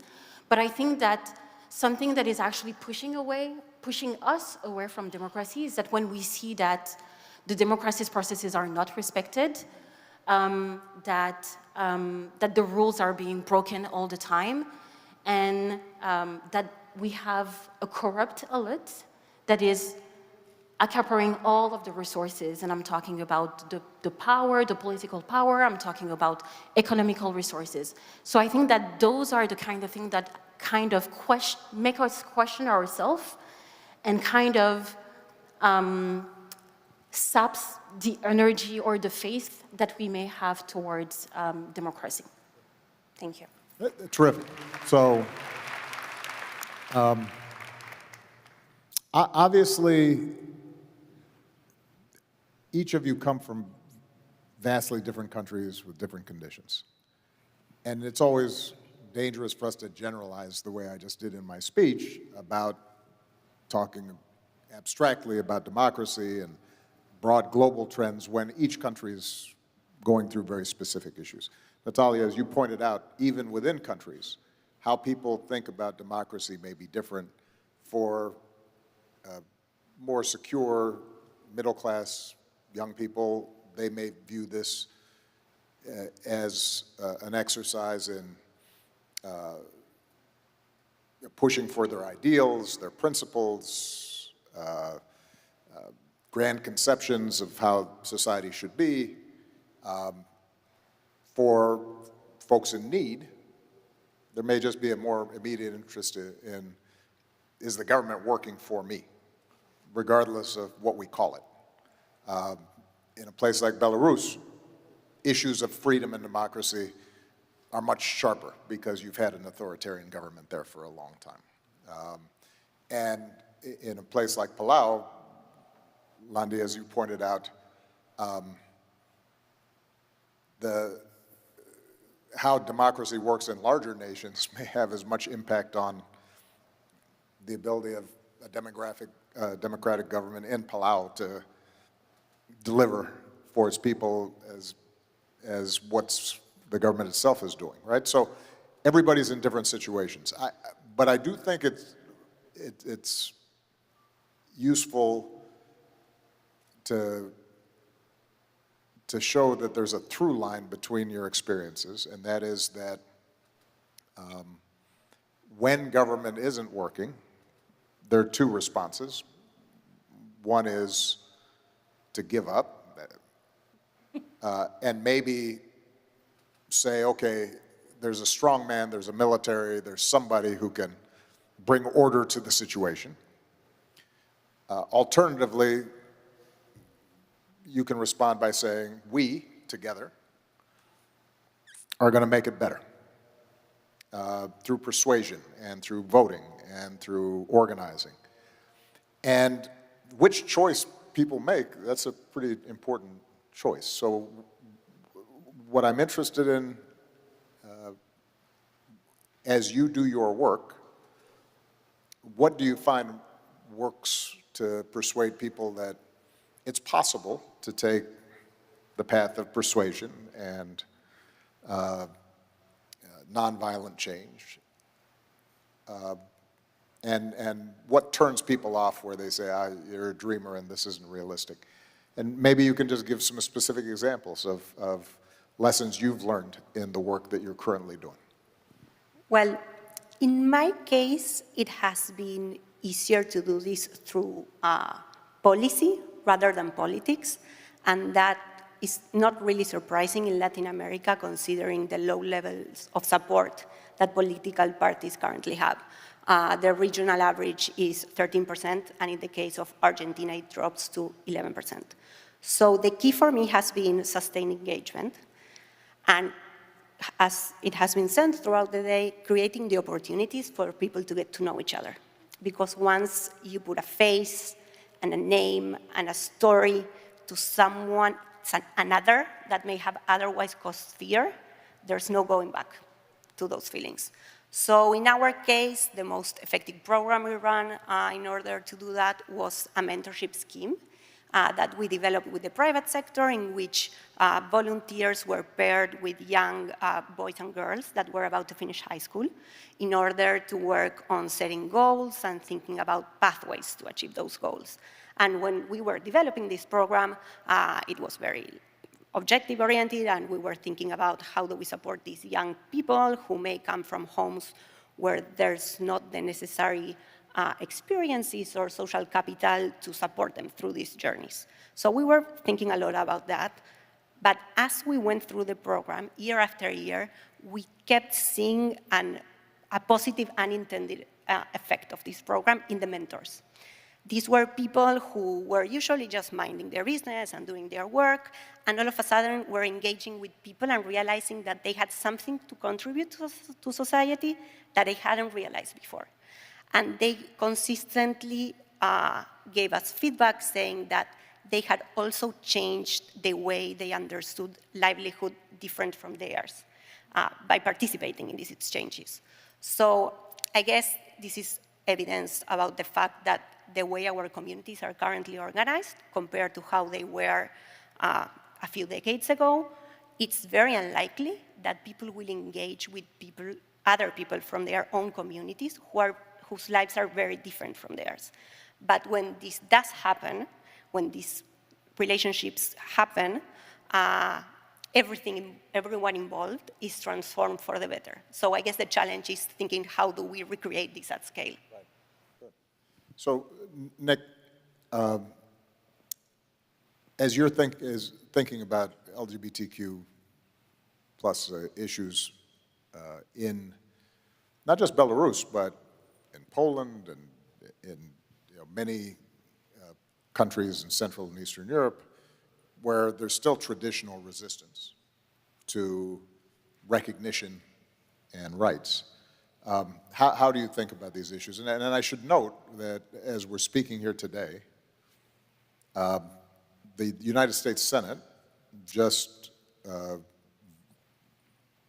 a majority of the United States Senate, a significant majority, including 12 Republicans, voted to move forward a bill that would create a national law ensuring the right to same-sex marriage. And it's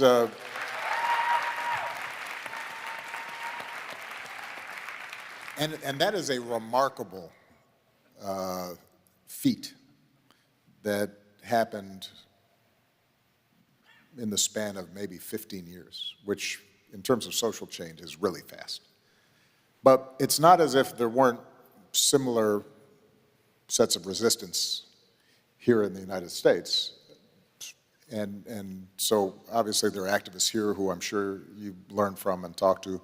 What's your experience as you are trying to broaden the reach of democracy in a place where there's a lot of traditional resistance, as there was here in the United States? Well, of course, it's amazing changes for this short period of time. I have my background, as you also, it's civic activism, and I'm here talking as an activist. Before I came to this panel, I was actually approached by a young and brave leader from America. And she said to me that it means the world for her, to see me on the panel, to represent a representation of a LGBT plus and queer community here. And you know what? And I felt like such a bond with her. I remember when I was super young in Minsk, and she is in America. And this is how we are living. Like, despite the laws, which super important and super crucial, there is a lot of struggles. And I believed in Belarus, despite the authoritarian regime. We actually could do something, and we improve in lives, ordinary people. And democracy, 8 months ago, a new war started in Europe. Like many of Europeans, I was in the bed that time. I remember how I woke up on the February 21st, my partner and I said, babe, I believe the war started. I was shocked. I was stunned. I felt this furious at the same time and like powerless. I had German classes that day, but I decided to skip them because I couldn't. And I was approached by other Obama leader who is a survivor of ISIS genocide 2014. And he said with the idea, let's make a platform where we can find a free accommodation for the people who are fleeing the war from Ukraine. And on the first day, we find a beautiful team of volunteers around the world. We connected them through online, and we built a platform. And we find already helped like 3,600 families to find their place around the world. And this is only our story of our project. Civil society activists were assisting Ukrainians, while politicians can only express their deeply concerns. And democracy right now, we see how democracy backsliding. And I heard tomorrow morning panel about how we see how it rising authoritarian regime. So they are working together. They have a playbook. They have a toolkit how to keep going. And I believe that civil society organizations and civil society activists who are under authoritarian regimes, we should work together. And this is how we can achieve not only democracy in your country. Don't think, like my region is on fire, but don't think that fire doesn't touch you. Don't think that who disregards human rights in Europe won't disregard human rights in America.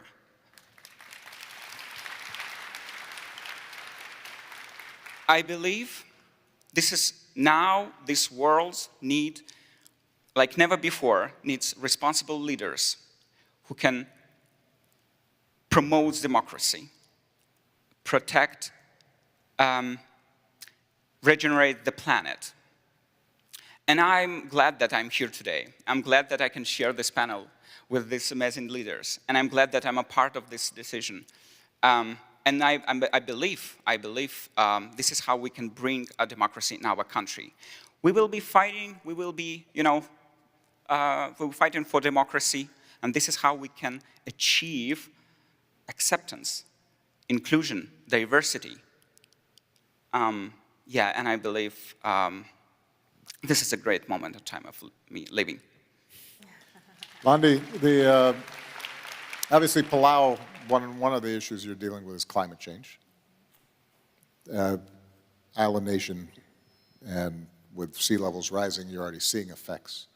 And that's a global issue, but you have to work locally. And a lot of your work is giving people a sense that if they get engaged and they get involved, that they can actually see concrete outcomes.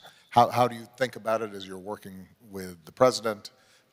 What tools seem to be effective in mobilizing people and getting them to recognize that their communal power?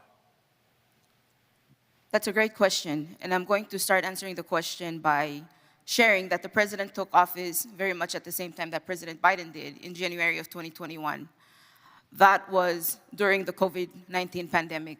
And it was on January 3rd, I believe, that the first vaccines reached Palau shores. As a show of confidence, the president with the ambassador to the United States that was residing in Palau were the first ones to take the shot.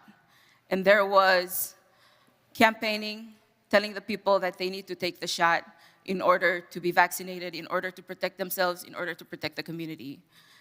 And thankfully, the people of Palau, without being urged, without having to be incentivized, came in the masses and got vaccinated. If we had that approach to the COVID-19 pandemic, because we knew that our economy was struggling, we went from 150,000 tourists to 0. Our economy was really struggling on top of the already problems that we faced with climate change. People came in the masses because they knew that this was a step in the right direction and it could open up opportunities for all of us. Why can't we come together as the world to address climate change? We are at the forefront. I think there was a lightning speaker earlier from Guam that shared that we probably have some of the least contributions to climate change, but we're at the forefront of really feeling the impact of that climate change. And it really, when we say existential threat, it's not just an anecdote to say, oh, my identity is going to be lost. But when islands really do go underwater, who are you as an islander? There's a girl from Kiribati that's in our cohort. If Kiribati goes underwater, she'll be a girl from Kiribati with a map from 10 years ago showing that's where my island was, living somewhere else. So we really have to come together. In Palau, Mr. President, I think you said it. Approach to democracy is not one size fits all. We have to go back to our cultures. We have to go back to who we are as individuals and who we are as a collective. What are the values that we share? Because it's only in identifying our values that are similar to one another that we can come together and really be innovative in those changes. And sometimes innovation and positive change is not something that we have to think outside the box. Sometimes it's going back to our roots. Who am I as a Palauan? What culture do I have? How did my ancestors survive? It doesn't have to be like living off of the land, which is probably a good idea because it's organic food, but it's really going back to saying, what are the values? What were the fibers that wove the community together? Going back to that, believing in one another that what we're doing is right and doing it because we know it's right. Not doing it because you get a paycheck, not doing it because somebody else told you to, but doing it because you know it not only helps yourself, it helps the person next to you. And if we all took that individual responsibility, imagine where we would end up. So, Dasuba, in many African countries, you were talking about the conflict, civil strife, military coups. In my father's country, Kenya, historically, it's been spared some of the worst of civil war. But like many African countries, a lot of these conflicts fall down along the ethnic fault line, right? And I'm wondering how much of what's happening in Mali is spurred on or encouraged or made worse by ethnic division, and how much is that something that you have to think about in your work, and have you found ways in which you can get young people to work together across some of those divisions that have been there in some cases for many years? Yeah, definitely. This is an issue that we are facing in Mali and some other countries, as you mentioned. I think that something that is really important, and we're trying to push that, is really the positive narrative.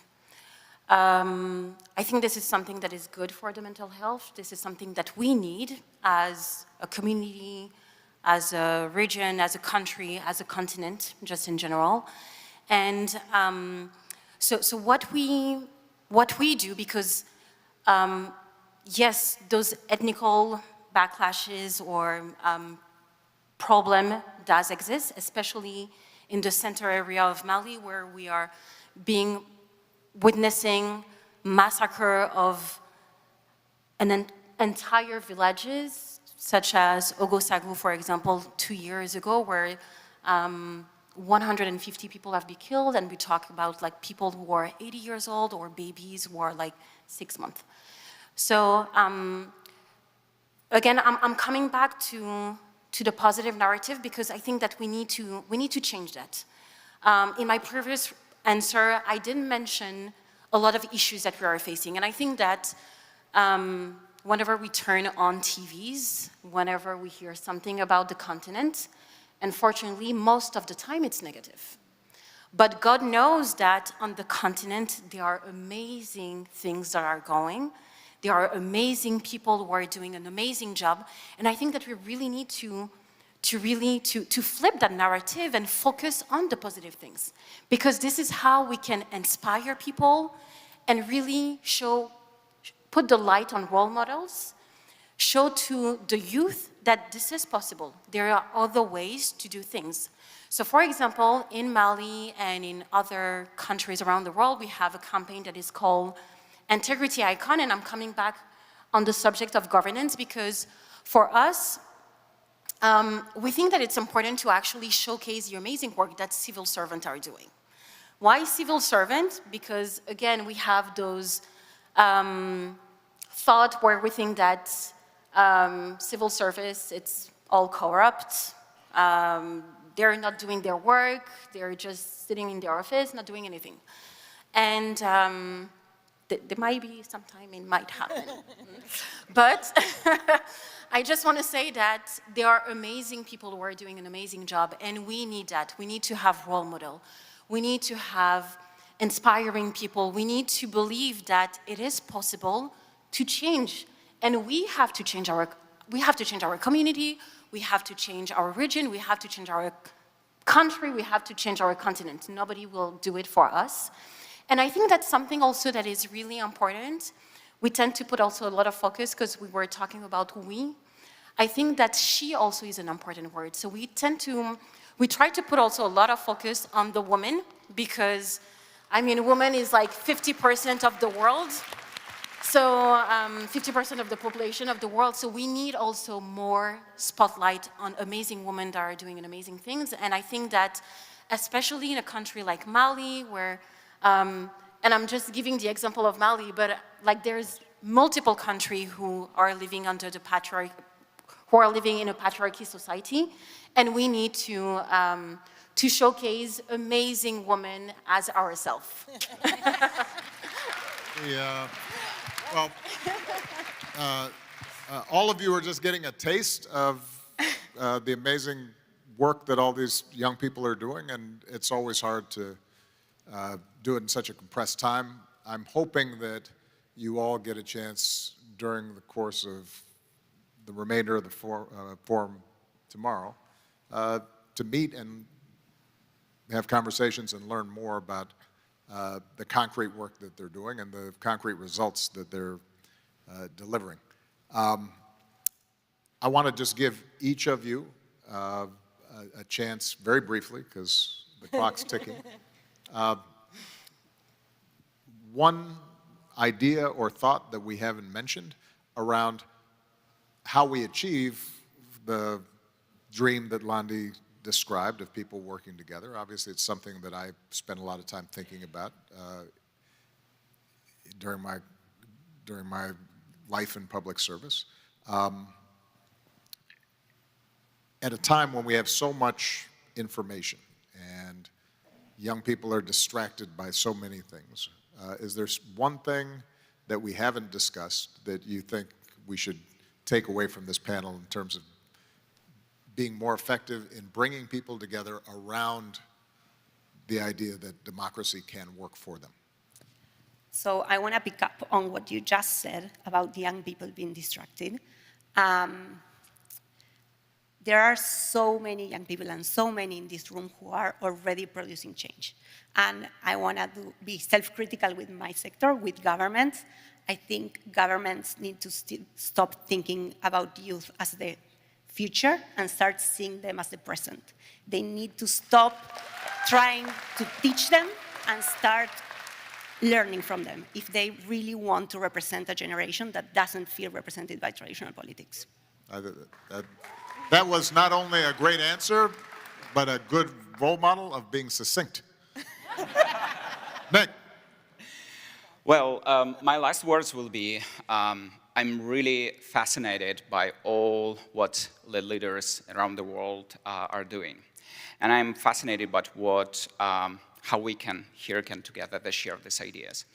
I believe we can, the new world must have these sustainable leaders, and we cannot achieve the full, we cannot achieve the full diversity and the full democracy only in one country. It should be and we should cooperate it together. So like in Europe, like in America, like in Africa, like in Asia, Pacific, and Latin America. This is how we should be done. Civil society should cooperate together. Right. So transnational efforts are going to be important. And translocal. Yeah. Andy. My brief answer will be in Palau and in the Pacific, we navigate by going in canoes, and you do not paddle the canoe by yourself. You paddle the canoe with other people. Make space for other people in your canoe, and you can paddle, you will go further. Thank you. Okay, there you go.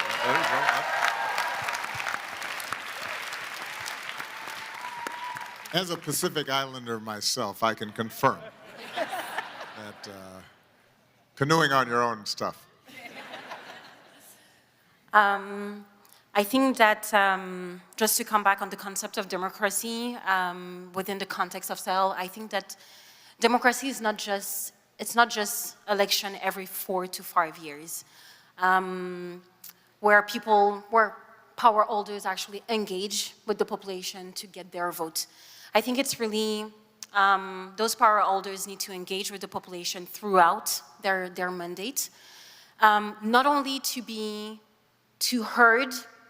hear their concern, but really to create space where people can actually engage, where they can listen to their concern, address their concern, and create that sense of ownership that will actually lead to more civic engagement. Because democracy is not just a concept that is on the shoulders of power holders, it's actually on the shoulders of absolutely everyone. So yeah, thank you. So I hope all of you get a sense of why, even during bleak times, I'm still the hope and change guy, because you've got amazing young people like this who all around the world and throughout the United States are doing great work. And our task, not just today or tomorrow, but for years to come, is find ways in which we can continue to support you and lift you up. And this has been a terrific start. So thank you so much, everybody. Please give them a big round of applause.